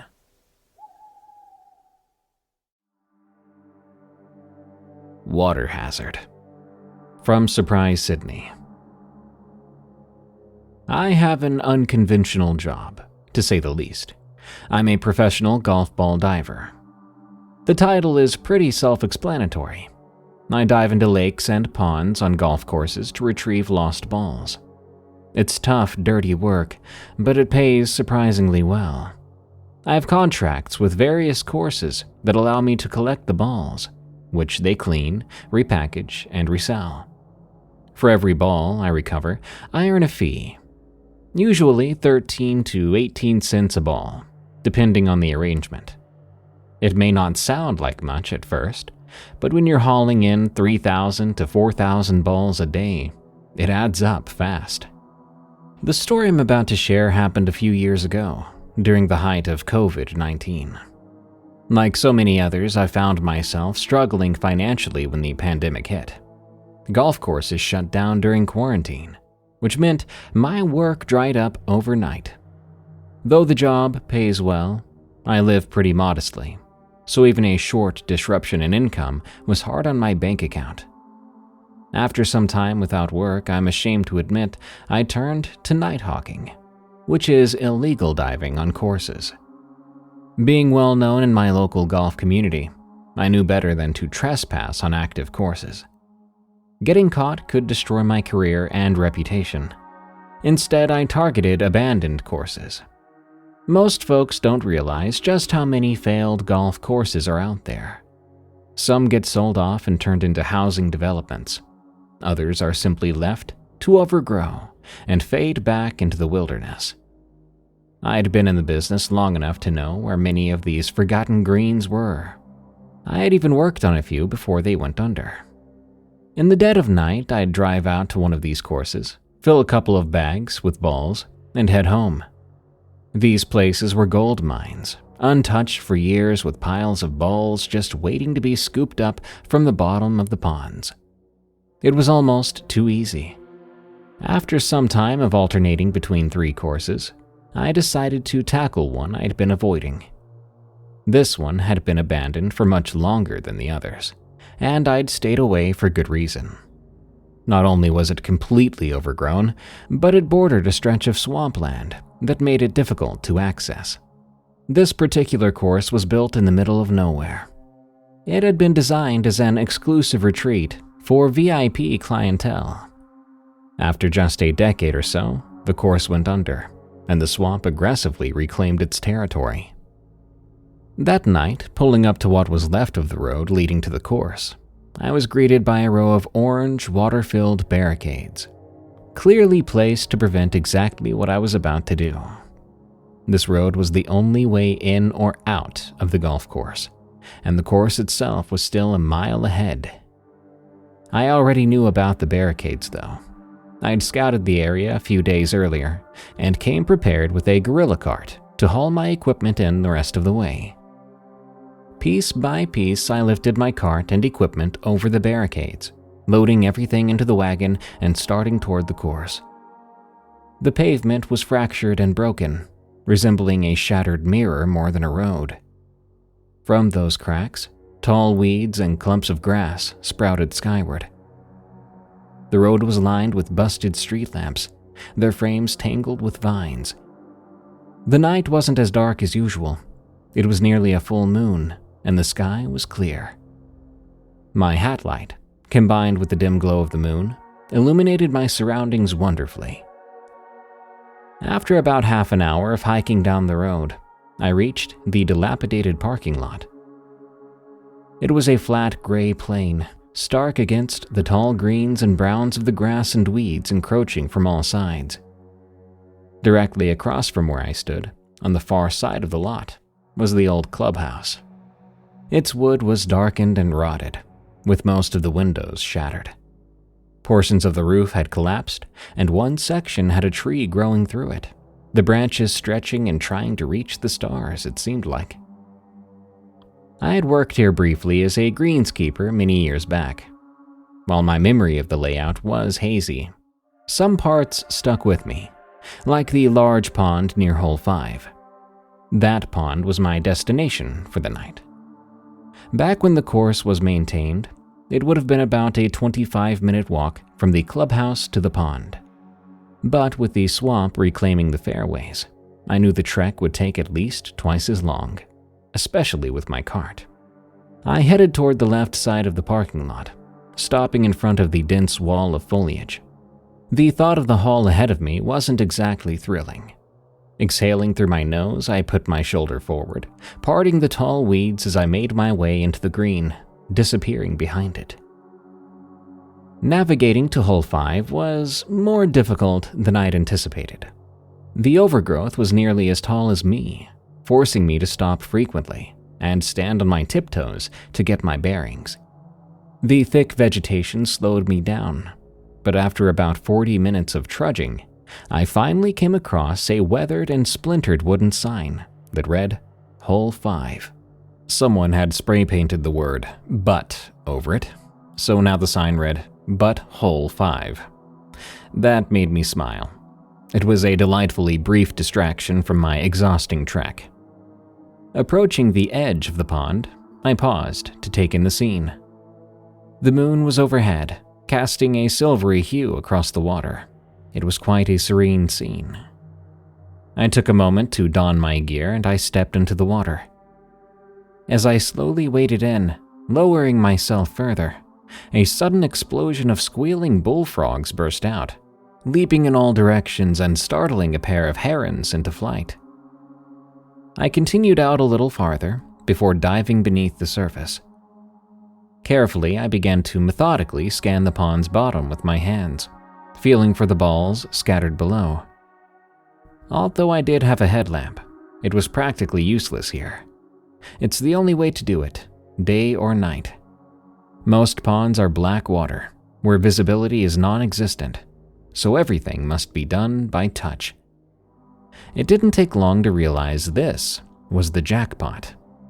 Ball after ball filled my hands as I worked. Progress was slower than usual due to considerable debris on the bottom, but it hardly mattered. The abundance of balls made every effort worthwhile. After some time, I'd filled one bag to capacity. Resurfacing, I grabbed a second bag and ventured farther out before diving under again. As I reached the bottom and began feeling along the muck, my hand struck something hard and covered with lumps. Curious, I followed its contours, tracing a curved edge that led to a larger, smooth surface. After a moment of exploration, it hit me. I had found a golf cart. I couldn't help but marvel at the absurdity of it. How someone managed to get it this far out into the pond was beyond me. As I continued to comb around my unexpected discovery, I suddenly felt a rush of movement pass close by. It was fast and massive. I had been doing this long enough to know what a big fish felt like. This wasn't that. This was something entirely different. There was no doubt in my mind, it was an alligator. I knew this was bound to happen. Alligators are common inhabitants of ponds on operational courses, so encountering one out here was almost inevitable. While dangerous, gators typically won't attack underwater unless they feel cornered or provoked. This meant I needed to stay cautious, but didn't face any immediate threat. However, surfacing was another matter entirely. That's when the risk of an attack becomes very real. I pushed off the golf cart and sank back into the muck, resuming my search for balls. My limbs felt stiffer now, my head on a constant swivel. The silt-choked dark water swallowed the beam of my headlamp, limiting visibility to just a few inches. Not being able to see was one thing, but it's always worse when you know there's a gator nearby. The worst part wasn't even the knowing, it was accidentally touching them. Now that's a real poo-your-pants moment, and it had happened to me more than once in my career. Running my fingers along the bottom, I kept bumping into hard, lumpy objects. Every time I jerked my hand back, only to realize it was just a log or some debris, not a gator. Still, every so often, I could feel something massive gliding past me in the dark, just at arm's length. After some time, I managed to fill another small bag with golf balls and decided to call it a night. But I had to be careful. I didn't like how curious this gator was acting, so I planned to surface as close to the edge as possible to minimize my time exposed at the surface. Swimming in the direction I thought was land, I moved cautiously for a few minutes. Confident I was close, I resurfaced. As my head broke through the water and my vision adjusted, I saw I was right, but I hadn't swum far enough. While I was close, there was still some distance to cover before I'd made it back to land. I began to paddle my way over, excited by the night's turn of events. This place really was a gold mine. Between this pond and the others in the area, I'd be rolling in inventory. I was already planning my second trip in my head when it happened. Out of nowhere, something struck me under the water. My outstretched legs, kicking behind me, were suddenly swept downward in one swift motion. The sensation was so foreign that I didn't understand what was happening until I was completely submerged. My only thought was I need more air. I fought against the force dragging me down, managing to break the surface just long enough to gulp in a lungful of air before being wrenched back under. In those moments, I remember marveling at how impossibly strong this thing was. Every kick and pull of my legs felt useless, as if I were fighting gravity itself. Desperately, I reached for the dive knife, strapped to my waist. I knew stabbing the top of an alligator wouldn't do much, but the eyes were a vulnerable spot. If I could feel along its face, I might find an eye to jab and make it let me go. My hand found the knife handle, and I quickly unsheathed it. Contorting my upper body downward, I reached toward my legs. I felt along my leg toward the pressure clamped around my calf. As my hands explored what had me, I touched something stiff and lumpy, the bumpy texture of an alligator's skin. But I didn't feel a snout or teeth. Instead, I felt 4 thick, bumpy protrusions. It wasn't a mouth that had me. It was hands. Before I could process this horrifying realization, I grabbed the arm gripping me and yanked at it. Instantly, my legs were jerked in another direction. The arm wrenched free of my grasp as the thing reacted violently to my touch. My body slammed into the bottom of the pond, kicking up a massive cloud of silt. Brown specks swirled everywhere, blinding me as I lay pinned in the muck. The thing shifted its grip, releasing one of my legs and grabbing higher around my thigh. Then it did the same with the other leg. Finally, its hands clamped around my waist, slowly climbing its way up my body. Its weight pressed down on me, pinning me deep into the muddy bottom as I struggled to hold my breath. I felt its fingers clawing at my face, one hand pressing against my forehead, while the other gripped my mouth, pulling with force. It was trying to pry my mouth open. Panic surged through me. In a frenzy, I stabbed with my knife over and over again. Each strike found its mark, but the blade barely penetrated. Its hide was too thick, like stabbing into solid wood. The knife would go in just a fraction before stopping. Desperate, I changed the angle of my swing and drove the knife with all my strength. This time, the blade sank in. The reaction was immediate. In a sudden, violent burst of movement, the thing released me. Its weight vanished, and my body began to float upward, lifting off the bottom as I kicked frantically for the surface. I burst through the water, gasping for air. I quickly gathered my bearings, and I began to swim for land. Exhaustion weighed me down with every stroke, but I pushed forward. Reaching the edge of the pond, I clawed my way through a dense patch of cattails, too weak to stand. I dragged myself up the slight embankment, and I collapsed onto my back, completely spent. No matter how much my chest heaved, it wasn't enough air. My heart raced, my lungs burned, and I couldn't move another inch. Lying there, I stared out over the pond, terrified, waiting for the thing to burst from the murky water and drag me back under. But instead, across the pond, I saw movement. Something was crawling out of the water. It was big. As it emerged, I realized it wasn't just crawling. It rose onto 2 legs, an enormous tail dragging behind it. Water streamed from its body as it lumbered out of the pond. Then it stopped. It turned in my direction, and my chest stopped mid-heave as its gaze found me. For a brief moment, we stared at one another. And then I saw the handle of my knife protruding from the creature's midsection. Without a sound, it turned away and disappeared into the swamp. If you asked me what I encountered that night, I wouldn't have an answer for you. Honestly, I don't want one. I truly believe knowing the truth would shatter my sanity. I think about that night all the time, about the things that might be out there. Creatures lurking on the fringes of our world, reclaiming the places we've abandoned. They make their homes in dark places forgotten by the rest of us. There's a reason our kind avoid certain woods, shun certain mountains, fear certain waters, and dread the dark. It's because That's where the monsters live.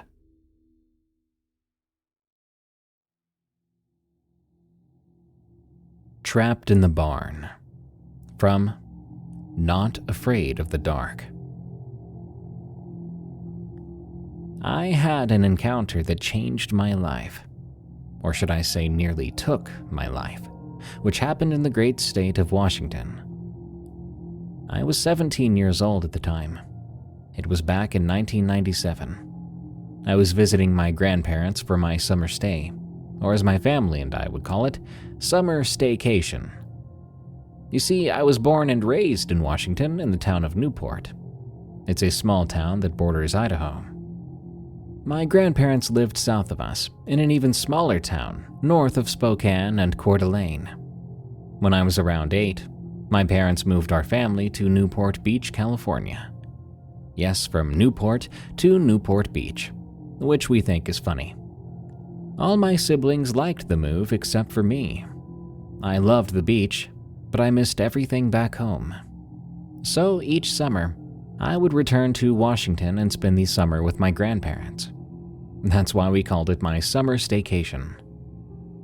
I spent each summer hanging out with friends and working on my grandparents' farm. They grew alfalfa, corn, apples, and Vidalia onions, and they raised about 400 sheep and 7 cows. Their farm covered 297 acres, roughly 60 acres of alfalfa, 47 for commercial dent corn, 70 for gala apples, and 30 for onions. The rest of the land wasn't very farm-friendly, as it was made up of forest and rocky hills. The sheep mostly grazed in the apple orchards, while the cattle roamed the hills and forested areas. They helped keep the weeds and vegetation down under the trees and loved eating the apples that fell to the ground.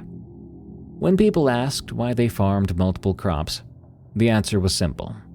They once had a bad year relying on only potatoes, and the undersized crop led to losses. Each summer, my grandparents would teach me to operate different types of equipment. The best part of my summers there was driving tractors, 3-wheelers, and 4-wheelers. Most of the planting was done before my staycation began, but they let me use the tractors for various tasks. Around midsummer, we would cut the first batch of alfalfa, and I would stay up all night working. I often saw local wildlife in the fields, owls swooping through the tractor's lights to grab mice. On the edge of the field, I would see deer, elk, moose, and occasionally a mountain lion or a bear. Wolves were like ghosts in the surrounding forests. You could hear them howl, but you would rarely see them. The few times I did see them, they were off in the distance. It wasn't just my grandparents and me running the farm. They had about 10 seasonal ranch hands helping out. I was familiar with the local wildlife. Locals never talked about anything cryptid. Sometimes you would hear word about Bigfoot, but it was always with skepticism, or as a joke, when teasing the local youth going camping. In 1997, when I had my encounter, I was planning to spend my senior year up in Washington. It took some convincing, but my parents finally agreed to let me move back to live with my grandparents. Little did I know that move would almost cost me my life. When you're farming, alfalfa is usually cut 3 to 4 times.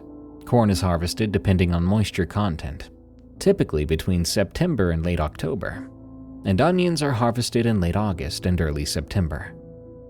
The apples are the hardest to harvest because it takes both machines and a lot of people. My grandparents usually hired local high school students and paid them by the bushel. I mention this because what happened took place during the apple and corn harvest season. I don't know how it happened, but part of the fence near the apple orchard and onions had been knocked down, and most of the sheep had wandered off. This had been discovered early one morning during apple picking. Several of my friends and I used the 4-wheelers to track down and retrieve most of the sheep. Then we repaired the fence. By mid-afternoon, we'd rounded up all but 6. My friends had to leave, and I went to talk to my grandparents, who told me to make sure I tracked down the last ones by the end of the day. I ate dinner and headed back out on the three-wheeler, since all the four-wheelers were being used to move apple trailers. I loved that three-wheeler. It was older and had no speed governor, though parts were hard to find if it broke down. I rode along the east side of the property, where it was covered in forest and rocky hills. As I mentioned, my grandparents lived near the Idaho border, just a few miles from it. To give you a sense of the land, the southern and eastern parts of the farm were rocky hills with brush and trees, making it the worst part of the land. There were very few fences in that area, but if I saw the southern fence, I could get my bearings. That fence belonged to the Mendez family. They farmed a little wheat and a lot of alfalfa, and tracing their fence westward led to Amish family farms. To the north was a main road that bordered everyone's properties. As I headed east, I started my search where we had found the sheep earlier. Looking around, it was hard to tell where the remaining sheep could have gone, so I made my way to the top of a hill to get a better view. That didn't help much, so I searched for an area that sheep would naturally follow. The most likely path seemed to be at the bottom of the hill, which wrapped around to an old, half-finished rock quarry. The problem was that the quarry had filled with runoff and resembled a marsh. I cut across the hilltop and stopped at the top of the slope leading down to the old quarry. I flipped the kill switch on my three-wheeler, got off, and walked over to the edge before the slope tapered down to the marshy drop-off. It was quiet out there. I could feel a faint wind blowing past me toward the swamp, and I thought to myself, what an eerie sight. The exposed hill was dotted with sagebrush and loose rocks, weathered by time. Some large rocks looked like they could be rolled down into the marsh below. Part of the rock face was gray, but most of it was red. In the evening light, the whole area looked grim. I checked my watch. It was 7:47 p.m. The sun was about to set, and twilight was fading fast. I planned to return home, but my teenage self decided it might be fun to roll a few rocks down the hill first. I found a few basketball-sized rocks nearby and rolled them down. They caused a little shale to slide, but not much. So naturally, I looked for the biggest rock I could find, well, the biggest one I could move, and I ended up spotting one about the size of my three-wheeler. I pushed and pried, but could barely get it to budge. I needed more leverage, so I ran up the hill to look for a branch I could use. I broke one off a tree and made my way back down to the rock. It was still light enough to see clearly. As I was about to wedge the branch under the rock, I heard sheep bleating, one after another. They must be on the other side of the swamp, I thought. Knowing I couldn't do much in that terrain, I decided to head back for a truck right after I finished rolling the rock down the hill. I wedged the branch under the rock in several spots until it tilted up and gave way. The rock quickly picked up speed, thundering down the slope, with gravel and small rocks following in its wake. The slide was louder than I'd expected. As the rock neared the bottom, I saw something dart out from under the drop-off through the dust. I laughed, thinking I must have scared some poor animal. I finished watching the last of the rocks slide down, then returned to my three-wheeler.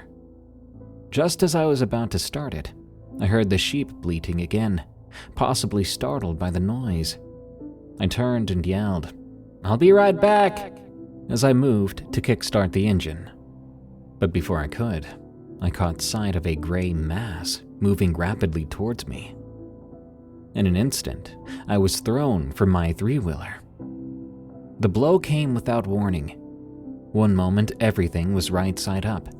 The next, the world was spiraling out of control, flipping and tumbling.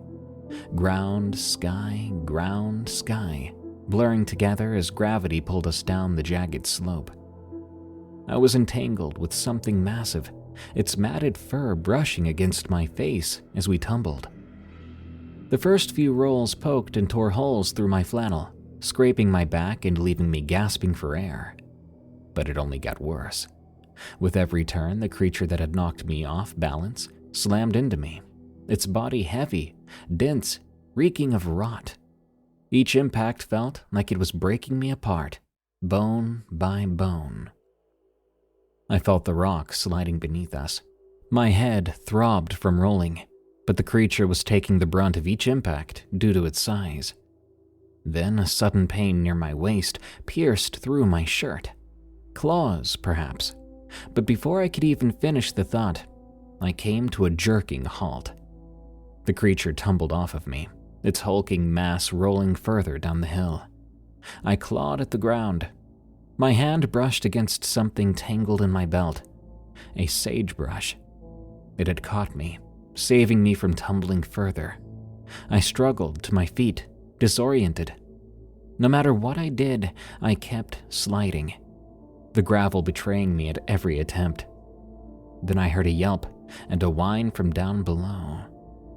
I loosened my belt, freeing myself. I tried to stand and walk, but the hillside was unforgiving. I tried crawling on my knees, but the small rocks dug into them through my pants, my nerves making my legs spasm automatically. I thought I was stuck. I army crawled my way across the slope, desperate to escape whatever had tumbled away. The loose rocks shifted under my weight, but after what felt like an hour, I found a more stable spot and was able to stand up and run. The three-wheeler was on its side, with a puddle of gas seeping into the dirt from the vent hole on the gas cap. I did what I had done numerous times with that thing.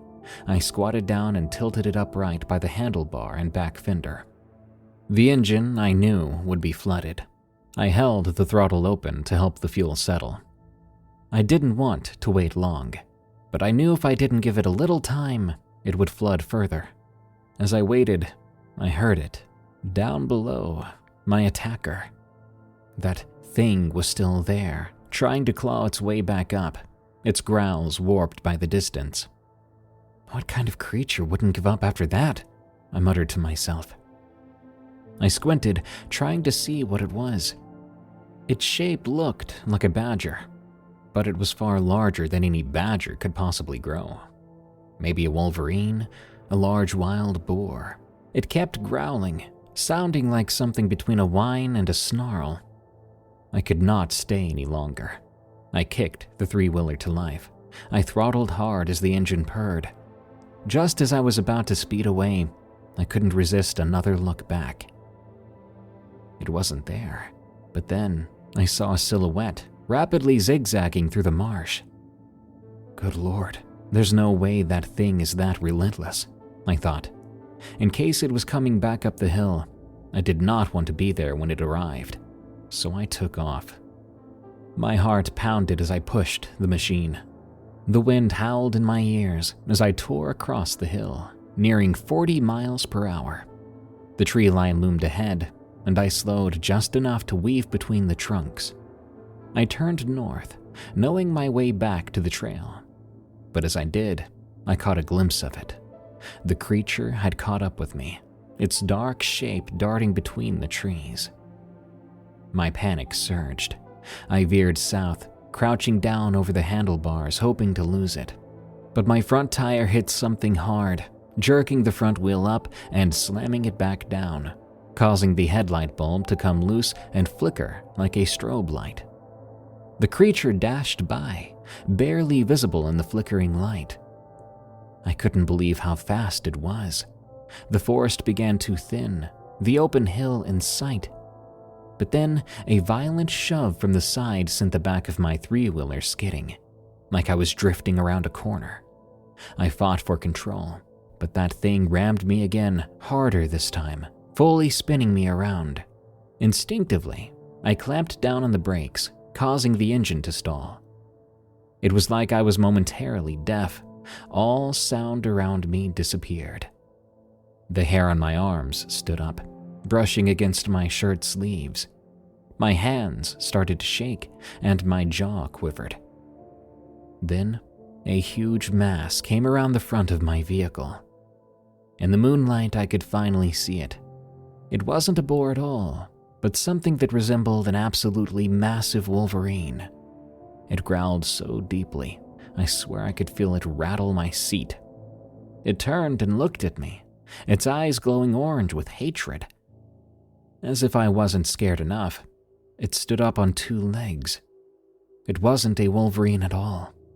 It looked more like a werewolf right from a movie. But seeing something like this in real life, up close, is far more terrifying than your wildest imagination. I naturally scooted backward, falling off the 3-wheeler. Once on the ground, I kept scooting back. The creature slowly went to all 4s and came around the side of the 3-wheeler. I knew I couldn't outrun it, but I turned and ran anyway. I didn't make it 3 steps before tripping, landing face first. Then I felt it, a hand, an actual hand, wrapping around my left ankle. I turned over, barely able to twist my leg in the creature's grasp. The thing stretched out but not fully, pulling me towards it. Finally, something snapped in me and I panicked, but it was an angry and desperate panic. "You want to eat me?" I screamed, kicking wildly with my free leg and trying to pull myself back. Its mouth was open, and it looked just like a giant dog's head. My foot was getting close to its mouth, so I used my free foot and started to bash its head. This only seemed to enrage it. Its growl intensified. My foot wasn't doing much, so I did what you do to a normal dog if it attacks. I started to kick it in the nose as hard as I could, but it still would not release me. At this point, I was teary-eyed and sobbing when I felt a small fist-sized rock. I picked it up, leaned forward, and smashed that beast in the nose, then shoved the rock quickly into one of its eyes. It yipped and released my leg, swatting at me, before grabbing its face. I quickly rolled aside, got to my feet in one motion, leaping onto my machine, firing it up and taking off. I wasn't concerned about getting back to the trail, just focused on staying on the flattest area of the hill. I thought I heard a howl behind me, but I kept focused as the light flickered.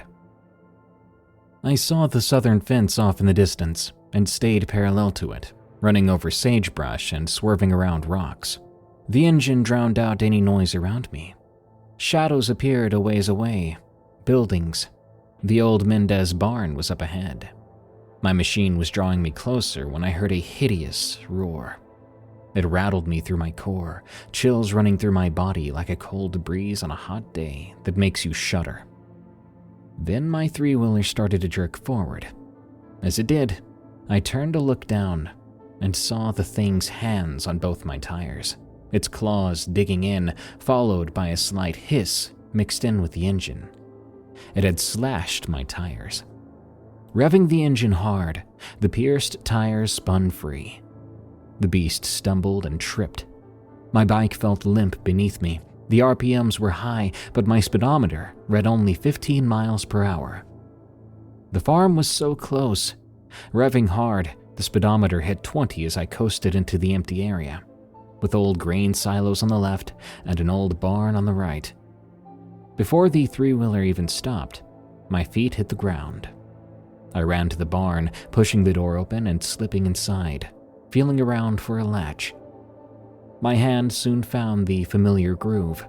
I reached past it, grabbing a handle, and pulled hard, sliding a metal bar across. I pushed on the door and it held. A moment of relief washed over me as I slid down to the dirt floor. My bike was still idling outside, its light still blinking through the barred opening of what looked like a feeding pen. Looking around and taking in the layout, I recognized the barn from a few years back, when my grandpa and I traded hay for a few calves from Julio. I remembered because my grandpa had me move the hay up to the loft, using the hay hood pulley. I looked down the middle of the barn, seeing the stalls and the barred windows. Sitting there, I felt my heart pounding, my skin clammy with a cold sweat that I only just noticed. Reality set back in. Maybe my mind was playing tricks on me. But as the engine idled outside, I heard dense, heavy footsteps. No, I thought, panicking. Then my 3-wheeler creaked. That's the sound of the frame under strain, being rocked back and forth, I thought, springing to my feet and making my way through the barn. Peering through a stall opening, I squinted into the flickering light and saw that werewolf-like thing sniffing the air. Not my bike. It lifted my bike back and forth, letting out a low growl, before tossing it end over end like a toy. It gurgled, then gave one last sputter before falling silent. With the engine winding down, my eyes darted to each window. Surely that thing wasn't strong enough to rip the bars off, was it? Then came a bang, then another. Looking around in the dim light, it was hard to see what was happening. There was a bang and another crash. Then the other side of the barn. Bang. Catching a glimpse of it out the window, I could see it slamming into the barn. No way, I thought. It was trying to get in, break in. My stomach twisted as it circled the barn, testing different spots when the banging finally stopped. The scraping then began. Then ting, ting, ting, as it dragged its claws across the bars. It stopped, sniffed the air, and turned, looking directly at me. What an awful sight those eyes were. I couldn't help but stare. They gleamed with a sick intelligence and malice. Standing there, I started to back up against the stall wall behind me. There was a raw snarl, arms reaching in, feeling around. Pulling its arms out, it clasped the bars and jerked them wildly. But they held. Gripping them again, it pried and pulled, a sharp metallic whine echoing through the barn. But the bars still held. The creature stood there staring in, eyes scanning around. Was it planning? Waiting? Or thinking? Its nails clicked against the bar it held, and it let out a hideous, loud roar before disappearing. I didn't know what was worse, the silence or the werewolf at the window. It seemed like hours went by, but I pulled up my sleeve and looked at my watch. Barely an hour had passed since the rock slide. It was nearing 9 p.m. Surely my grandparents and others would come looking for me by now. But before wishful thinking could settle in, I heard wood splintering. I expected it to pop at any moment. All I heard was scratching and growling. I looked around, running stall to stall, searching for anything to use to protect myself. In one of the stalls with no windows, I heard heavy breathing and scratching. The werewolf had found a small, softball-sized knothole, and had stuck its snout through the opening. After finishing my search in each stall, I was about to lose hope when I remembered my grandpa used to keep his bigger tools in the rafters above the stalls. I scanned the area and saw a shovel and pitchfork in the stall across from me. I quickly armed myself and went back to the windowless stall. It was still there, snout in the hole. It must have heard me as it pulled its muzzle out and looked in before reinserting its snout and growling loudly. I gathered my courage and whatever I was holding in my right hand, which was the pitchfork, and I brought it down hard on its nose. Even its nose felt tough as I tried to stick it in. Its muzzle waved wildly as it pulled it out of the hole and slammed itself into the wall in retaliation. The wall flexed a little, but didn't give. I immediately backed out of the stall, and in the barred window to the left, I could see it grasping the bars, trying to stick its whole head through. Its head barely fit through the bars, and it appeared to get stuck. I grabbed my shovel and ran into the stall, bringing it down on its head with all my might. A loud twang rang out. The creature now roared, wall shaking in its anger as it tried to get unstuck. I raised the shovel, about to smack it again, when I noticed the hook and eye bolt holding up the thick wood door that covered the bar windows. Using the shovel, I pushed the door up, and the hook released from the eye bolt. The door came flying down, smashing its nose and head. It hit the werewolf so hard that it knocked it free. Bang came a loud sound as the wall flexed in but didn't give. I ran to the other stalls and dropped those doors down. In the darkness, I could feel the anger of the creature. Whatever I'd done to make it relentless before, now I could feel an intense anger in its growl. The next thing I heard was it slamming itself against the door I'd entered through. The hinges sang a metallic tone as they vibrated in its attempts to enter. Then came a strange sound, a thud in the dirt like a boulder had been dropped, followed by shuffling and another thud. Part of me dared not to peer out the crack between the door, but curiosity won, and I peeked out to see what looked like the creature jumping up. What was it after now, I thought. Then it clicked. The loft. It was trying to reach the rope hanging on the pulley to get in. With the windows closed, it was hard to see. There was very little light, but I felt my way to the ladder at the very end of the stalls. Reaching the top, I quickly swung the door open and looked around. The loft was much brighter than down below. I could hear the repeated thuds and failed attempts of the creature. After climbing into the loft, I cautiously made my way over to the open loft door and peered out from a distance. The thing was jumping, missing the rope by a foot or so. It stopped, sniffed the air, and looked right at me. It backed up to get a better look into the loft and at me. Then it went down to all fours and ran, leaping through the air, and its snout nipped the rope, which made it dance in the air. Before the beast could repeat the action, I scooted closer to the edge, reaching over and grabbing the rope, pulling it and the pulley of the hay hood back inside. Immediately, the creature let out a savage bark. My skin crawled.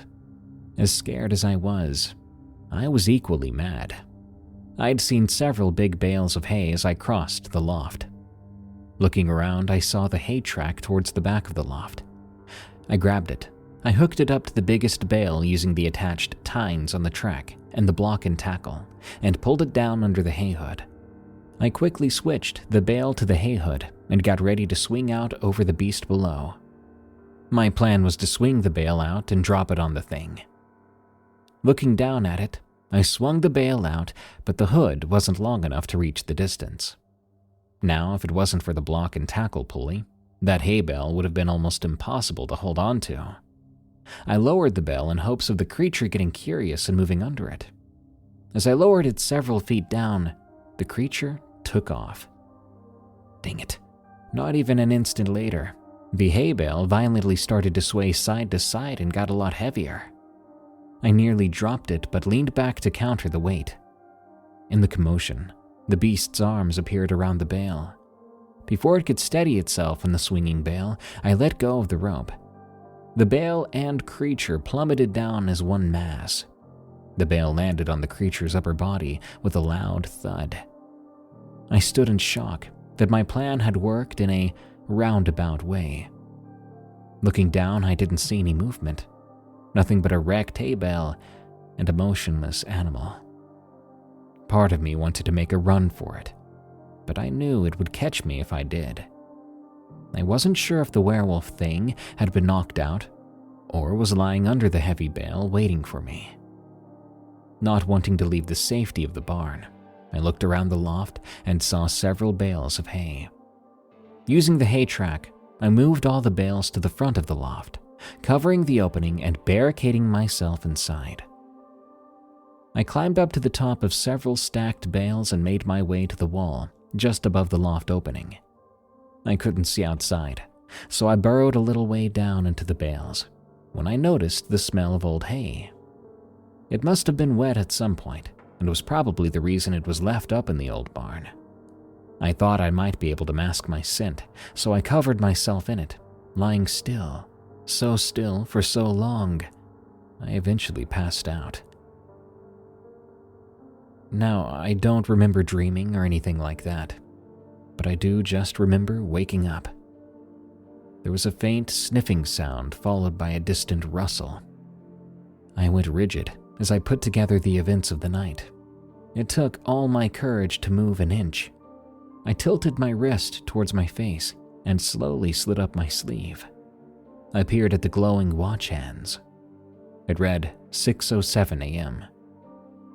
The rustling began again. It was almost rhythmic, then shallow sniffing followed.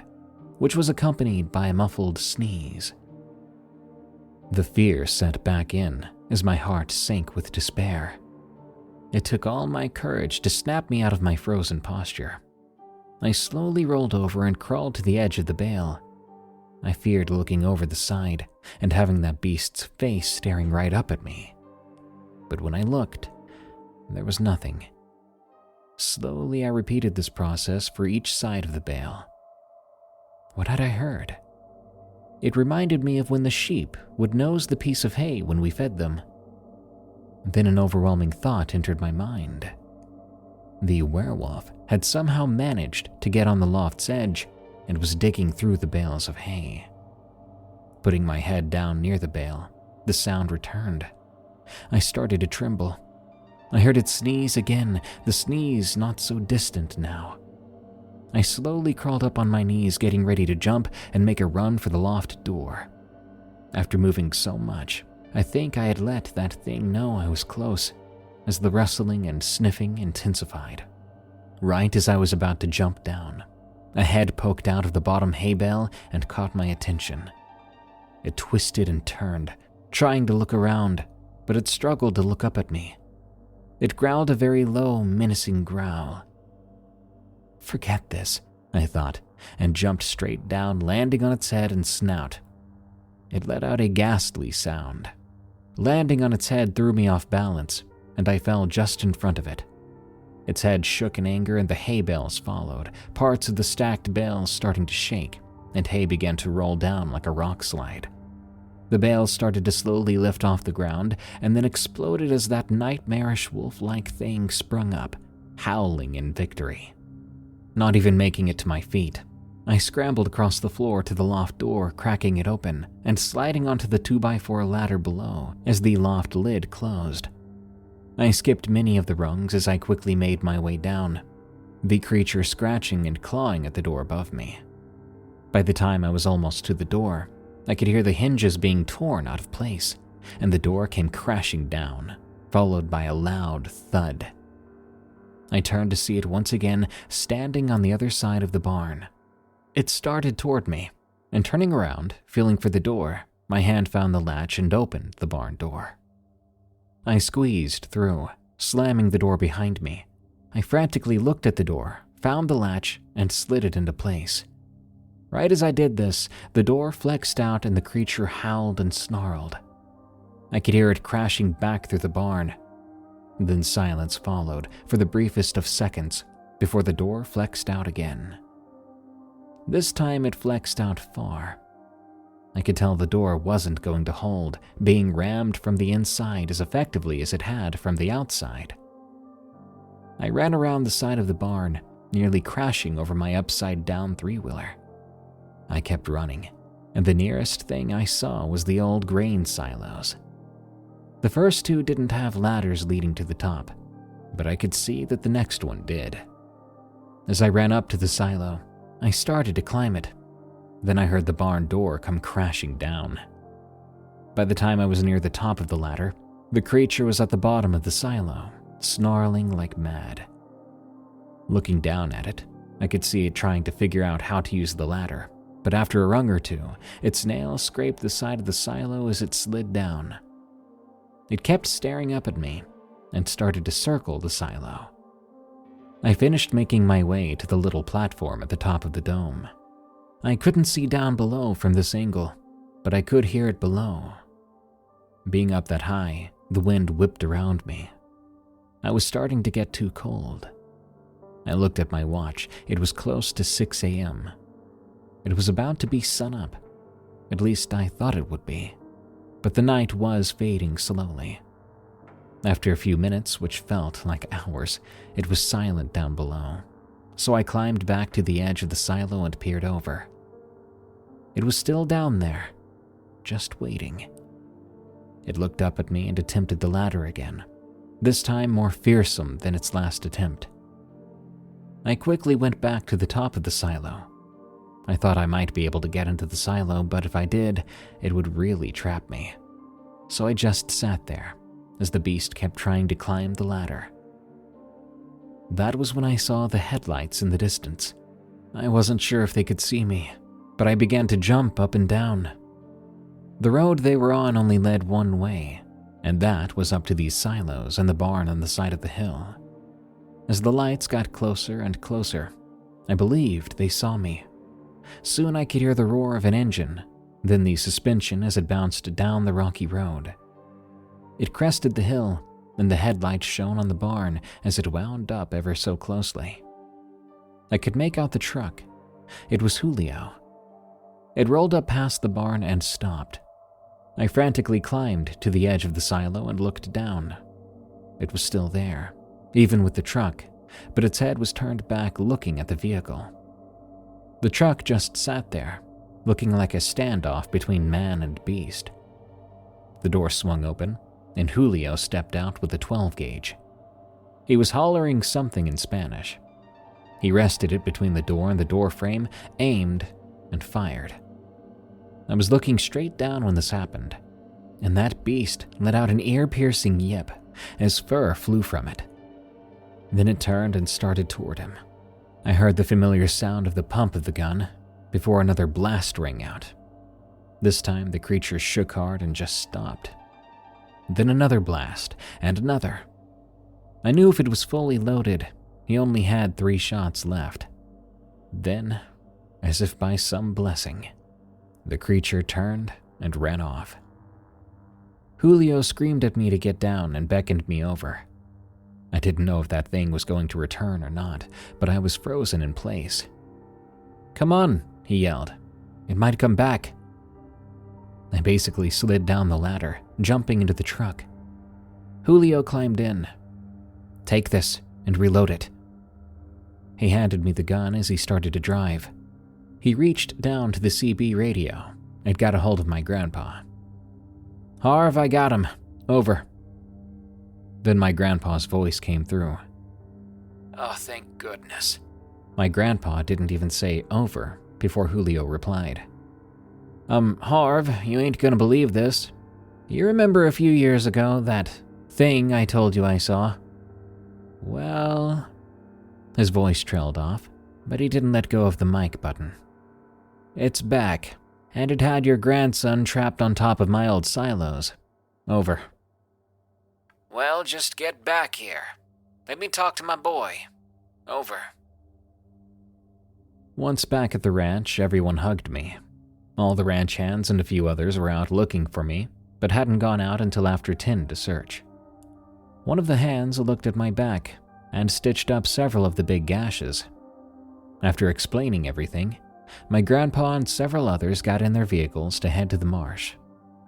I insisted on going along, getting into one of the trucks. When we got there, the sheep were gone, but we found them later that day. The part of the marsh that butted up against the ledge where the slope started was completely buried by rocks.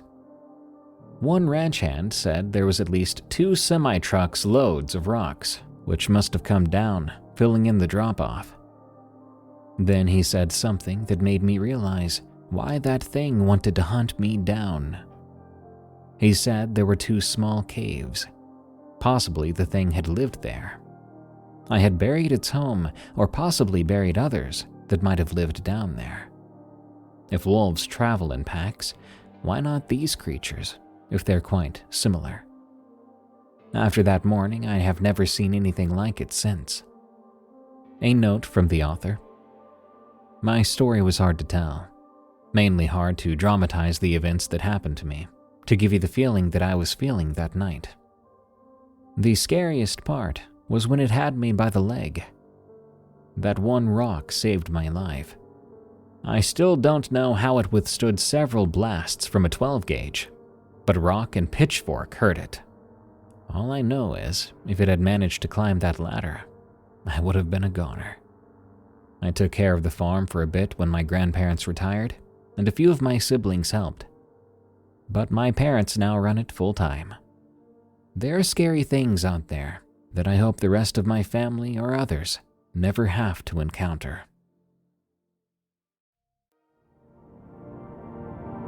The Skwentna AK Happenings from Quillback. I grew up in a rural community in the Skwentna area of Alaska, a place that doesn't often appear on maps. Its only claim to fame is being a place the Iditarod passes on the way to Nome. It isn't a town or even a village, rather a scattered community of homesteaders, apocalypse preppers, lodge operations, and wealthy southerners with summer retreats, all spread for miles up and down the river. It tends not to be a very frightening place, though it can be dangerous. Whether hostile wildlife or smash-and-grab criminals, if you know how to handle it with a rifle, there's nothing to be afraid of. Yet, as long as I've lived out there, I have had an uncanny fear of being out in the woods alone. My family has a homestead nearby a large marsh. Ever since I was a child, I could see that expanse of grass and water outside my window.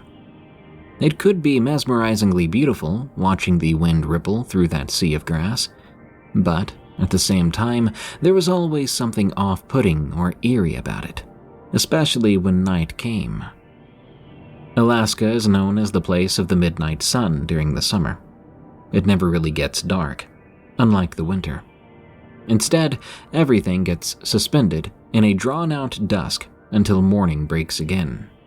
The sun falls just enough below the horizon that the sky grays and all the colors become muted with less definition.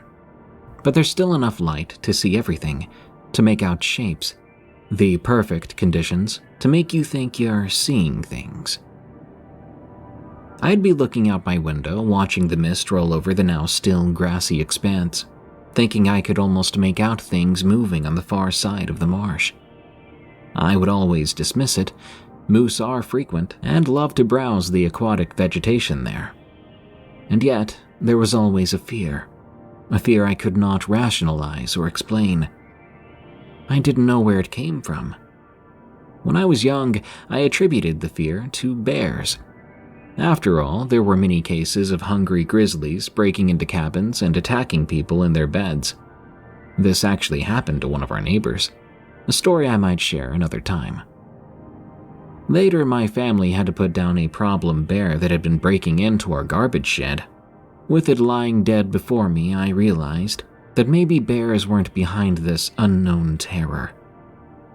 This strange irrational dread went on for many years, until I was old and big enough to be allowed to go out on my own. It subsided with the newfound freedom I gained. I could go wherever I wished, whenever I wished. I could explore, and I did, as many children do. I tromped around the woods. I would usually be armed with a big axe, bear spray, and a .22. The area we built on was raised with a steep wooded slope that ended at the edge of the marsh. These slopes encircled at least half of the marsh before it flattened out on the other side. I typically paraded around on the highlands, never really venturing down these slopes to the marsh. The year 2016 was when it began, or perhaps it had always been, and I was only just then noticing. There's a big trail that overlooks the marsh. It's where we had long ago pushed old stumps and rotten logs, debris from trail creation, off the side of the slope, creating kind of a giant ball of dirt and tangled wood that one could stand on to overlook the marsh. I was speeding by at the time on a four-wheeler, and I just happened to look in that direction. And when I did, there was something there. Something standing in the trail by the debris pile. To this day, I almost chalk it up to me seeing things, but I felt it should be included. I went by so quick I never really got a good look at it. It looked like it wasn't really there, like an apparition of some kind. An enormous hunched body suspended on thin emaciated legs with long spindly arms reaching out to its side. It was gray like a dark cloud. It had a big neck and a huge snouted head. There wasn't enough definition to the body, and I was going too fast to see much of anything else.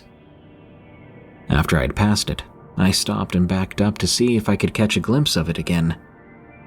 There was nothing to see. I ruminated on that sighting. All I could think of was some enormous bipedal moose or wolf. It couldn't have been a bear. Bears' limbs are quite thick and stocky, not long and emaciated. The fear returned, and this time I felt like I knew where it was coming from. Since 2016, there have been happenings, perhaps brought on by my own foolishness. The next year, I sought to conquer my fear, saying to myself I was only seeing things, and if it was an animal, it was only an animal. A friend was staying with me at the time, and I invited him on a squirrel hunt with me, an excuse for me to go down where I saw that thing, and in the adjacent area, prove to myself that there was nothing to fear, with a friend for backup. I regret having dragged him down there now. It was pretty scummy of me now that I think about it. Armed with axes, spray, and rifles, we went down the slope the debris pile was on. It was quiet. There were no squirrels chattering in the trees, no chickadees chirping. Even the ever-present mosquitoes lessened and quietened. The only sound was us wading through the bush. Toward the bottom of the debris pile at the marsh's edge, we came across a bone, a femur belonging to something. We didn't think too much of it. After all, you'll find bones every now and then, especially out in the bush. But eventually we found more. A whole moose carcass, picked clean and scattered around the base of the debris pile.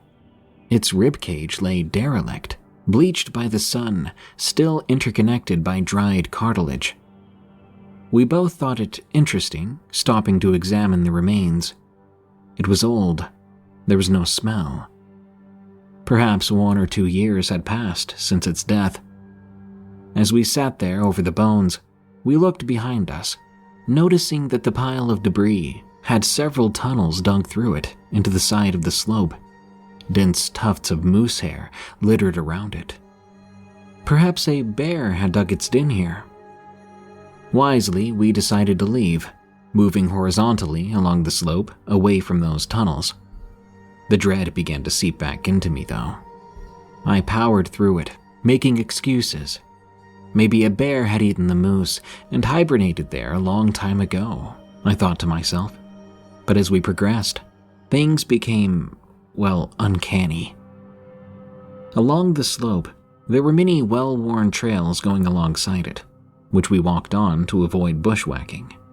No discernible tracks could be made out, but there were definitely signs of moose, where they had stripped off leaves and bark to eat, and large patches of flattened grass where something had bedded down.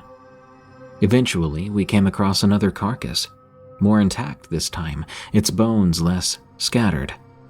Likely only 1 winter since it died. Its skeletal body was covered in the crunchy shells of dead insects and maggots. Weird. And its neck had been snapped. One of its vertebrae cleanly broken like someone breaking a carrot in half. We thought it strange, and moved on. As we went, we began to notice that every so often by the side of the trail, there was a young aspen or poplar sapling, bent over with a log, or something holding down its top, like the log had been placed there to keep it bent over. We found places where there were multiple saplings bent over to array in strange patterns, like one after the other in a row. Growing more unnerved, we continued, eventually seeing little sticks all laid around the base of a bigger tree, like a tiny teepee. At that point, we noped out of there, heading back to the house. We got back inside and were just taking off our jackets and shoes when it happened. There was a howl or a deep moan, something like that. I struggled to describe it, but it was so deep, so loud, I could feel it in my chest, like it rattled my very lungs. The only thing I can really liken it to was when I was at a military air show and the F-15s did a low flyby over the attendees. The jolt and the air reverberating in your lungs is something that you just can't forget. This howl boomed once, and that was it. I felt that whatever it was telling us, I know where you've been, and I know where you live. My buddy and I were shaken, but we both came to the excuse of, "Did you hear that howl? It had to have been a wolf or something." But when we looked at each other, we both knew darn well it was no wolf. After this trek down the slope, there's been things happening. We'll find moose carcasses increasingly close to our house, with most being yearling calves, which are about the size of horses. And we never hear any fight or commotion, so it's assumed that whatever kills them drags their carcasses close to our place. And every time, it's the same. The neck is snapped, sometimes with the head detached. One time in the winter, we went out to the shed to find a moose head sitting in the doorway, its decapitated body just off to the side of the building. It's been a while, and I may be misremembering, but we might have also found a leg in a tree as well. And every time, it's the same procedure. We burn or dispose of the carcass so our dogs don't get into it.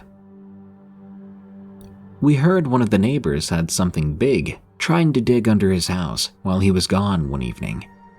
All his dogs had been huddled under the cabin when he came back. He found massive claw marks and overturned earth at the edge of his home. He had to coax his own dogs out, letting them sleep in the house with him. A couple of nights later, one of his dogs went missing. A bear? Maybe. I'd find strange tracks I wouldn't know what to make of, one or two in the middle of the trail, with no discernible trackway, even what looked like semi-human handprints in the mud of a nearby lake bottom. I don't know what to make of this. A lot of it can kind of be explained away by coincidences. But the one thing that sold this for me was when I was alone one night at the house in an upstairs bedroom. I was reading a book in bed when I heard something outside. Something was running around on the lawn. I got up out of bed to go take a look, and I hear this massive whack, as if something just hit the side of the house. I freeze, hearing something running around with loud, ragged breathing. I turn off my lights and lock the door. The breathing continues, heaving and panting, gargling breaths. I ended up recording a little on my phone, but due to the crappy audio, I couldn't really make it out over the sound of a clock ticking in the background. I gathered my courage and peeped out the window. Nothing there, but it sounded so close. It had stopped running, and all I could hear was that breathing. Yet, try as I might looking out the window, I saw nothing. No movement, not anything. It was as if whatever it was hugged the side of the house under the eaves to stay hidden from my view. The breathing slowed to the occasional huff and pant. Then, as suddenly as it had come, it just stopped. The next morning, I found a large poplar stick with a long indentation in the house paint. Whatever it was had hit the side of the house with a stick, which must have been the whack I heard. Since that night, with the breathing and the stick, there have been no more carcasses. Life has gone relatively back to normal. I have reluctantly gone back down over the slope, looking for property markers. The bones are gone, and the tunnels in the debris pile have collapsed or eroded. Thankfully, nothing came of me going down there. Other than that, it's been quiet. I don't know, maybe I'm going crazy, making connections between things that aren't really connected. My fear has subsided. It's smaller, but still there in the back of my mind whenever I'm alone in the woods. I do have some pictures of the marsh and some bones, a sketch of the apparition and the last moose carcass that was left by our place. These will be linked in the description. These were just my personal experiences, but I've heard some other non-related scary Alaskan stories from friends, if you're interested.